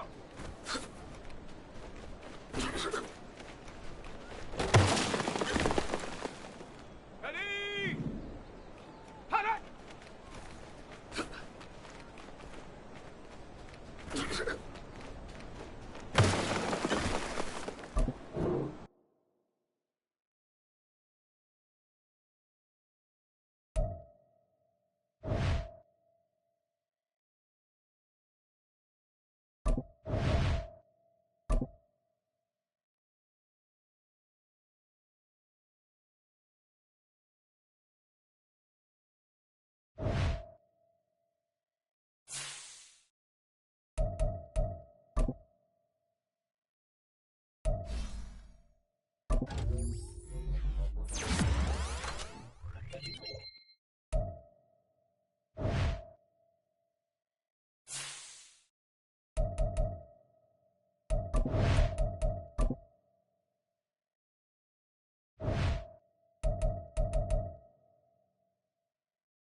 It's Week 15 of the National Football League, and we'll see Chris Olave.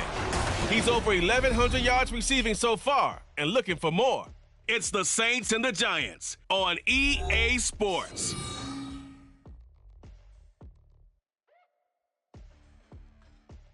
City of New Orleans, and we are just outside of the French Quarter at the Superdome. Today on to Week 15 in the NFL, and we've got a good matchup in store, as it'll be the New York Giants taking on the New Orleans Saints. Along with Charles Davis, I'm Brandon Gaudin. And Charles, you look at this Saints team as they enter play. They come in playing pretty well, 6-3 in their last 9 games. And last week they put together a 3-touchdown victory and were never challenged in that game.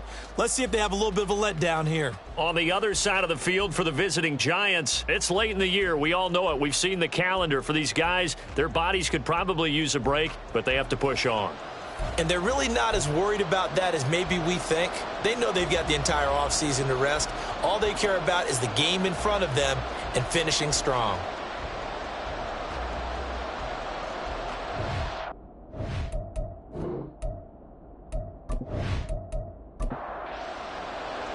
The byes are over. It's now a 4-week sprint to the finish, and we are underway here in Week 15. This taken in at the goal line.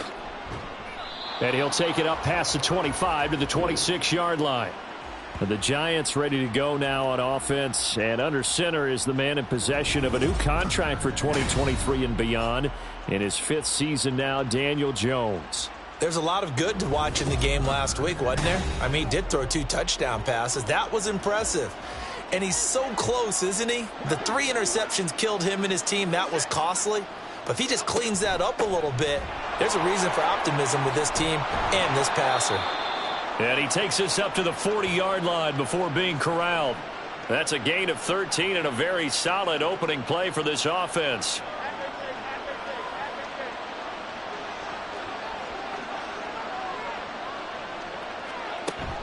They keep it with Barkley on first down. They'll get this up to about the 44. And you look at this Saints defense. They're a unit that enters play way down, number 28 in the NFL right now against the run. One thing players always tell us is that they never really pay attention to numbers. I don't believe them for a second. They know where they rank, okay? They're not quite at the top, but they're far from the bottom. But let's face it, they want to move up. In order to do that, they've got to look at each other and make sure everyone's taking care of their assignments in order to play the run better. Pass taken in by his big tight end. And this is going to be another first down as the tackle's made at the Saints' 38-yard line. A third down gain of 19. Well, on third down, he wanted to go to one of his most dependable targets, and that's who he found, his tight end there, to pick up the first, Charles. And you used the proper word there, dependable, and sometimes spectacular, because tight ends nowadays, they can do it all. But they're the guys you trust, especially across the middle of the field where there's traffic. He delivers, and they pick up nice yardage. From the 34-yard line, here's second down and 5. Now Jones. Oh, he tried to fit it in on the slant, and it's intercepted. And the Saints will take over here as they get it up to the 43-yard line. Well, that is a quick lesson on how difficult this defense is to throw against. An interception on their initial drive of the ball game. Now we know why their offensive staff spent the entire week awake trying to prepare for this one, because you can't totally shy away from throwing the football. But at the same time, you're looking at them and going, where are the weaknesses? How are we going to move it? One of the top defenses in the NFL for a reason. We just saw one example right there.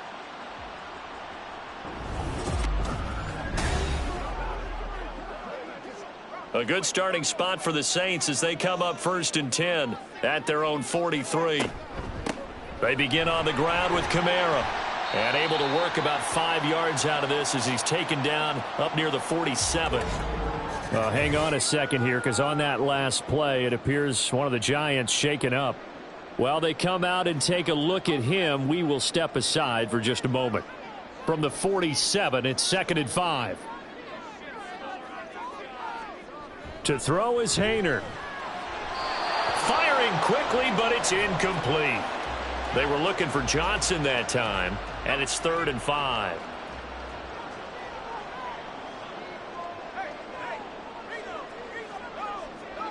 Throwing. Hayner. And he's unable to haul it in, so it falls incomplete over the middle third of the field, and that brings up fourth. No surprise at all. They're looking for the big man early in this one. The only surprise for them, he couldn't hang on to the pass.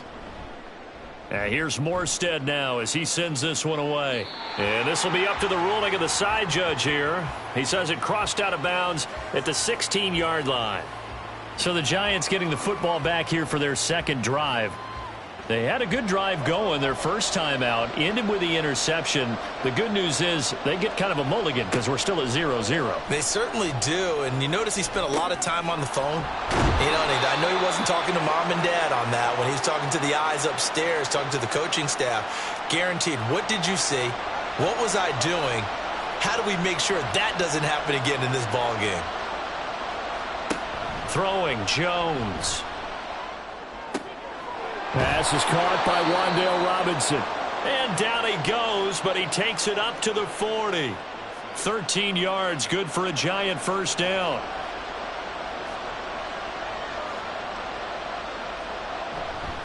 It's Barkley on the counter. And slow going there as he'll only get a yard, maybe, up to the 41. From the 41, here's a second down and 9. They'll run it again with Barkley. And he'll be pretty well stopped in his tracks. Give him a yard up to the 42. Here comes third down and 7.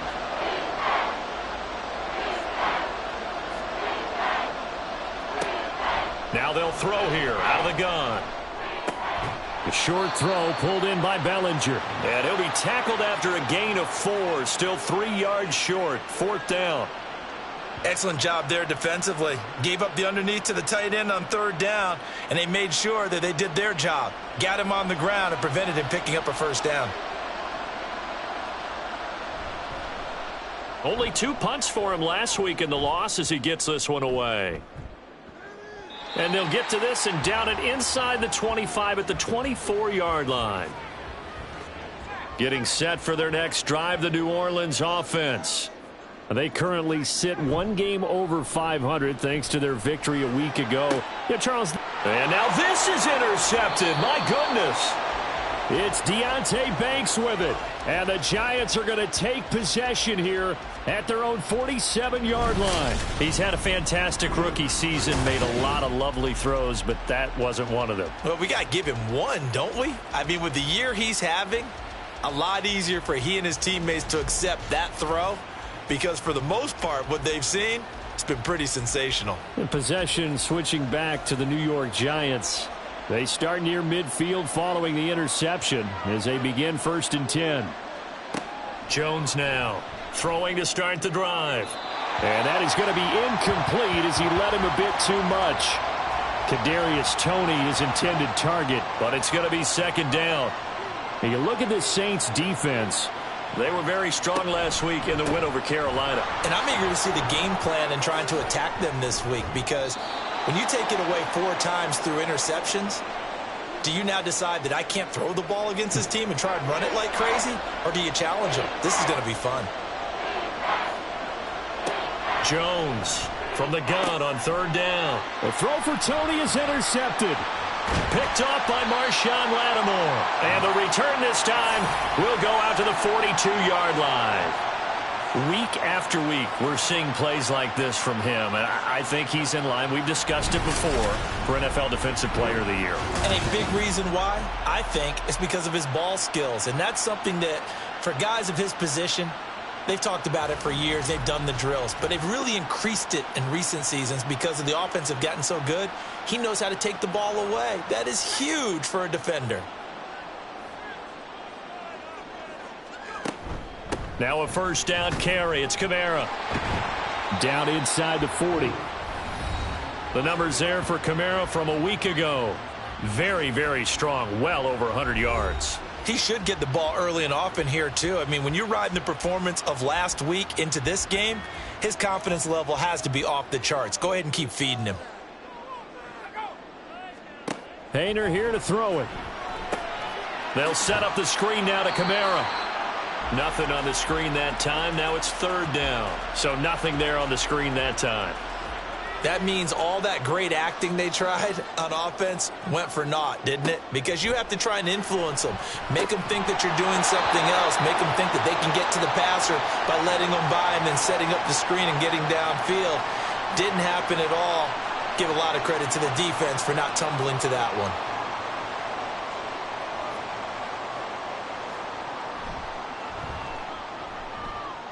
And this is off the left upright. And it comes back. It's no good. And this will remain a scoreless game. And anytime you see a kicker trot out to try one from 56 yards, you know everything's got to come off perfectly for it to have a chance. If the laces aren't quite right, if he doesn't hit the fat part of the ball just right, it's unlikely to go through, and that one winds up no good. So the missed 56-yarder, and now the flip side. Good starting field position at the 46 near midfield. They'll start out on the ground. It's Saquon Barkley, and he'll be brought down at the 50 after a gain of about 5. Ball right on the 50-yard line. Here's a 2nd and 5. They'll go to Barkley again. It's a 5-yard gain, but they'll still be a yard short here with third down now looming. Well, this defense for the Saints, they were very strong last week in the win over Carolina. And I'm eager to see the game plan and trying to attack them this week, because when you take it away 4 times through interceptions, what do you do now when you go into a game? Do you decide you can't throw the ball? Do you try and run it more? Or do you tell your quarterback, make sure you see your guys open before you deliver? Well, so much for that possession. Yeah, I think he tried to do a little too much there, partner. He tried to keep it himself. End up getting buried in the backfield, and that brings up 4th down. And now a low liner. I think he mishit it. And no return on this one as the fair catch is signaled for and taken. That'll go for only 17 yards on the punt. And the Saints will take over with a 1st down and 10.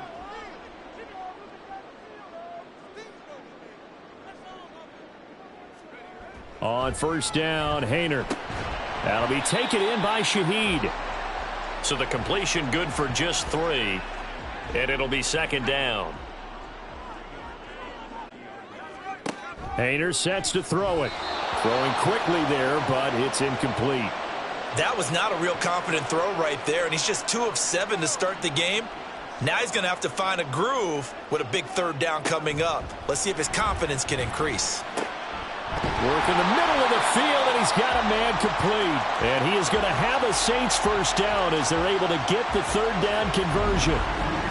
He's such a good route runner. Shows it there on 3rd down. Very proficient and a good pass. And you know what I've observed over the years in the NFL? The better a route runner you are, the more confidence your guy's going to have in you to go to you in important times, because he can trust you being in the right spot, and they connected there and picked up a 1st down. And that'll be good for 8 yards to the 45. He decided to run a hitch route. It really helps to have a guy who can turn it loose. And, boy, he rifled one in there on that one. Not much run after catch, but it worked really well. And a good job of finding the open space to run as he's down close to the 30 here. 14 yards is the pickup. 1st down, New Orleans.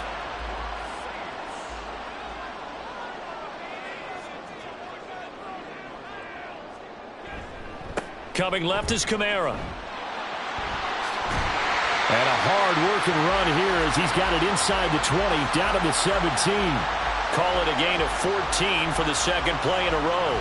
Relatively small sample size, but that's his longest run of the 1st quarter. Bounced it out to the outside to make it successful. And to get there, you actually need some help. It's not just your pure speed getting to the corner, making sure that the blocking is taken care of inside so the pursuit doesn't get you. And oftentimes, those wide receivers, tight ends that might be flexed out, they've got to control the edge and make sure no one from the outside can spill the play before he gets there.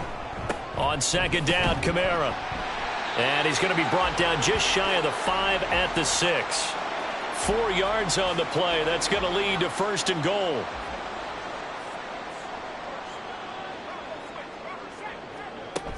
Try to pound it in, Kamara. And he gets him a little bit closer. He takes it from the 6 inside the 5 to the 4.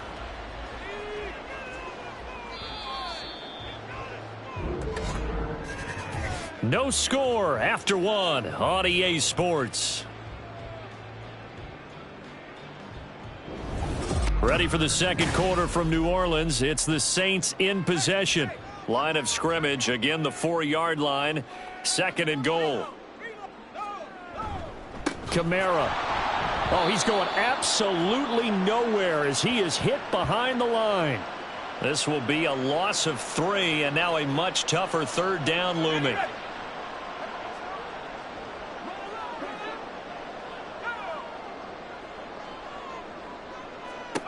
From the gun, here's Hayner.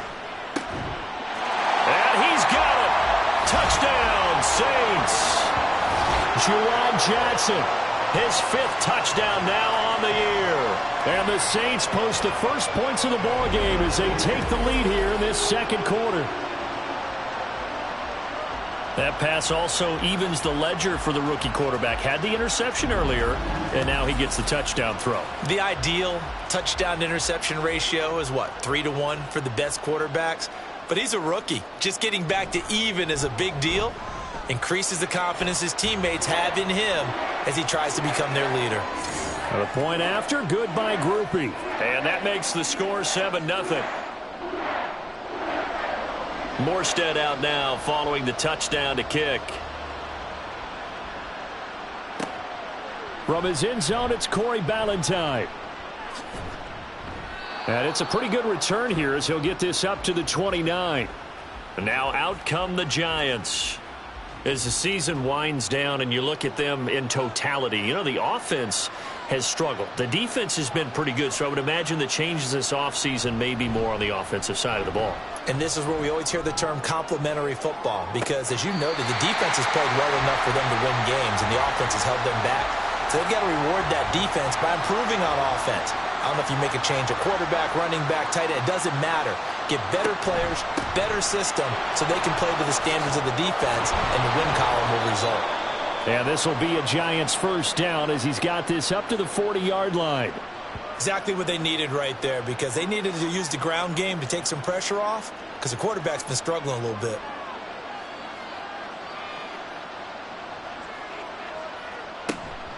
A first down carry for Barkley. Oh, able to avoid him. And he's going to get this all the way down inside the 35. 75 yards rushing now for Barkley. It's a first down. I think they like this drive a little bit better there, partner. Running game helping out, picking up some of the slack. Because remember the last drive, they went 3 and out.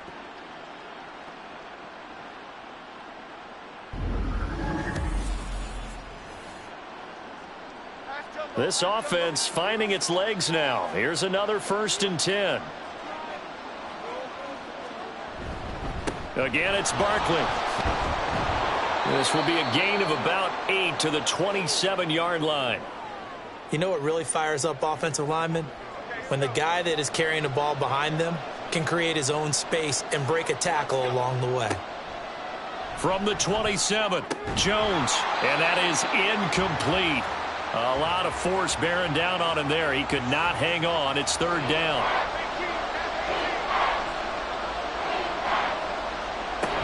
They'll try to run for it with Barkley. And he's going to get the first down as they bring him down at the 23. Give him 3 yards and a fresh set of downs. And, Charles, you look at this offense, their struggles moving the ball well documented. Dead last in the NFL in first downs, but signs of life there. Yeah, and you and I do, I think, a really good job of respecting the game and respecting the teams. But this squad, they're in a position now where their fan base gets excited when they pick up a first down. They cheer almost like they picked up a touchdown. 2nd and 5.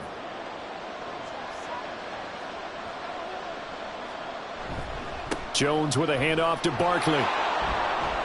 Dances by him.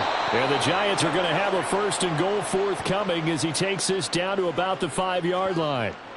This guy's well on his way now to a big game on the ground. It's another good run there. Puts him over the century mark in yardage, and we're still in the second quarter.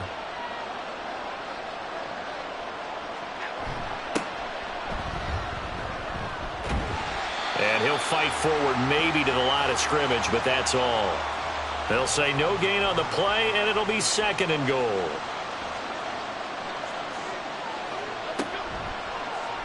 On the option right, it's Jones. And he will take it on in for a Giant touchdown. Daniel Jones scoring on the keeper from 6 yards out. And the Giants are an extra point away now from tying this ball game. And maybe that was just a case of completely overlooking the guy holding the football. It certainly felt like it, didn't it? Because on my checklist, okay, as a defender, QB's last. running back, fullback, heck, jet sweeps nowadays. Before you even get to thinking about the quarterback might actually keep it. Extra point by Sly is up and good. And we are tied at 7. So all even at 7 now as they kick it away. And this will not be returned. It'll come out to the 25. Out onto the field comes New Orleans.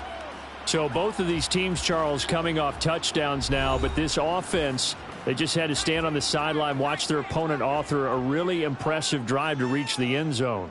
Yeah, and I think you're not telling yourself the truth if you don't think there's some one-upsmanship going on right now, because they just had their touchdown answered by a drive of double-digit plays that also found the end zone. Now they want to do something even more impressive to answer that one. They'll operate from the 32-yard line here, 2nd and 3. From the gun, it's a run for Kamara. And they get him down, but not before he takes it across the 40-yard line. 12 yards there, good for a Saints first down. For a lot of guys playing this game, there's no better feeling than running right through a tackle. He's able to lower his center of gravity and churn his legs for a really nice pickup. So after the run by Kamara, now another 1st and 10. Here's Hayner looking to throw it. Thomas has got it, complete. So the completion good for 7 there, and it'll be 2nd down.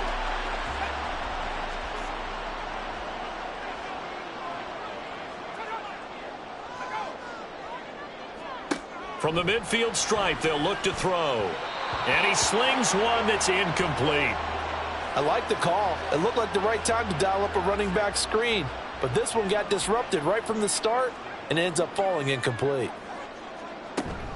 A 10th carry for Kamara. That is not going to be any help as they dump him behind the line of scrimmage. They were ahead of schedule after the gain of 7 on 1st down, but the defense does not budge on 2nd and 3rd. I think sometimes when you're trying to get after the quarterback, maybe it's better to be lucky than great. Because I think on that one, he's just trying to get upfield and rush the passer. Instead, the tackle for the loss landed right in his lap. And no return here. Where will they spot it? They say just outside the 20-yard line. And the Giants ready to come out now. And now last drive so successful with the ground game, ending in a touchdown. Do you stick with that formula?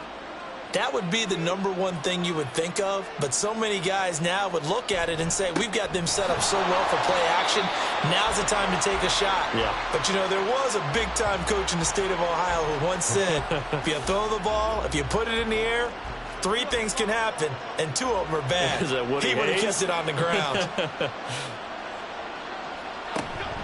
2nd down, here's Barkley again. And for one of the few times here today, this run's not going to go anywhere. Maybe a gain of a yard that time, but from the spot, actually no gain. So 3rd and long. Now a shot taken on 3rd down, but it's going to wind up incomplete. That's an excellent job right there on 3rd down. Like any defense, you never want to let them get anything started, and that would have been a 1st down. Instead, you saw the contact on time, no penalty, and before this drive could get wings, it's 4th down. That'll go down as just a 20-yard punt, and the Saints will have a short field in front of them. They take over here, 1st and 10.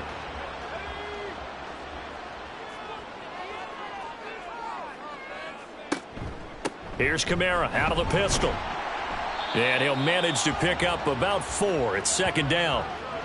Well, at the end of all that hitting and hollering, it was a 4-yard run, so the offense is going to go back to huddle and feel pretty good about themselves. Defensively, you have to feel okay because you didn't let it turn into a bigger run, but the goal, shut it about yourselves. The Saints on 3rd down, 2 for 5 to this point. This time it's 3rd and 3. Here's Kamara trying to run for it. And a good push up front, and he's able to navigate his way down inside the 30. 76 yards rushing now for Kamara. It's a first down. Well, partner, what do you think? Might have been 4-down territory if they didn't pick it up, but... Yeah, it's a moot point now. I was curious, so if they didn't get it there, would they have gone for it? I guess we'll never know. Yeah, we didn't have to make that call, but I have a feeling both of us would have said, go for it. They run it again with Kamara. He'll work his way up the middle for a gain of about 4. Second down. And that was a quality play to start a new set of downs. That was simply an offensive line winning the battle up front and winning in a big way and giving their guy in the backfield a nice lane to hit. They'll get this out to Kamara. They'll wind up getting just a yard out of it, and it brings up 3rd and 5 now.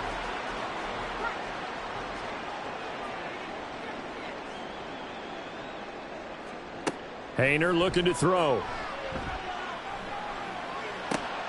Able to find the open man. That's complete. And he is going to have a Saints first down.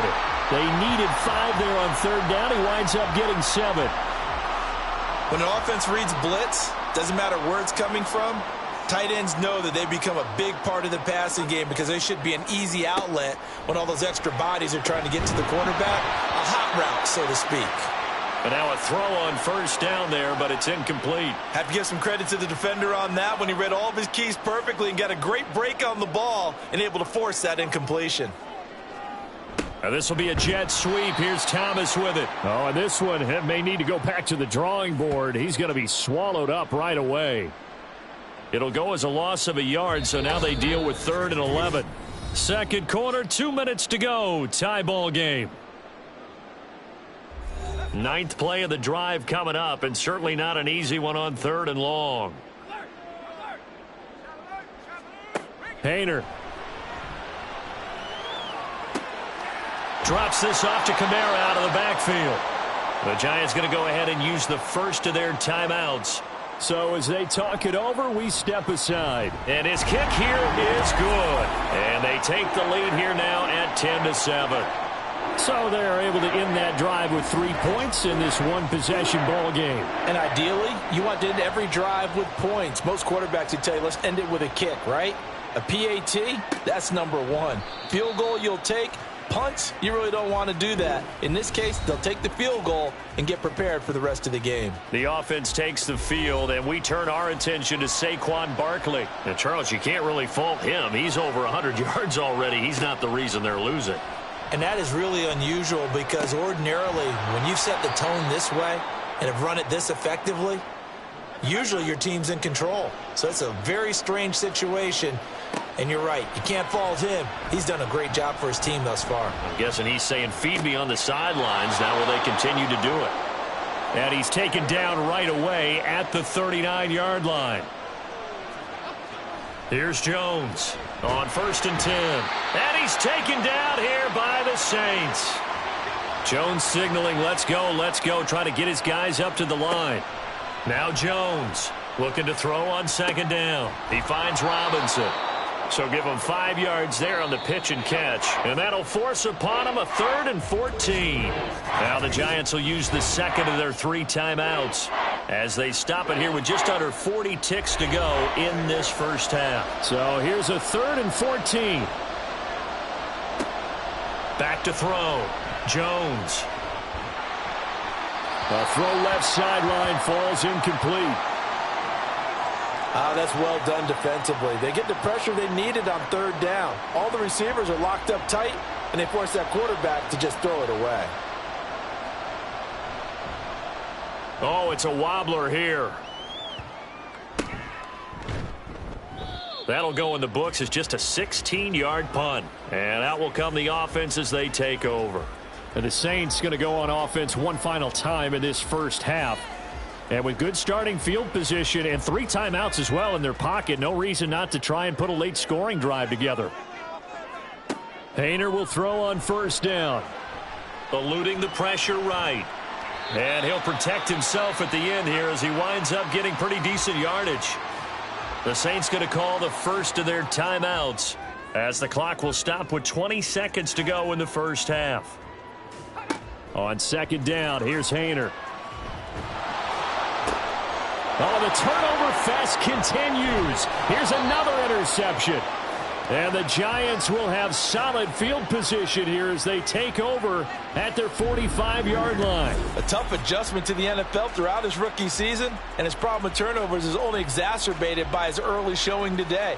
That's a couple for him here in this first half, and he's cleared the double-digit mark for the entire season. The Giants offense at the line, ready to begin their next drive. And with decent starting field position, they're maybe only a couple completions away from field goal range. They'll set up the screen to Barkley. And taking it across midfield and inside the 45. And offensively, they'll take the timeout with 6 seconds left in the second quarter.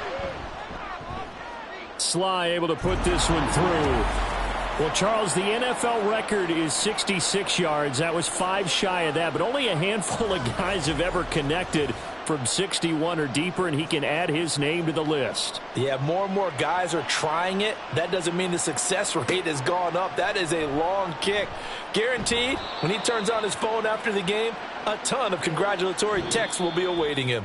So thanks to the late field goal, we are all tied up heading to intermission. As we'll get you over to Orlando, where standing by is Jonathan Coachman. He has our EA Sports halftime report. Well, we're in the latter stages of this season. Everybody's getting antsy, so antsy that we're going to skip the halftime and get ready for the third quarter. And ready to get the party started for the second half. It was an even first half, all tied on the scoreboard. And a decent return out to the 27-yard line. The Saints going to take over on offense to begin this third quarter. It's a tie football game here. What do you think, Charles, the message was at halftime? Well, I think that they probably just looked at things and said, we're fortunate that this is a tie game. No need to panic. No need to change a whole lot. We didn't play anything close to our best in the first half, so we don't have to go out and win one for the Gipper. Let's just go out and play our best football and win one for us. 105 yards on the ground for him now as he's done that on 15 carries. Slot man moves right. And they'll fake the jet sweep there and instead hand to Kamara. And maybe a measure of revenge there. He's had his way in this one, but this time they get him behind the line. So the first down run lost a couple. Now they come up 2nd and 12. Back to throw here. That is hauled in by Michael Thomas. And they're going to have another first down as the tackle's made at the Giants' 31-yard line. Just his second catch of the game so far. This one moves the chains. Well, that certainly has to feel good. It's not all the time that the play caller should get all the credit. Sometimes I think in the huddle, the quarterback just says, hey, who's going to make a play for me? I just need something right here. And the end result there, nice first down. Drive keeps moving. Well, at first down, they run with Kamara as he'll take it forward for about 3 yards. Second down coming up.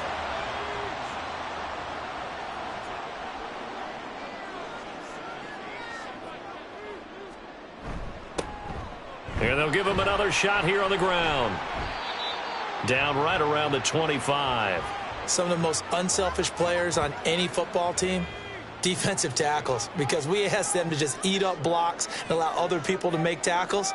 But when he can make a play himself, as we just saw there, that's a big day. Now throwing on third down there, but he cannot connect. I wonder, Brandon, I just wonder, you think maybe he was worried about where he was on the field? Was he far enough? Was he close enough to the first down sticks? Absolutely. He was right there by him, and I think he was thinking first down before he caught that football. Yeah, got to catch it first, because if you don't catch it, there's no chance of picking up a first down.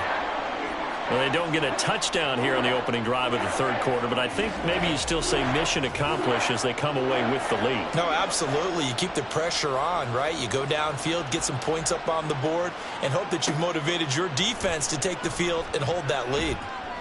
And his guys will get the football right at the 20-yard line. Now we take a glance at the offense as they work their way back out for their first possession of the second half. And they find themselves down on the scoreboard following the field goal a moment ago. And I think even though they trail in the game now, I would consider that a win for their defense, and that's probably what they're telling the offense when they get to the bench. Hey, the onus is on you guys now. Get back out there and get us the lead back. Yeah, give him 4 yards there. It'll be 2nd and 6. Looking to throw. Jones. This one is Slayton over the middle. And he'll be brought down on the 30-yard line after a gain of 6. These guys have punted 4 times already, and they're staring at a 5th, barring a conversion here on 3rd down. Jones fakes the give to Barkley. He's got a man, complete. And they'll get this well past midfield before being stopped just before the 35. One heck of a 3rd down conversion, 33 yards. Well, that was a pretty good time for his first catch of the ball game, and it turned into a huge play as well. He's certainly not been a central part of this passing game so far in this one, but he made his presence felt there. A big pickup on 3rd down. So how about that for a chain mover? They're all the way down inside the 40 now for 1st and 10. Now Jones. And he'll get this underneath, dropping it off for Barkley. And this will go as a gain of 7 as he gets it to the 30-yard line. Ball on the 30 now. Here's 2nd down and 3. Up the middle with Barkley. And he'll be a couple yards shy of the red zone here at the 22-yard line. 114 yards rushing for him now as he's done it on 19 carries.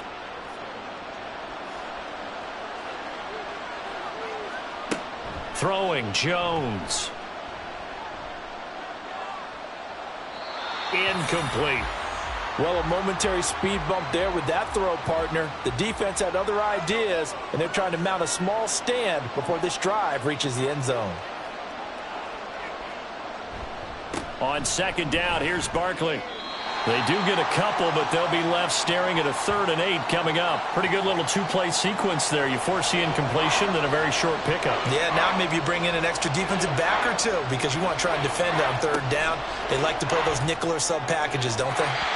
Now the throw on 3rd down, knocked away and incomplete. Certainly looked like someone was very confident in his ability to fit that one in. I would say he was overconfident because there wasn't a whole lot of separation there. Had that one covered pretty well downfield and knocked it away. Sly able to put this one through, and that's going to tie us at 13. So matching field goals here to begin this 3rd quarter of play, and we are tied again. And this is how it's been all game long, very much like a boxing match. Each team counterpunching each other, neither gaining a clear advantage. And he'll elect not to return this one, so they'll bring it out to the 25 on the touchback. The New Orleans offense set to take over. And last time able to get 3. It's not what they wanted. They wanted 6, but they got at least something. They mustered something out of the drive. They'll take it. I like the way you described it. Not ideal, but they'll take it. Anything to put some points on the board. But this time on offense, they don't even want to see the field goal kicker trot on the field. They want that ball in the end zone. Yeah, they'll be going for 6. A man who's been busy this afternoon, it's Kamara again. And maybe a measure of revenge there. He's had his way in this one, but this time they get him behind the line. It'll be a loss of a full 3 yards there, and it also brings up 3rd down. The run defense, they have been porous at times today, but not that last go-around. No, they really tightened it up, didn't they? They finally got themselves a win because all game long we've seen them get gashed. This time they played their responsibilities, played their keys, and made a nice stop. And he goes out of bounds just shy of the 45. How about that? They weather the storm of a 3rd and 17 to pick up the 1st. I like watching the wide receiver screen because it's a real teamwork play. Because guess what? The guy catching the ball, he'll get all the credit. But how about the people up to block in front of him, either fellow receivers or offensive linemen? That makes that play a really nice timing play, and sometimes it can break big. Hayner on 1st and 10. He gets this one to Johnson. And taking it across midfield and just shy of the 40. Add the gain here to the previous play, and it's better than 40 yards total. I know sometimes we can get fooled when we watch him make catches, as we just saw him do there, because he really looks like a wide receiver the way he goes about his business. Yeah, 230, 240 range. Yeah, not super huge. Maybe not counted on to be that inline point-of-attack blocker that we used to have in the good old days. But you can flex him out. You can run wide receiver routes with him. You can make him a primary target, and that's how he'll shred a defense. 2nd down throw from Hayner. And he's going to be intercepted a 3rd time. And the Giants are going to have the football here at their own 35-yard line. Certainly not what he was hoping for, Charles. That's now 3 interceptions in this ball game. But there's a lot of knowledge to be gleaned every time you throw an interception if you do things the right way. And hasn't there been a pretty darn good quarterback along the way who threw a lot of interceptions early, learned from them, and became great later? Who would that be? That'd be one Peyton Manning. Threw 28 his rookie year. That's the NFL record. How'd things turn out for him? I think okay. He's a guy in all the commercials now, right? Yeah, I think he's doing okay. They begin with a run by Barkley. And good running there as he'll take this all the way up to midfield.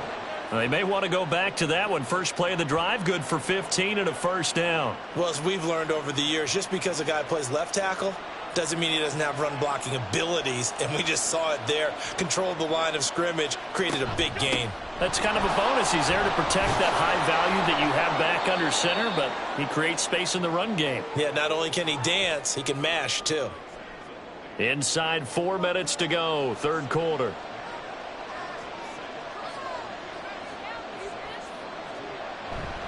They'll run it again with Barkley. And the stop here will come at the 38-yard line. 4 yards the pickup, first down.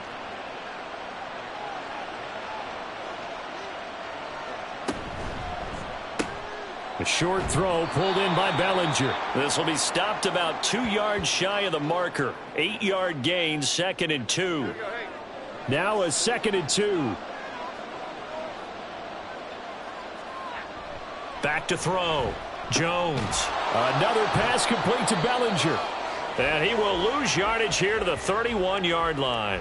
He'll lose a yard on the play, so now they need 3 yards on third down. Off the bootleg. Jones. He's got his target. That's complete. And this is going to be another first down as the tackle's made at the Saints 16. It's a pickup of 15 and a fresh set of downs. This drive, it's been a good mix. 3 passing plays, 3 runs, hitting on all 3 of those passes, and the last one putting them in the red zone. So wouldn't you think play action right here? Because you've got the ability and had the ability to run it and throw it. Go play action and take your shot at the end zone. And he's brought down just outside of the 10 at the 11. 5 yards on the carry. Good pickup on first down. Now 2nd and 5.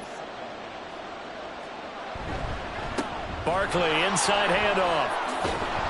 And the stop will come inside the 5 at the 4.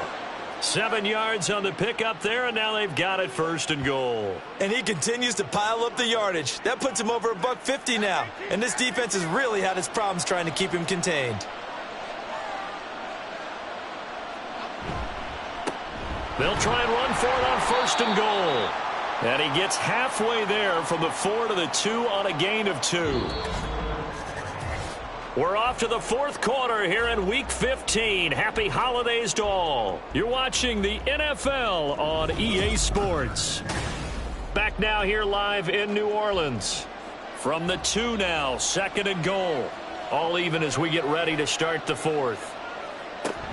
Barkley trying to get to the goal line, but he's going to be stopped just short at the 1. Call it a gain of a yard as they get a little bit closer here. It's 3rd and goal.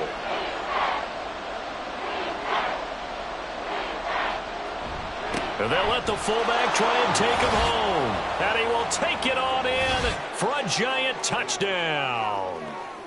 Wayne Gallman, his 3rd rushing touchdown on the year. And the Giants have broken this deadlock and have taken the lead here in the 4th.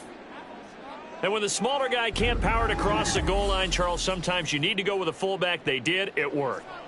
What's that thing about force and mass? How's that? Oh, yeah. Force equals mass times acceleration. Oh, that's big-time stuff. That's from the same guy the apple dropped on his head, right? Extra point by Sly is up and good. And they will take a 7-point lead. From a yard or 2 deep, here comes a return.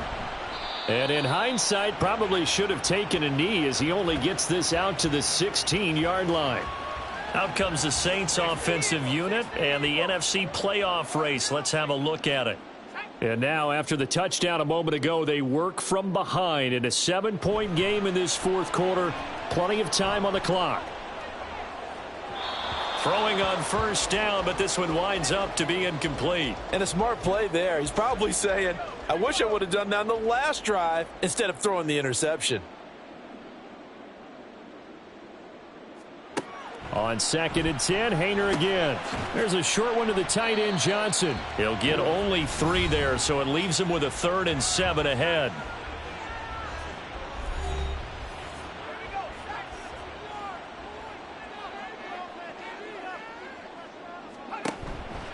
Play action. Here's Haener to throw. And he bats it away, and it falls down incomplete.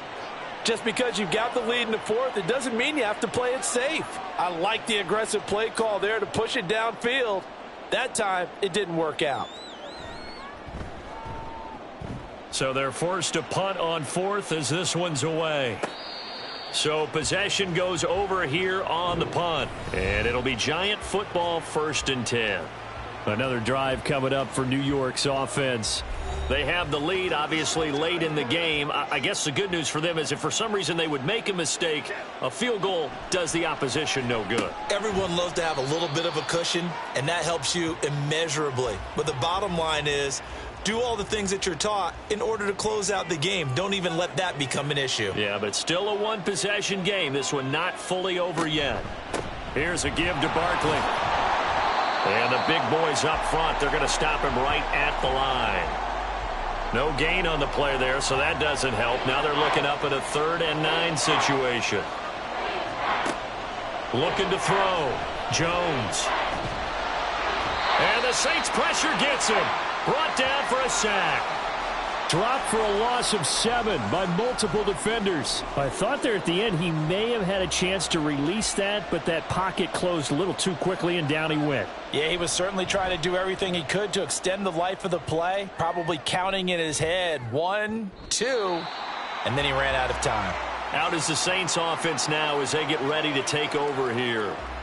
Charles, a very uninspired effort the last time we saw them out there. It was a quick 3 and out, then they punted the football. Yeah, and you never want to get stopped so soundly during a series, but what would be even worse now is letting it happen again right here. They've got to get going.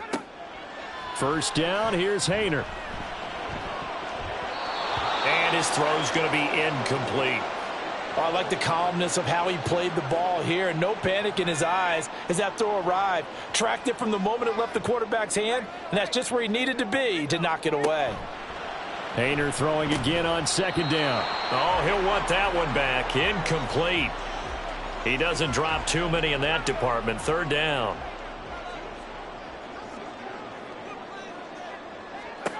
Out of the gun, it's Haener.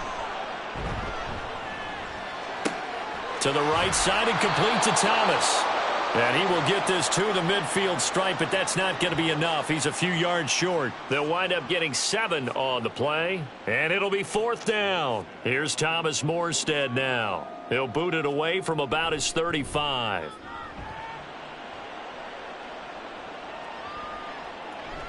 And that'll hit at the 5 and go into the end zone for a touchback. New York ready to go again offensively. This crew had to punt last time they had the ball, but when you've got a lead like this, you content to play the field position game? You are to an extent, especially if you like your defense, because you have the lead, you've been controlling the game. And look at this. They get the turnover they needed. It's intercepted.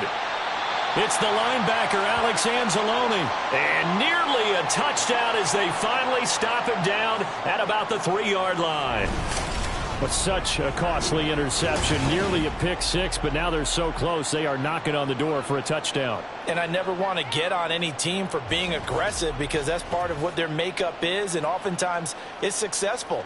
But in this case, you've got to be selective about it and make sure you take care of the football. That interception almost cost them 6 points. Now their defense has to run onto the field, probably giving the quarterback a few side eyes along the way. They've got to see if they can stop a score. And he will push his way forward down to about the 3-yard line. So the ball position now at the 3. Here's 2nd and goal. Miller will score. Touchdown, New Orleans. But we are set up for a fantastic finish now. A fourth-quarter touchdown here. We're an extra point away from a tie football game. And I know they're thinking about possibly going for two, but I'd go ahead and kick this one and just get it back to level.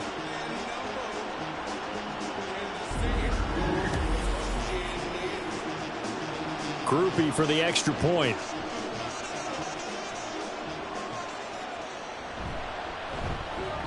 And we are tied here in the fourth quarter. They had the short field, and they made quick work of it. Just 2 plays to get into the end zone. Now this one setting up for a great finish. All tied in the fourth as the kick's away. Ballantyne now from the end zone. And that decision to bring it out ends up not being a good one. Costs him about 5 yards as he's tackled at the 20. Here's the Giant offense now as they get ready to take over here. They no longer have the lead after that last touchdown. All tied up in the fourth quarter. And a chance for this offense to mount a potential game-winning drive right here. They'll start out on the ground. It's Saquon Barkley. Good footwork at the 30. And this will be another carry for their leader and a good one. It's crunch time. They'll need him to continue to be productive in both the run and passing game in order for them to try and snatch a victory. Jones now throwing on first down. That is incomplete. They went with a dime look on defense. 2 extra defensive backs on the field and covered up essentially every blade of grass. That allowed them to disrupt the play. To throw again on second down.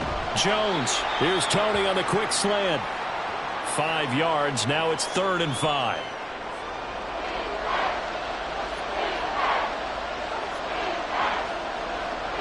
Back to throw.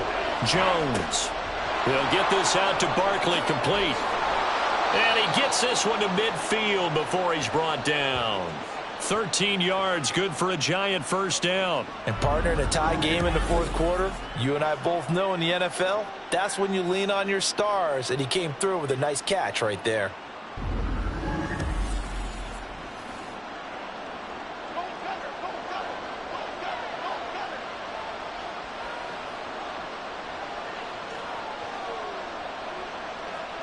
From the midfield stripe, they'll look to throw. He's got Bellinger. And he's got this down a yard or 2 shy of the 40 before he's out of bounds.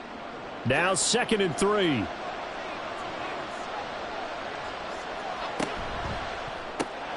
And quickly into the hands of Robinson. 7 yards on the quick slant and a first down. Was that a design pass, or what was that? It was built into the play call. He had the opportunity to either hand it inside, keep it himself to run it, or do what he just did. Throw that pass inside, hitting a receiver on the run. And they'll get 8 out of this before being stopped at the 28. 2 yards to go, 2nd down. Operating from the gun. Jones. He's got Slayton on the slant. That good for 6 as they keep this drive right on rolling. This has to go down as one of the simpler routes in the playbook, but oh so effective. Nice completion there. Keeps the sticks moving. A first down carry for Barkley. And the result here, a pickup of 8. Leaves him with 2 to go on 2nd down. Now, during that run, an injury here. We got one of those big blockers in some discomfort. So as the medical staff takes a look, we'll step aside. Running again with Barkley on 2nd down. Trying to find a lane, but instead he'll get back to the line of scrimmage and no more. A couple extra tight ends in the formation here as they line up 3rd and 2. They'll try to run for it with Barkley. And he will take it on in for a Giant touchdown. Saquon Barkley taking it in from 14 yards out. And the Giants answer back with a touchdown of their own to break our tie and take the lead here in the 4th.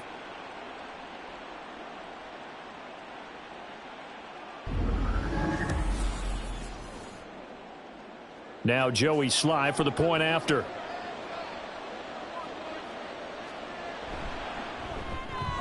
And they will take a 7-point lead now. So that one a long 11-play drive. And it ends with a Saquon Barkley touchdown run. And he won't return this one. He'll go down to a knee, and they'll start at the 25. Now the Saints coming back out ready to go for this next drive. They now trail by 7 after that last touchdown here in the fourth quarter. What a big spot for this offense. See if they can cobble something together on this drive.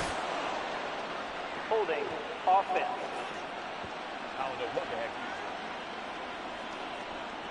They're backed up here with a 1st and 20 now after the holding penalty. They'll run out of the gun with Kamara.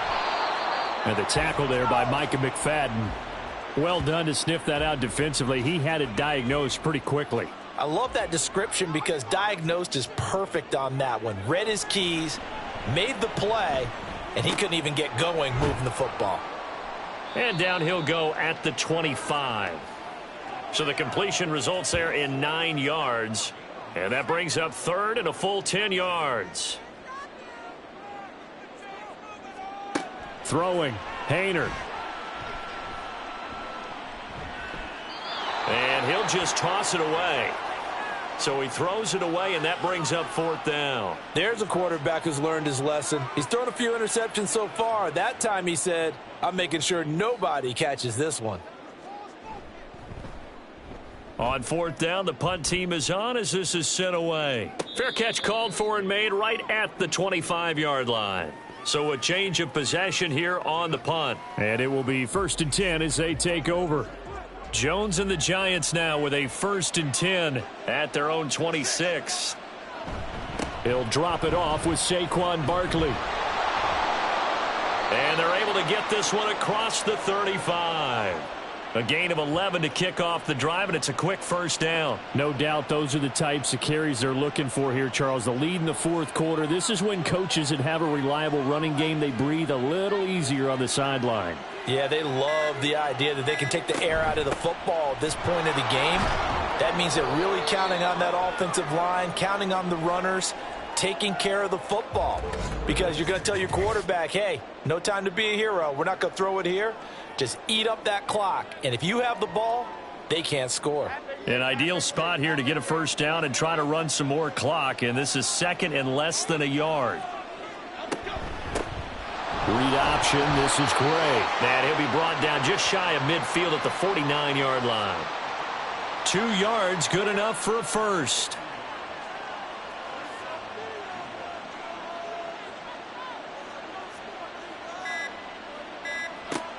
Now they'll switch it up here and look to throw. It's complete to Robinson. And they'll work this down to the 40-yard line. Tackled there.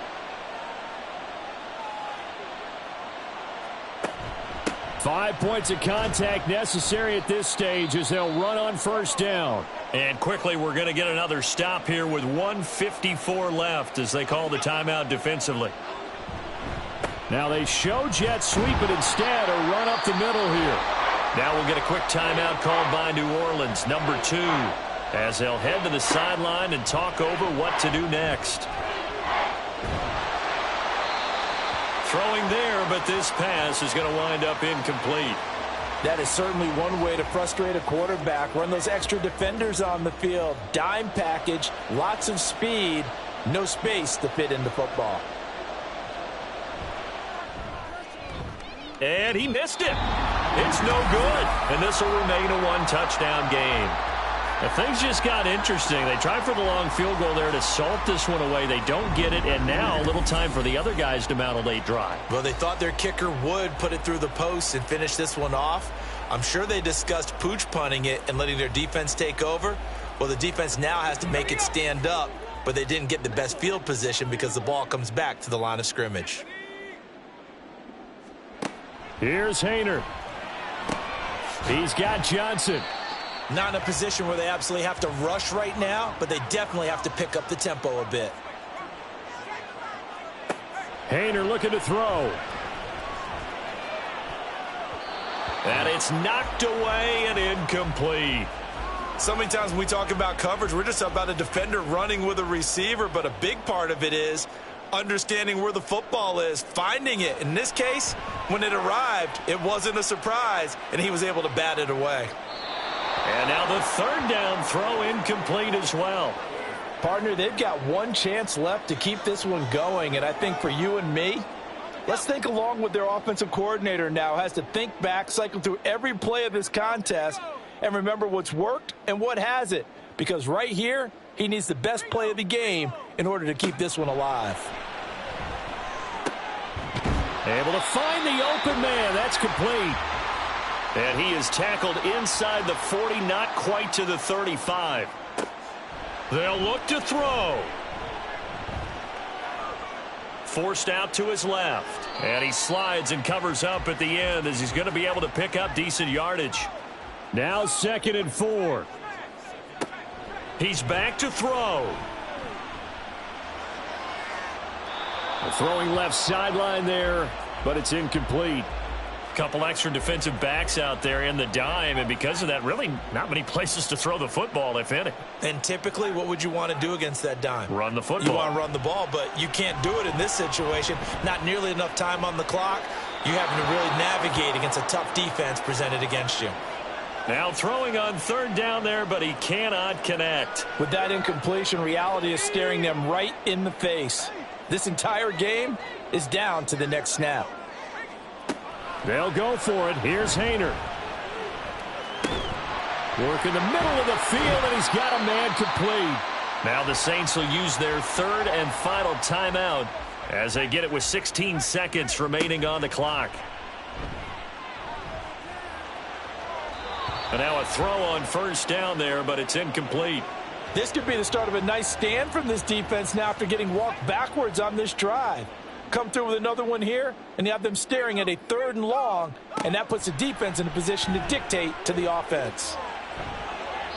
Another throw on 2nd down, and this one incomplete as well. Now we're in the situation where the quarterback's got to take full charge of his huddle. Got to totally command it, make sure all eyes are on him. All focus is locked in. Going to call multiple plays and go over different situations and scenarios to make sure everyone is on the same page. Meanwhile, on 3rd down, they take a shot at the end zone, but it's incomplete.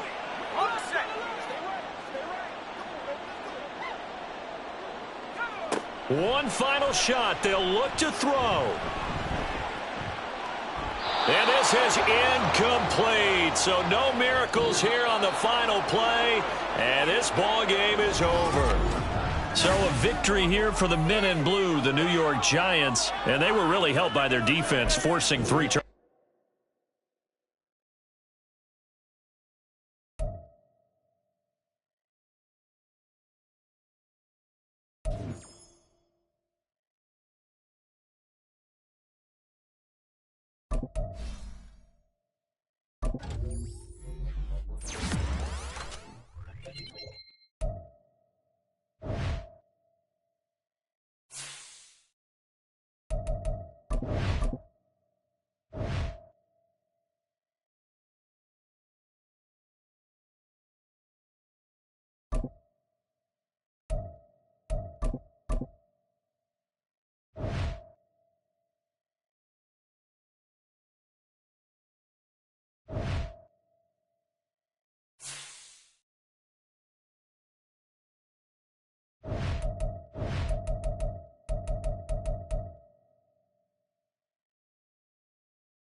go, shot.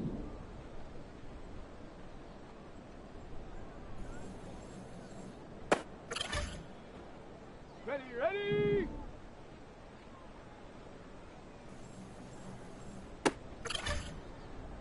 Let's go. Ready.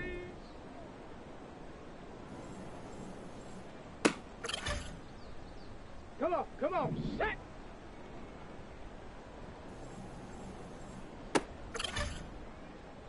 Set. Ready. Ready, ready.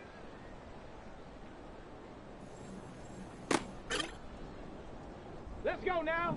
Hup. Okay, break. Hut, hut.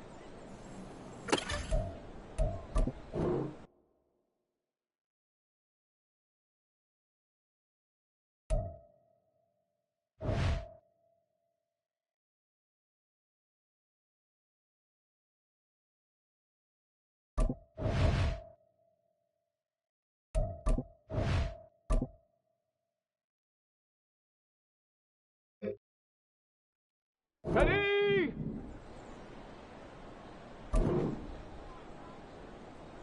Ready!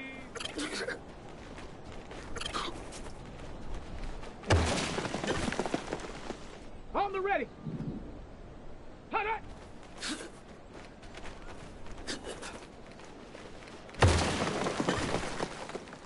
Down! Ready, ready!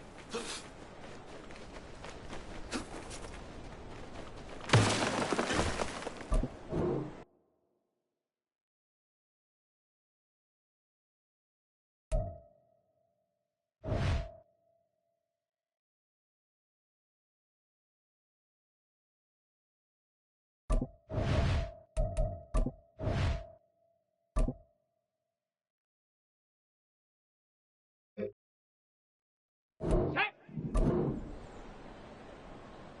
Set up!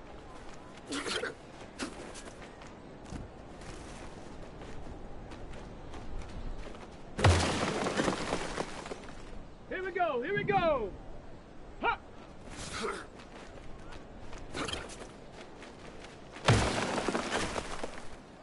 Ready, set! Set, go!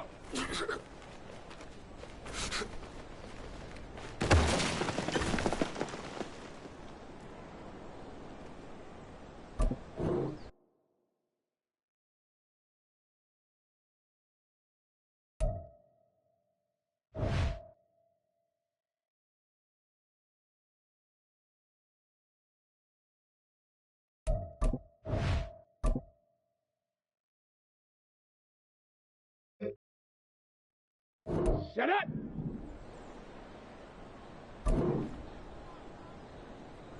Now go!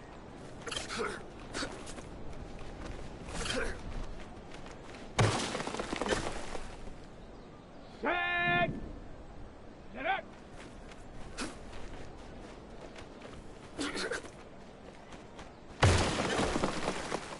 Ready, ready! Go!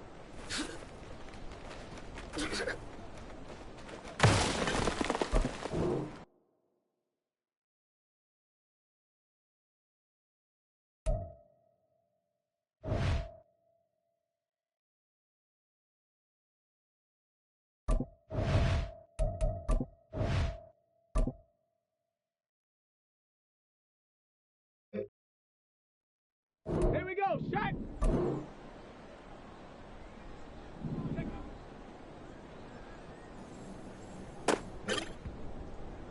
Ready, ready! Ready!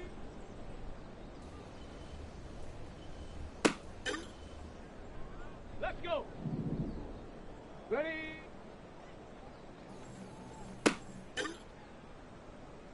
Come on, set! Ready, ready?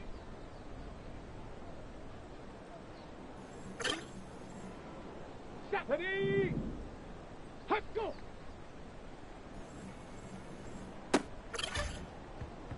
Let's go now! Hut, hut!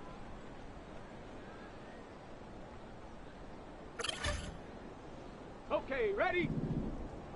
Ready, ready? Ready! Set up!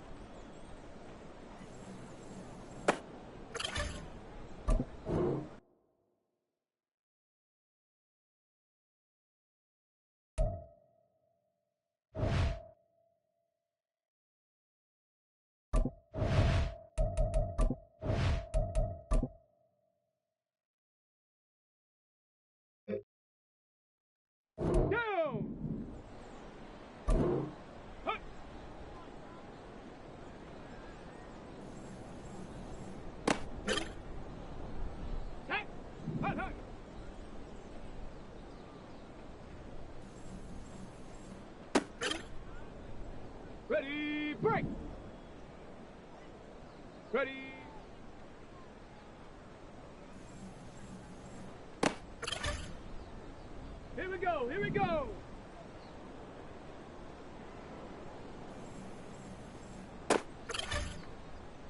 Ready up. And up.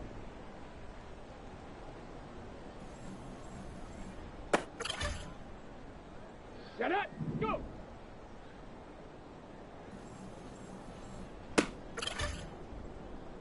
Tag. Set go.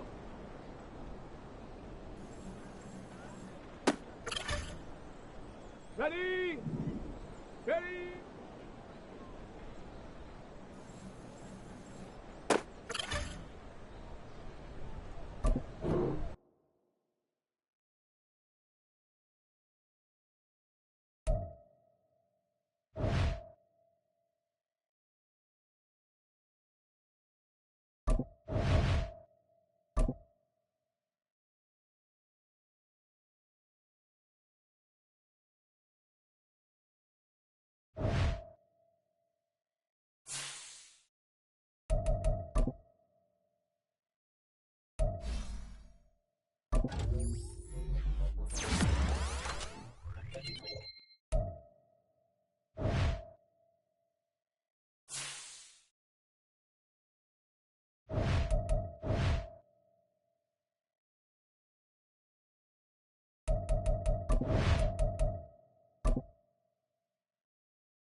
Okay, break.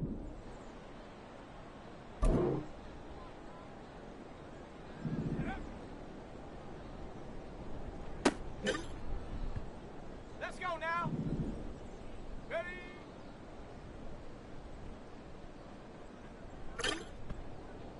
Ready, break. Set up.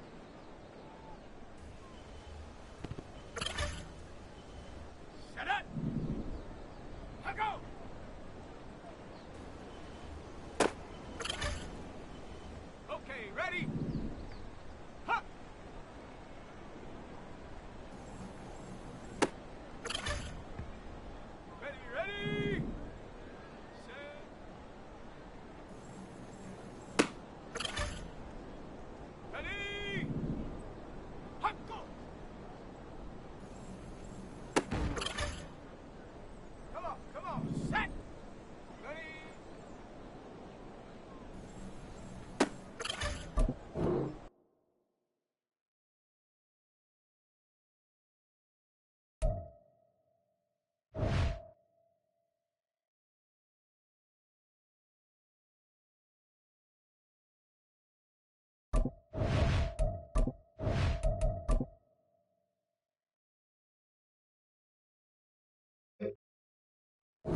Set. Hut.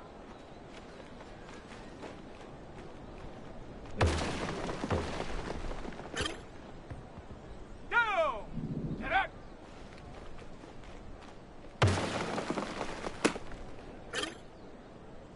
Let's go now.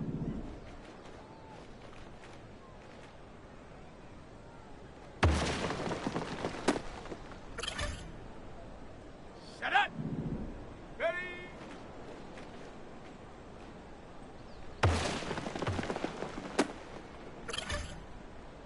Ready up. Hut, hut.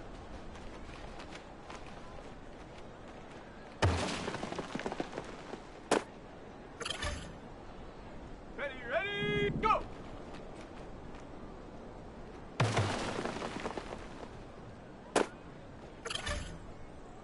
On the jump. Ready.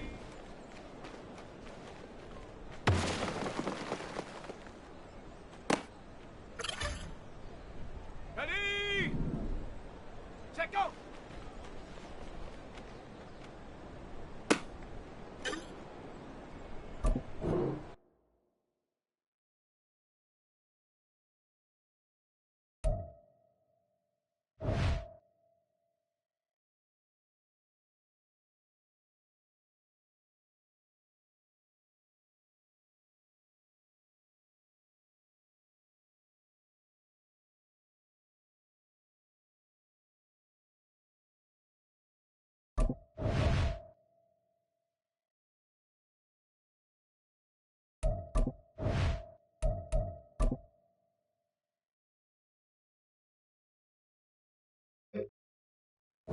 Come on, set.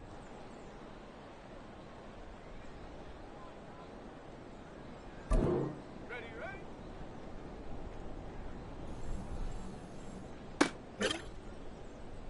Set. Ready. Hut.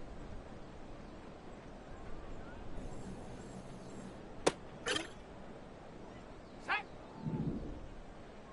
Get up.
It's the NFL on EA Sports. And we've got the rocket-armed Will Levis. After his last game, he's now across 3,000 yards for the season. It's the Titans and the Texans, and it's kicking off next on Madden NFL 24. We welcome all of you to Nissan Stadium on the banks of the Cumberland River in downtown Nashville, Tennessee. Today on to Week 15 in the NFL, and we've got a good matchup in store, as it'll be the Houston Texans taking on the Tennessee Titans. With Charles Davis, I'm Brandon Gaudin. Charles, we take a look at this Titan ball club entering play. They come in playing pretty good football, winners of 4 of their last 6 games. Meanwhile, for our visitors, the Texans, they're hitting their stride of late, winners of 3 of their last 4.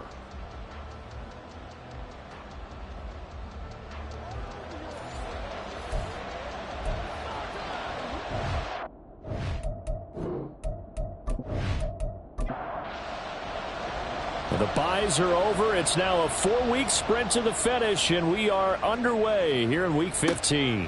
And he opts to not bring this one out. The first drive will start at the 25.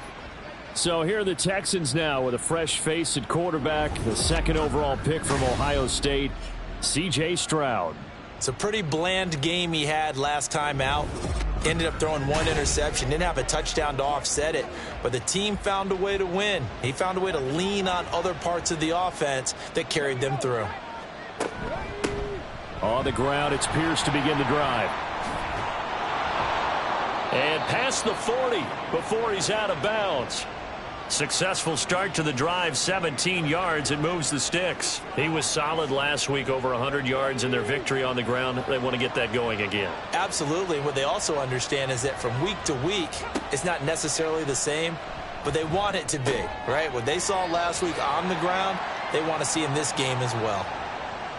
You talk about this Titan defense. Against the pass, they're hoping to trend in the opposite direction because right now they're ranked number 26 in the NFL. They're in the bottom 10 in the league. I mean, when you look at their talent, you would think that they'd be much better. Overall, I don't think there's any question you'd have to say that they've underachieved. 3rd down and 1. Pierce will try to pick it up. And he gets this one across midfield for the first down to the 46. Only 3 there on the pickup, but that's enough to move the chains.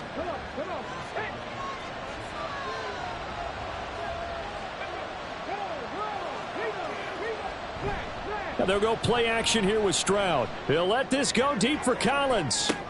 And this is dropped. Oh, boy. A chance for a big play early, but he could not secure it. 2nd and 10. Here's Stroud. Got this into the hands of the tight end, Jordan. He'll get it to the 40. Broke a tackle there to get some extra yardage. They get 6. That'll leave them with 3rd and 4. Stroud working out of the gun. And that one goes incomplete on the drop. That's one he definitely normally catches. 4th down. That was a classic example of trying to run with the ball without securing the catch. He was thinking about those rack yards instead of making the catch first and then taking off. Pass taken in by his big tight end. And he is going to have a Texans first down. It's a gain of 7 on 4th and 4.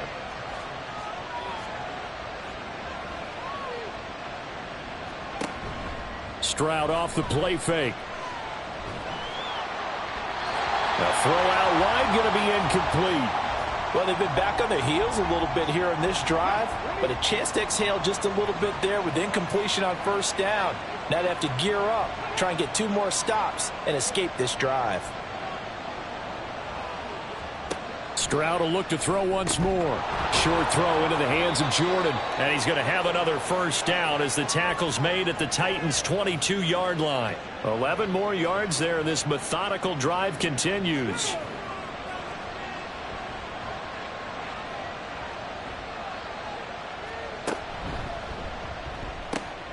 He's got Jordan complete right side. And this will be a gain of 6 when it's all said and done. Down to the 15 from the 21. Here now, 2nd and 4. Pierce takes it straight ahead. And he'll get it here to the 10-yard line. A gain of 5, good enough for the first down.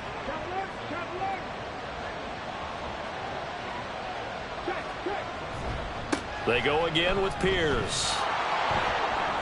And he's in. Touchdown, Houston. His 8th rushing touchdown, his 12th overall. And the Texans will jump on top with the game's first score here this afternoon. And that caps off what was really a balanced opening drive for them, Charles. They work in the rushing game and the aerial attack, and they end it with a touchdown. Strong in so many ways, wasn't it, partner? Their ability to throw it and run it and accomplish their goal, they've got to like the way that they started this ball game. Extra point put through by Boswell, and it's now a 7-0 game. So after the touchdown, here's Fairbairn now to kick it away.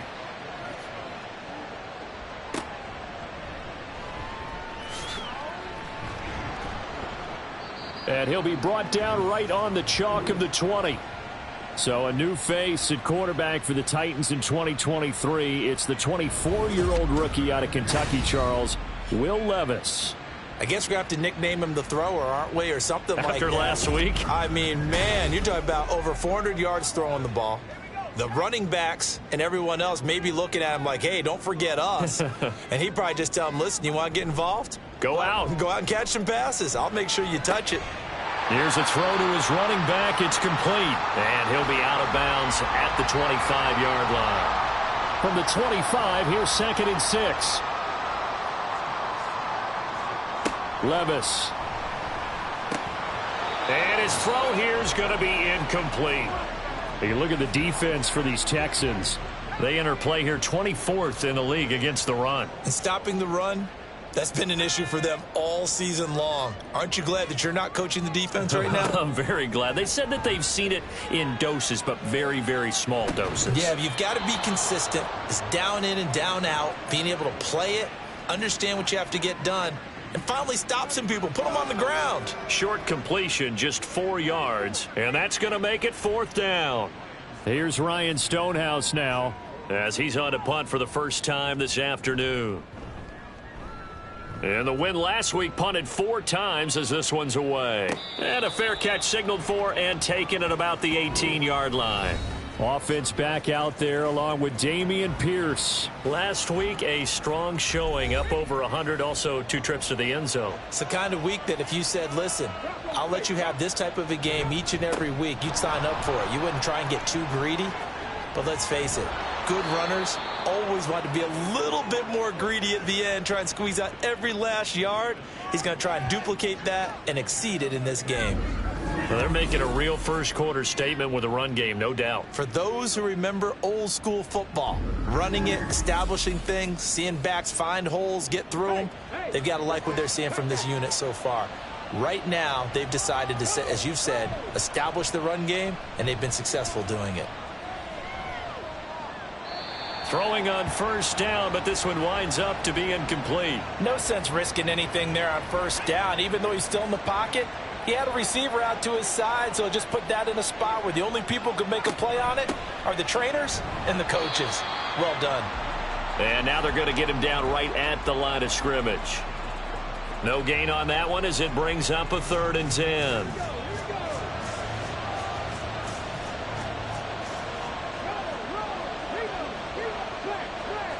Throwing now is Stroud. Flush to his right. And now the rookie's free. And Stroud wisely slides down safely after picking up the first down. The coverage may be too good that time as he breaks away for 19 with his legs and a first down. Here's Pierce on the counter. And they'll be inside the 35 now at the 34-yard line. The tackle there by Rashad Weaver. Here's a 2nd and 5.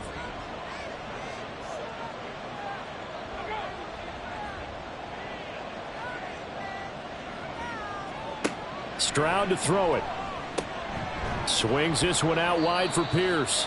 A pickup of about 3 yards as he's taken down at the 31. Trying to keep the drive going here. This is play number 7 on 3rd and 2. Going for it with Pierce. And down he goes, but the stiff arm utilized effectively there, and it helps him move the sticks. Just about every coach we talk to says the crowd shouldn't affect us. That shouldn't be an issue. And in the next breath, they talk about taking the crowd and taking them out of the game by picking up first downs and keeping them at bay. I think we just saw an example of that there, didn't we? Important to do, especially early in the game like they have. And he'll head out of bounds inside the 10. Mark him down at the 9. A good pickup there of 20 yards. Well, I think when they look at their offense, they think to themselves, weapons, weapons everywhere, and they want to move the ball around. They want to spread it to different people. But you absolutely know they want to get this man involved as well, and that's what they just did on that. Now Mike Vrabel unsure of that last call. He's going to throw out the red flag. Play is under review. Did he keep those feet in bounds? That's the question they've got to decide. And I got to say, watching it in real time, it was awfully close. Yeah, it certainly looked like a heck of a catch because he didn't appear to bobble it, which could complicate things. But even with the benefit of replay, that's pretty tight. Well, here's the call. Winds up a very good call there defensively to challenge that one, as that now will wind up an incomplete pass. Now here's Stroud. Short throw into the hands of Jordan. 9 yards, not quite enough, and they'll be left now with 3rd and 1.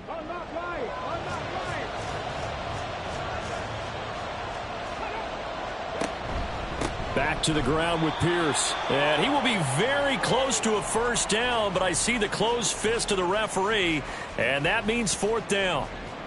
They tried their best to pick up that 3rd and 1, but their surge wasn't enough to counteract what came back at them from the defensive side, was it? Offensive line, especially in the middle, looked like they were on skates a little bit when that one started. So now we bring up 4th and inches. This will be a critical call. It's 1st and goal after they rip off a solid chunk of yardage in the ground game on a risky 4th down call. Stroud looking to throw. And he's got it. That's good for a gain of 6, 2nd and goal. They kept the receiver in the short field, but that let his quarterback get the ball quickly to him before either guy in double coverage could react. Pierce will get down close to the goal line, but not in, as he'll be marked down at the 1. They've gotten it to the 1. Can they get that final yard here on 3rd and goal? They'll run for it with Pierce. And I don't think he got there. No, they stop him right where it all started. This defense not budging. Back-to-back carries of just 2 yards. This is a long drive offensively. Wouldn't you hate to end this with just 3 points? Doesn't it feel like during a ball game you have certain narratives going on and there's certain drives that seem to take on just a bit more importance than others? This feels like one of those, doesn't it? To me, 3-point. That is caught. Hopkins for the Texans touchdown. DeAndre Hopkins with touchdown number 8 on the year. And the Texans' decision to go for it pays off with 6 points. Well, with this rookie QB, we talk a lot about his ball placement and how good he can be at laying it right in there. I think we just saw, Charles, though, the strength of that arm. That was an absolute rifle for the completed touchdown. It absolutely was, and let's face it, you think he was really ready to get that first touchdown? Absolutely. He threw that pass with authority, just as you described. Big-time arm right there, and let's face it, a lot of quarterbacks used to be pitchers in baseball. The fastball was usually their best pitch, and we saw it there. And no return here for Evans as they will bring this out to the 25. The Titans offense set to begin the drive. They've been outplayed early, no question. Down 14-0 already as they come up 1st and 10. And he's going to take this ahead for right around 3 yards, but no more than that. 2nd down. Here's 2nd and 7 now from the 28. Now Levis. Into heavy traffic, and it's intercepted. Picked off by Kareem Jackson. And he'll bring this one back to the 29. The rookie was trying to push it downfield, but the safety bit him. And he'll learn that you have to hold the safety. And you do that with your head movement, your eyes, sometimes your shoulders. hold the safety so that you can get back to the throw that you really want to make. He got so excited thinking his guy was open that he made it easy for the defensive back to go get the football. 1st and 10, it's Pierce. And he is going to be stopped cold behind the line of scrimmage. We've seen that before. Jeffrey Simmons making a stop behind the line. 14-0 the score. This is the NFL on EA Sports. Texans football to start quarter 2 as they've got it 2nd down and 12. Stroud out of the gun here. Into double coverage, and it's intercepted. Picked off by Amani Hooker. And the Titans are going to get the football here as he gets this up past the 20-yard line. They've got a pretty comfortable lead right now, but maybe a little too careless with the football that time for the rookie. I think the key word there is comfortable. And there's two schools of thought on it. With that type of a lead, maybe you can take a few more chances because you have a cushion. Others will tell you, don't eat up the cushion with careless play. He'll learn to ride that line as he moves on in his career. They go back to the air here after the INT on the last drive. And he takes a shot on the release as this will be incomplete. That certainly appeared to be a play call where they were just trying to make 2nd down, 2nd and short. I think they thought the coverage was off a little bit more than it was. Nice job there pressing up on it and forcing the incompletion. And he's taken down but able to slip across the 35. Tennessee getting the 1st down on a big play of 18 yards. Another good carry there for the NFL's 2nd leading rusher, and we've talked on air, off air about his MVP candidacy. Make a case for him. But I'm just going to tell you point blank, it doesn't matter whether he's 1st or 2nd or even 3rd in the league in rushing yardage. That's not the main deal. It's how he gets those yards and the impact he has on his ball club. On 2nd down, here's Henry. Stiff-armed him. And he is out of bounds, but not before he's inside the 30. 50 yards rushing for him now on just his first 3 carries. They've done a pretty good job containing him up until this drive, and until that run, there was no containing him at all. Yeah, you're right about that. He finally popped free, but we didn't have to be in their practice sessions. We didn't have to be in their meeting rooms. They planned for a run like that to happen, maybe a couple of them. But what did they tell their guys all week? You know what they said. Move on to the next play. That one just happened. Let it go. And that is incomplete. He couldn't hold on through the contact. Brings up 2nd down.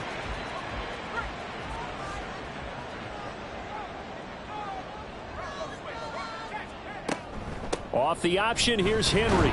And he tries to power forward, but he will not get back to the line of scrimmage. 2 yards the loss, and now 3rd and 12. With his size, he's a tough man to bring down, but they do a nice job there stopping his progress and not allowing him to get back to the line of scrimmage. Levis on 3rd down. And he overshot him there. It's out of bounds, incomplete. Smart move to throw that one away. You're in field goal range, so you definitely don't want to be loose with the ball. And that's great work by this defense to force a 4th down. Rosa's kick is good. And they will get themselves on the board here at 14-3. So, Charles, they get to them with their first turnover of the game and then make it hurt a little bit extra with a field goal. And anytime you give the ball up, what's the first thing a coach tells his defense? Don't let them score off of this. You've got to put out the fire. In fact, in 2021, that's what one NFL coach termed his defense. The firemen. Go out there, guys, and don't let them put some points on the board. Dameon Pierce taking the field with the rest of the Texans offense. He's been good. His guys are winning. So far, the recipe working here in the 2nd quarter. And he doesn't like to just tote the rock. He wants to carry his team on his back, and that's what he's done throughout this game. Yeah, he's done that. He'll be hoping to continue that trend. That tackle by Jeffrey Simmons. Here's 2nd and 10.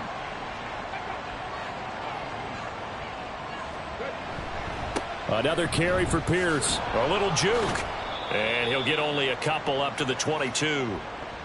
He's definitely tough to get down. We just saw it right there. But how about what we did see? pursuit, wrap up, and then the big finish with the tackle. That is caught, and he is going to have a Texans first down as they're able to get the third down conversion. Well, things are definitely going right for them here in the first half. Pick a down, any down, even third down, no problem. They get a connection there and pick up a fresh set of downs, continuing to move the ball.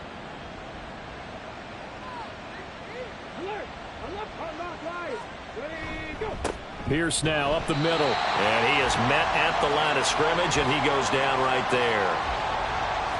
Call it no gain on the play, and it'll be second down. And movement here by one of the Texans up front. In comes the flag. The offense knew it. They were already starting to walk back as that one is accepted. And that false start penalty certainly not helping their cause here. Second down and long. Back to throw. Here's Stroud. Now a diving effort right sideline. He's got it. Third catch of this first half for him, and this one is a first down. I know that rookie quarterbacks have to earn veteran receivers' trust. Maybe we saw that on that play with that type of effort, huh? Yeah, helping out the rook with a heck of a catch. He's got it to the 43 here. Oh, that's a real nice job there by the defensive front. They just engaged and held their ground. But how about the guy who made the play? We often talk about whether they take a good first step or not. Many times you just don't take any step. Just get your feet moving, get your body going, and then once he made the read, he was able to make the play. He's exceeded his receiving yards from a week ago, and we're still in the first half. It's a first down. That's the third time on this drive that these two have connected with each other. They've got a real rapport going, and right now it's paying off with big chunks of yardage as shown by that last play.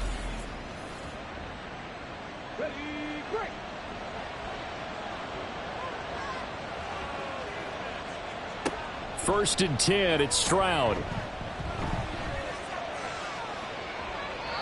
It's a pickup of 16 there, and it'll lead to a new set of downs.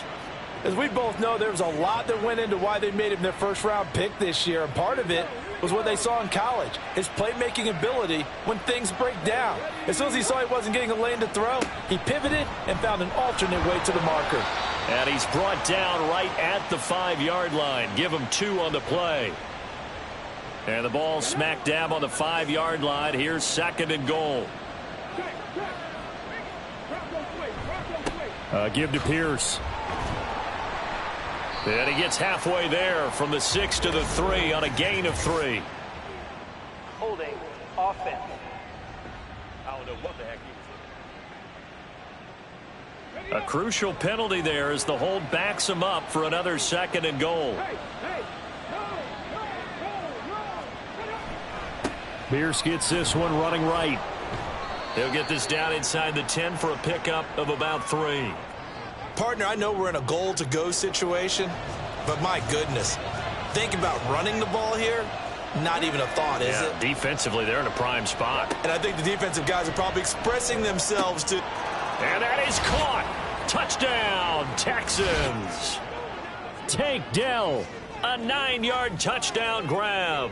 And the Texans are able to add on to that lead. Solid response that time by a young quarterback. Last drive, interception. This drive, the touchdown pass. I like how you described it, solid, because you don't get extra kudos for bouncing back if you're going to be a big-time quarterback. You're supposed to do that. But at the same time, when you're a rookie, that's not guaranteed, is it? Sometimes they hang their heads and they go in the tank a little bit. Not in this case. Bounced back, took his team downfield, and threw a touchdown pass. So after the touchdown, here's Fairbairn now to kick it away. From a couple yards deep, he'll bring it out of the end zone. And he's able to get this across the 20, but not by much as he's marked down officially at the 21. Out come the Titans now. And this, let's face it, an important drive if they're going to get back into this ballgame. Think about going into the locker room down 21-10 as opposed to 21-3. 21-10, a little more optimism, a little more bounce around the locker room, a little more discussion about how they're going to finish this thing off. 21-3, I think discouragement clouds that locker room. Yeah, and I think a touchdown much bigger than a field goal on this drive just to get into the end zone and get that momentum.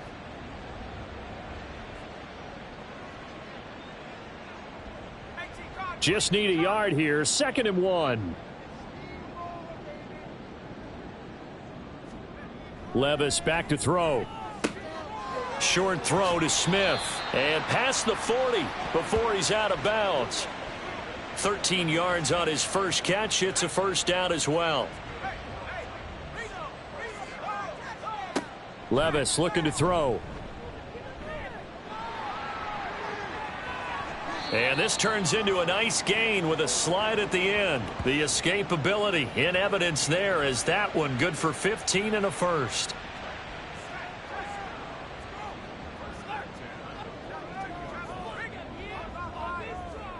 Here's Levis. To the sideline and incomplete. Nice progress down the field was halted by that incompletion. They could try for some safe yards here to get things moving again, or keep throwing it and pushing it downfield to try and pick up bigger yardage. Now, meanwhile, here's a second down throw that's knocked away and incomplete. Now they face a 3rd and 10 after back-to-back incompletions. Back to throw, it's Levis. And incomplete. He had nowhere to throw, so he just tossed it away. But that brings up 4th. Problems on 3rd down so far in this first half. Relatively small sample size, but they're now 0 for 3. And the average in the league, somewhere around 40% on 3rd down for offenses. So what's the answer to this? Either convert them or don't get to 3rd down in the first place. Get your big chunks of yards on 1st and 2nd down. DeAndre Hopkins and the rest of the offense heading back onto the field.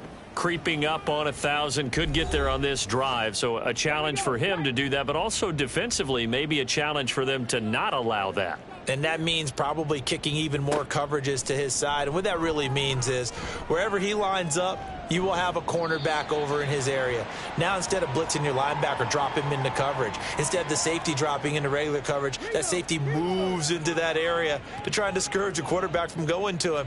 That means everyone else, win your routes. You've got an opportunity to catch passes now, too. A little bit of a cat and mouse game. And he'll be tackled at the 23 after a gain of 3. Sometimes your philosophies get challenged at times you don't want them to. They did try to stick to the running game on the first 2 plays. Didn't amount to much. And now facing a... They get to Stroud, nowhere to go, and he goes down. Jeffrey Simmons, he continues to wreak havoc in the offensive backfield. Sack number 16 on the year.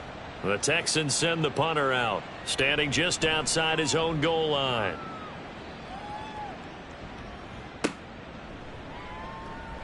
.49-yard punt, 5 on the return. And it'll be Titan football. Here's Tennessee ready to begin this drive offensively. The last series for them, a little disappointing, forced to punt. And now they'll try to do better here and come away with some points as they begin this drive. 1st and 10. Levis's throw complete there to Smith. And he'll go out near midfield at the 49.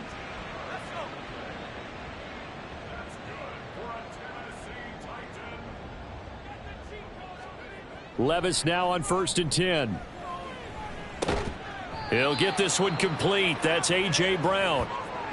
Give him a gain of 5 on the completion, and it's 2nd down.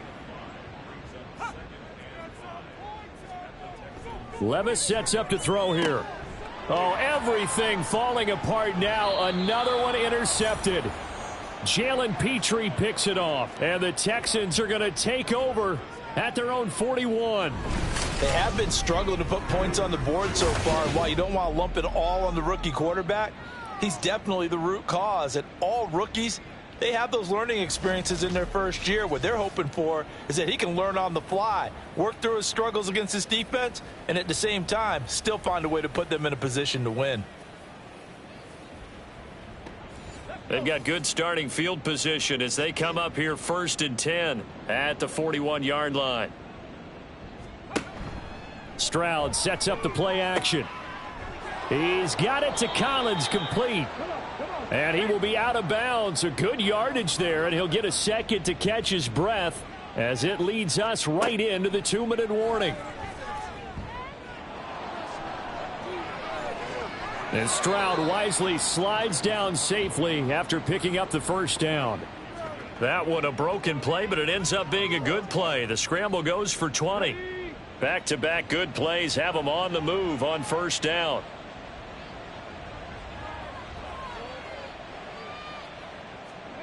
Stroud. Over the middle, complete. It's Hopkins.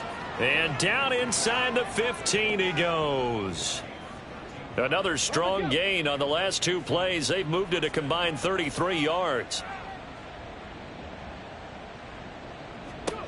Stroud to the air on 1st and 10.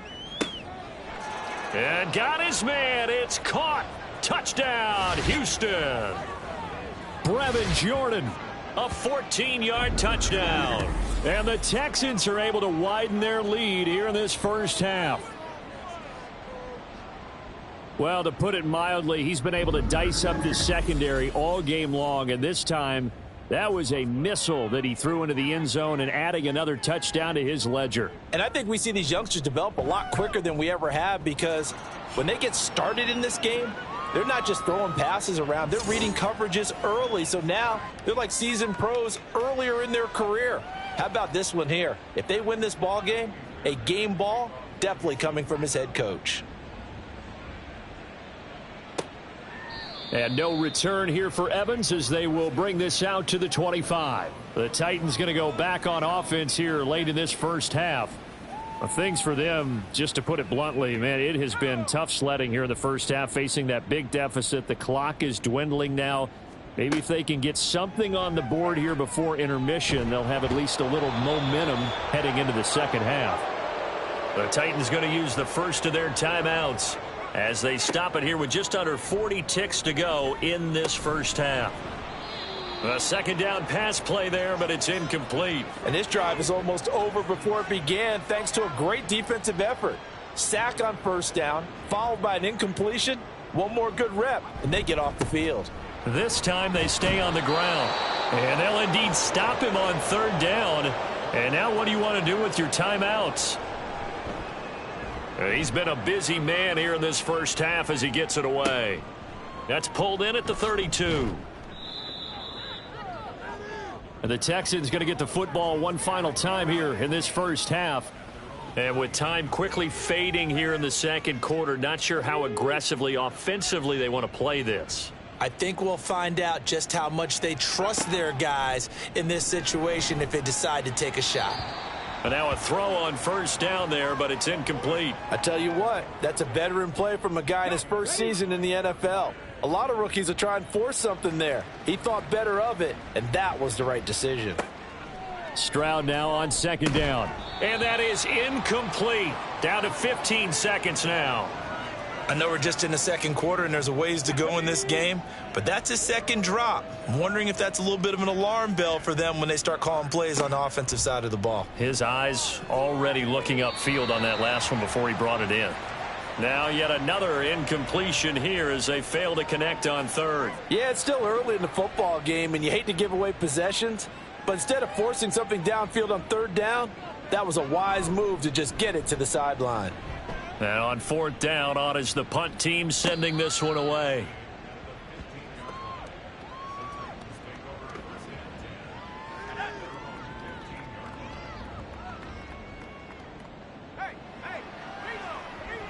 And with time running short here, they'll simply take a knee, and that should do it for half number 1. So we've come to halftime after a very one-sided beginning to this one. As we'll send you down to Orlando, and we check in with Jonathan Coachman for our EA Sports Halftime Report. All right, we'll bypass the halftime show in favor of returning to this late season game with the teams coming back from the locker rooms here a bit early. Welcome back. Charles and I settled into the booth ready for quarter number 3. And he will make it to the 20-yard line and no further. Tennessee offense making their way out onto the field as you take a look at the playoff race in the AFC. And for the moment, they're sitting pretty in possession of that number 2 seed. But as we know, it often happens, this is all still subject to change. Well, you're so right about that. But even though the math isn't there yet, I think it's going to take new math for them not to make the playoffs. They're almost certainly going to be in the tournament and certainly going to be a dangerous team if you have to play against them. Second down, they go again with Henry. And he gets this one just shy of the 40. They'll mark him down at the 39. 72 yards on the ground now for Henry. He's got a first down.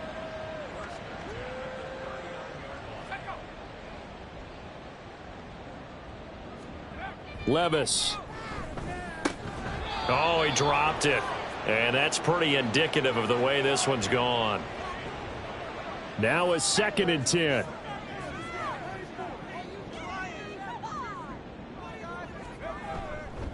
Henry up the middle. And the defense on him quickly there as they stop him at the 40 for a gain of just 2. 3rd and 8.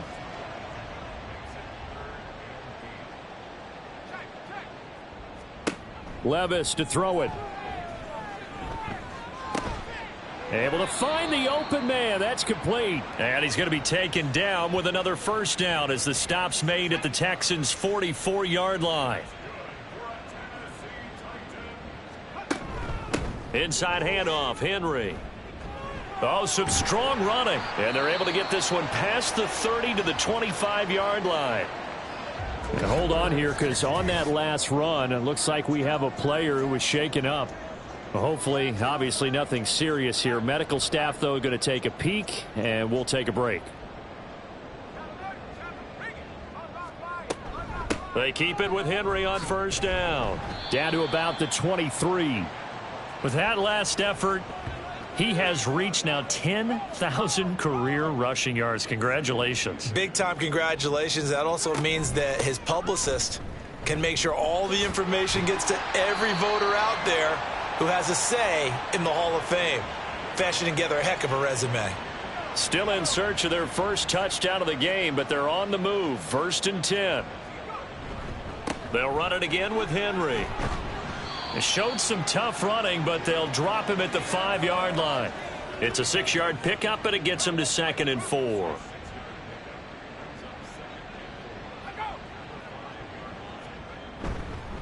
Now a handoff to Henry. A 5-yard gain there makes it 1st and goal. So a decent deficit at this stage in the second half. 4-down territory? No doubt about it. There's not a chance that he hasn't looked ahead and said, okay, if we gain yardage on this play, this is what we'll do going forward. If we lose. And he will score. Touchdown, Titans. Derrick Henry.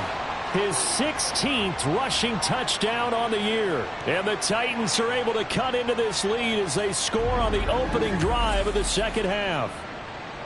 And that's a step in the right direction. This had the feeling of one of those turning point kind of drives. If you come up empty there, it could be a long road back. But they persevered and hung around, and they closed the gap here in the 3rd quarter with their first touchdown of the game. PAT up and good by Rosas. And the lead is down to 28-10. There's the Titan kick team as they run up and send this one away. And here comes a return from just beyond the goal line. And no chance to get away as they'll get him down at about the 17-yard line. Here's the Texans offense now, readying for their first possession of the second half. And they were terrific in the first half, built up a sizable lead, and it's just been cut into a bit following the opening drive score on the other side. But this is a unit that has to be itching to get the football again. You can say that again. They've got to be pretty eager because, let's face it, they've had to sit through halftime, then sit on the sidelines and watch that drive. So you can bet that they're saying, let's get on with this. We got to go out there and get some more points. And not much to speak of. Call it a 1-yard gain up to the 15. Well, praise has to go to the guys on the offensive line because they've had a very nice, productive day running the football. How about that poor defensive line? They've been knocked around the entire game, and while they slowed them down on that run, can they continue to do so? Because they haven't had much success throughout this ball game. And he'll get this up to the 30-yard line. And now for him on the season, that is his 80th catch, and the result is a first down. And while we may be looking at the scoreboard, this offense certainly is not, because they're showing no signs of backing down, even with a 3-score lead here in the third quarter. I think they keep taking their shots. They've seen blown leads happen throughout this league. They don't want to fall victim to it themselves. So 1st and 10 now from the 30. Stroud working out of the gun. He's got Jordan complete right side. And he slips up past the 45 before being tackled. A good gain again. That's now 31 yards combined on those last 2 plays. And after that completion, you can understand why so many teams in the league are emphasizing speed on defense at every position. The tight ends have created so many tough matchups now. If you can't run with a tight end as a linebacker, this is going to be the result every time. From just shy of midfield, here's a 2nd and 8.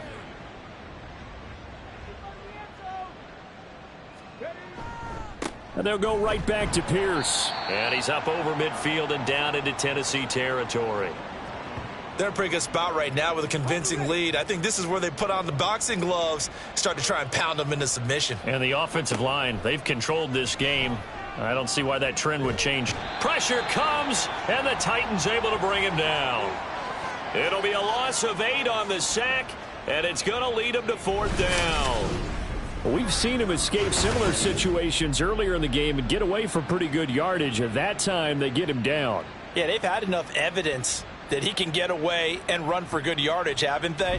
That time it felt like, okay, enough of this. Let's play it the right way and get him on the ground before he does any damage. The Texans send the punter out as he's on here to punt it away. He's averaging just under 50 yards a punt as he gets this away. And we spotlight Derrick Henry now. You see the numbers, all those carries. If you get that many carries in the drive, you better finish it with a touchdown, and he did. Yeah, and deservedly so, right? Because we've seen times like the Carolina Panthers, sometimes Jonathan Stewart to carry the ball all the way down, and then Cam, he's such a great goal line runner, he'll carry it in. But in this case, though, that didn't happen.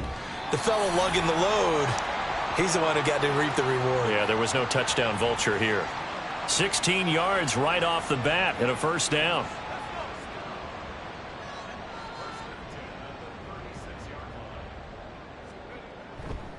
A handoff, running left, Henry. And he'll be taken down, but not before he works it past the 50. 132 yards rushing for him now as his sensational afternoon continues.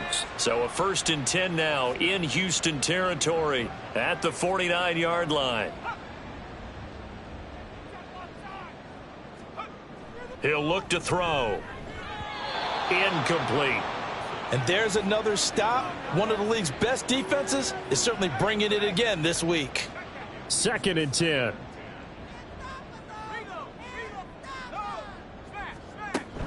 Henry will get it. He's been busy today. And he's going to be close to a first down as the tackle is made at the Texans' 41. That'll leave them with a 3rd and 2 coming up. They got 8 yards there. Now Levis. It's caught on the right side at Smith. And he is going to lose yardage here. They'll wind up losing a yard on the play, and that's going to bring up a 4th down. As a defense, you're more balanced when you're in zone coverage because you're able to keep your eyes on the quarterback and see the play develop in front of you. They're able to keep the quick pass in front of them and stop it right at the line of scrimmage. On is the punt team now as this one's sent away. And this will depend on the spot as it sails out of bounds, and they'll say it sailed out at the 10-yard line. Getting set to go again, DeAndre Hopkins marches back onto the field. Pretty good game for him so far. I guess he's still got time here to make this a great game, but so far, he's been solid. I like where you're going with that because it has been pretty good, but there's always that hint that things can really escalate for him. And right now, they feel like they're somewhat keeping him in check, but he has found the end zone once. But, boy, he can explode at any moment. Yeah, and when you hit that end zone once, you want to find it again, don't you? Yes, you do. Makes you hungrier. You get greedy in a good way. 3 yards is half of what they needed. Now can they get the other 3 here on 3rd down? Now Stroud. And that is incomplete. Whether that's a little grabbing, a little hand fighting, by any means necessary on third down, he was able to get the job done in the secondary and swat that one away. Averaging over 50 yards a punt so far as this one's away. Let's take it inside his own 40. It'll go as a 42, make it a 43-yard punt. 6 on the return. And they will take over 1st and 10. And Derrick Henry and the rest of the Titans offense about ready to roll again. He's had a good performance, moved the ball effectively on the ground. Of course, he has the 1 touchdown. And when you're able to move it as effectively as you've described, that leads to finding a way into the end zone, and now he's just trying to do it for a second time. And, of course, with that comes additional yardage. Yeah, looking for additional yardage, and again, that second score here in the 3rd quarter.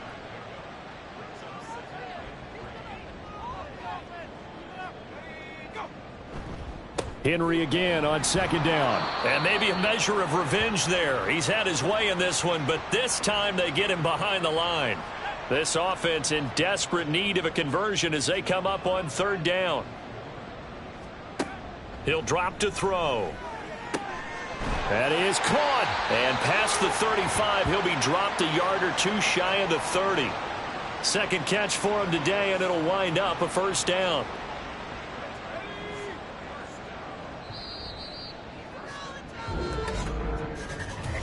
We're off to the 4th quarter here in Week 15. Happy holidays to all. We'll return with more after this. This is the NFL, and it's on EA Sports. From the 32 now, here's 1st and 10. Back now in Nashville. It's Titan football here as they trail to begin the 4th quarter. Short throw to Smith, and he is out of bounds inside the 30. Ball on the 27. Here's 2nd and 5.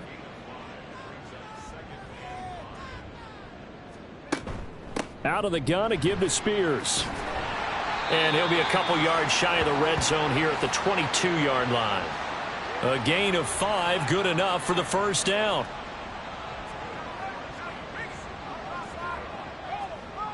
Back to throw here. A throw on the run, but that's going to be incomplete. And that's another play that's painted the picture of this game overall. It's been a blowout. It's been continually fueled by big turnovers and stops for one side and an inability to advance the ball from the other. A shotgun handoff to Henry. And for one of the few times here today, this run's not going to go anywhere. Call it no gain on the run there, and now they'll be looking at a 3rd down. This offense so far on 3rd down, lacking much success, just 2 for 7 to this point. This is 3rd and 10. And Levis tosses his 3rd interception of the game.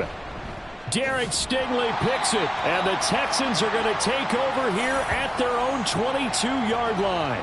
3rd and long that time. He was trying to make something happen, but a little too risky. Well, the field tilted on him, and what I mean by that is what you said, 3rd and long.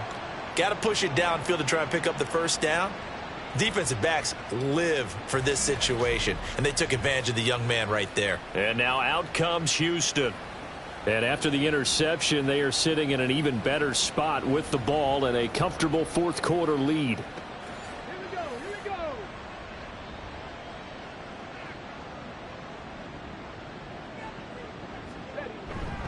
On the ground, it's Pierce to begin the drive. And he is met in his tracks behind the line of scrimmage. Nice tackle, nice play by Kevin Byard.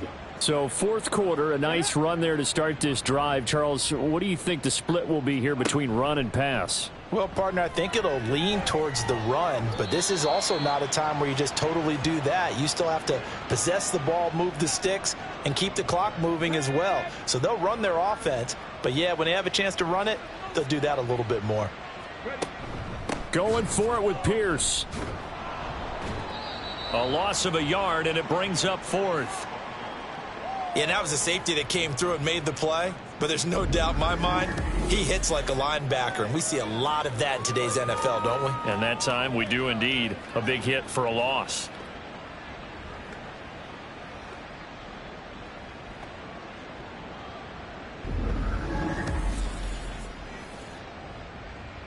The Texans send the punter out. He's been terrific so far.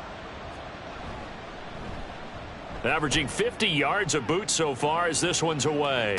And no return on this one as the fair catch is signaled for and taken. So possession goes over here on the punt. And out will come the offense as they take over.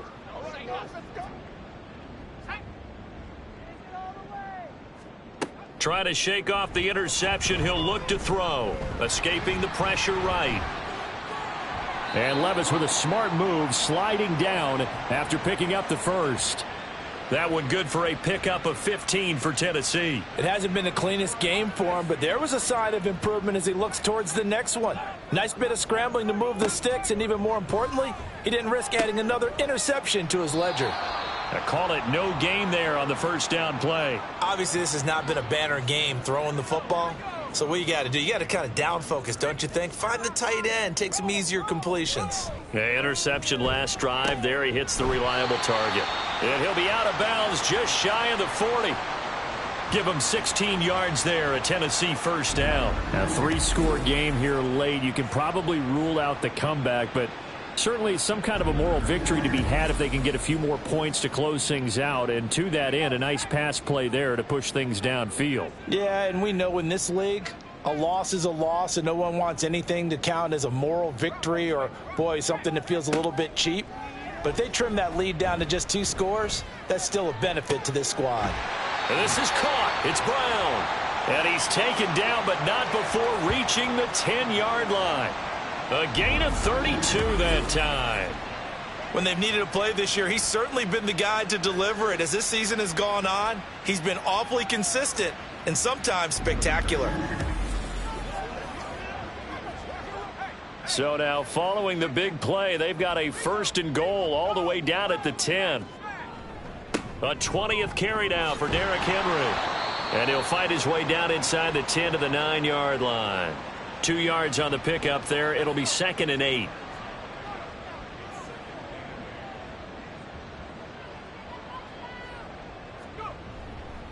Again, it's Henry.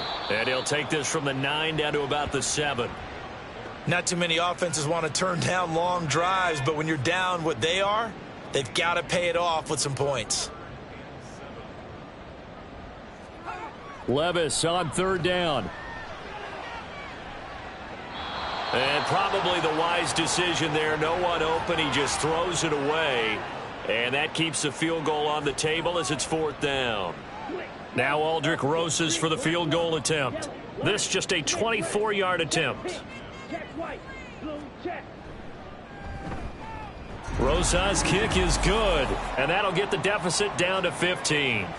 Well, with that field goal, you can argue they needed to get back within 2 scores, and they did indeed do that, but still a pretty uphill battle. Still going to take 2 fourth-quarter touchdowns to get back into it. And as you and I know, that's a tall order against any NFL defense. They're going to need their own defense to make some plays as well to give them an opportunity. And the decision to come out of the end zone is going to cost him 5 yards as he's taken down right at the 20. And the football going back over now to the Houston Texans.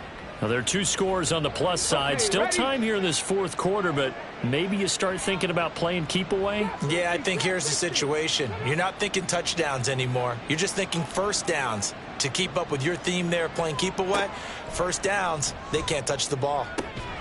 Now a throw downfield is taken in by his running back. And he'll get this one way up just shy of the 45-yard line. Call that a very strong gain of 24.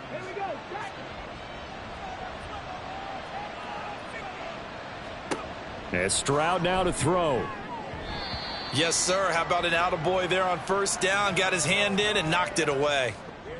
Dameon Pierce, the intended target. And it's 2nd down. Here's Stroud. Over the middle, he gets it to Collins. And he's going to have another first down as the tackle's made at the Titans' 42. Texans passing game in rhythm right now, picking up another first. The passing game continues to be their friend. Even with a stable lead here in the 4th, Charles, they're going back to that well. Yeah, with their overall philosophy, you know that they trust their quarterback. He's been able to throw it well. They continue to throw these safe passes. Who can blame them? And very little there. He might have gotten a yard. Yeah, I think he got a yard to the 41. And we're at the 41, 2nd and 9. A shotgun snap to Stroud. Short throw into the hands of Jordan. And he's going to have another first down as the tackle's made at the Titans' 32-yard line.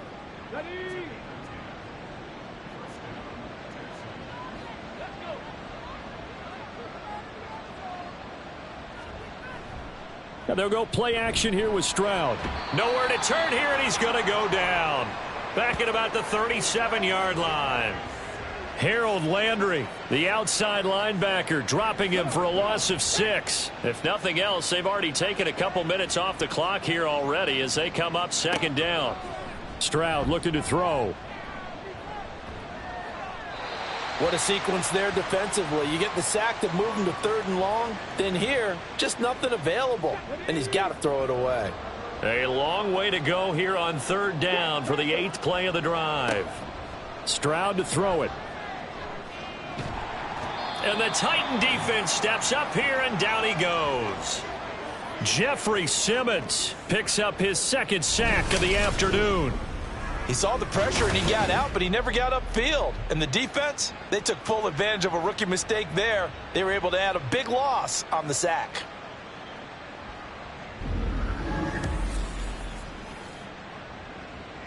The Texans send the punter out as they're forced to kick for the 6th time today. And this punt will go out of bounds. I think it'll be inside the 25, and it will. Right at the 24-yard line is where they'll spot it. Tennessee offense set to go again. Their defense was able to force the punt. That's the good news. But this is still a 2-score game, and they need points on this drive and in a relatively quick manner. That pass taken in by Burks. And they're able to get this one across the 35. They're going to hurry back to the line now. Off the play fake, Levis. He's going deep for Brown. That's going to be knocked away and incomplete. Going for the knockout blow right there. I think if I'm up 2 scores, I'd be worried about an interception, but playing this way is what got him this lead. So you may as well ride it out to the end. He finds his man, complete. It's Phillips. The offense on 3rd down, not so hot. 2 for 9 to this point. Here it's 3rd and 3. He's got his running back out of the backfield. And he's able to take it across midfield before going out of bounds. Rookie quarterback, rookie running back. They team up there to pick up the first. Levis to throw once more. Going to the right here and finding Burks. And he's got this down to the 35. And quickly they get to the line. 1st and 10, it's Levis. That one's taken in by Spears. And this will be a gain of 5 as he gets it to the 30. The time is called. Looks like a member of the Titans in some discomfort out there. The medical staff will attend to him, and we will step aside.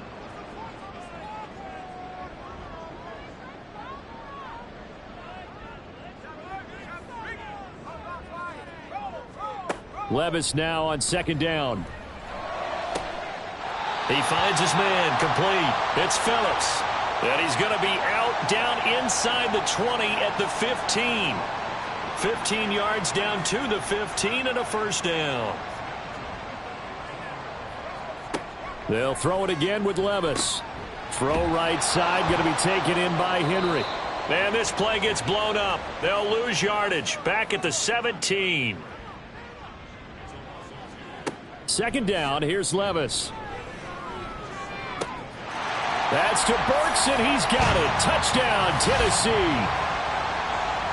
From 17 yards out. And the Titans are able to cut into that deficit. So this now a 9-point difference. You figure the book here says kick the extra point, make it a 1-score game. Now, you and I have seen coaches get overly aggressive in this spot, but I agree with you. Kick it here and get back within a score.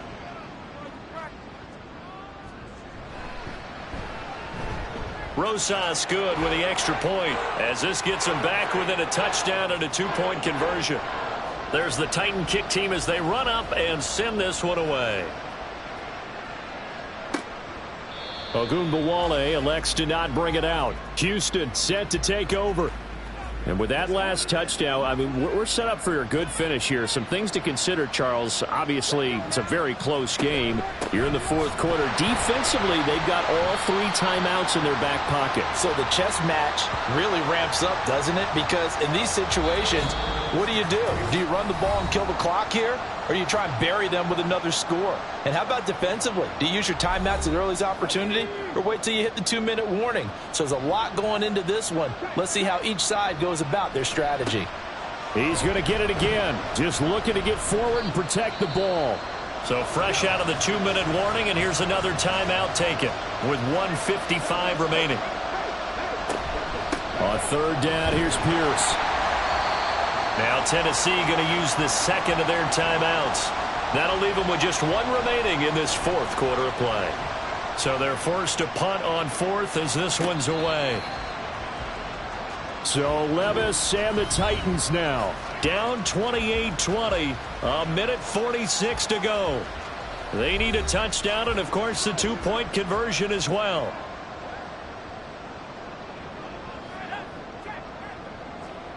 Here's Levis. And, oh, that one nearly intercepted. That would have sealed it. Instead, it'll be second down.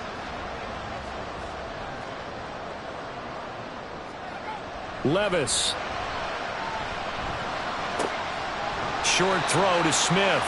I don't know that those medium 5-ish yard gains are going to do it right now. Probably should have dropped it, right? Yeah, that way you save more time on the clock. But I know receivers, they think they can catch it and break a tackle and turn it into a big gain. The throw over the middle taken in. And he'll have it past midfield almost to the 40 before being taken down. Levis, he'll look to throw it. And he can't get a throw away. He's taken down. They'll come up now. This is second and long. Levis to throw. He's got Henry. And he's able to break out of 1 tackle, but then quickly brought down. Now the Titans will use their third and final timeout as they'll stop it with 25 ticks remaining on the clock. Boy, here's a big one. You can just feel it. This is third down now. Throwing now. Here's Levis.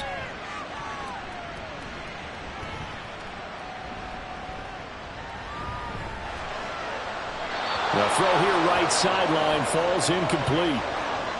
Not only did he have a chance to scan the field there, it felt like he had a chance to scan it twice. The protection was that good. Unfortunately for him, the coverage downfield, equally good.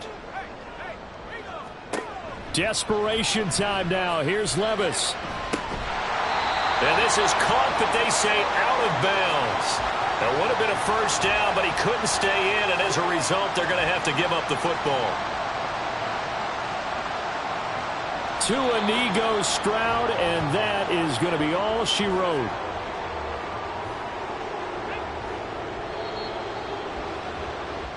So Houston going to come away here with the victory. And it was a bit of a strange game. They were held scoreless through the entire second half, but their first half output, that's enough to carry them to victory. And that's an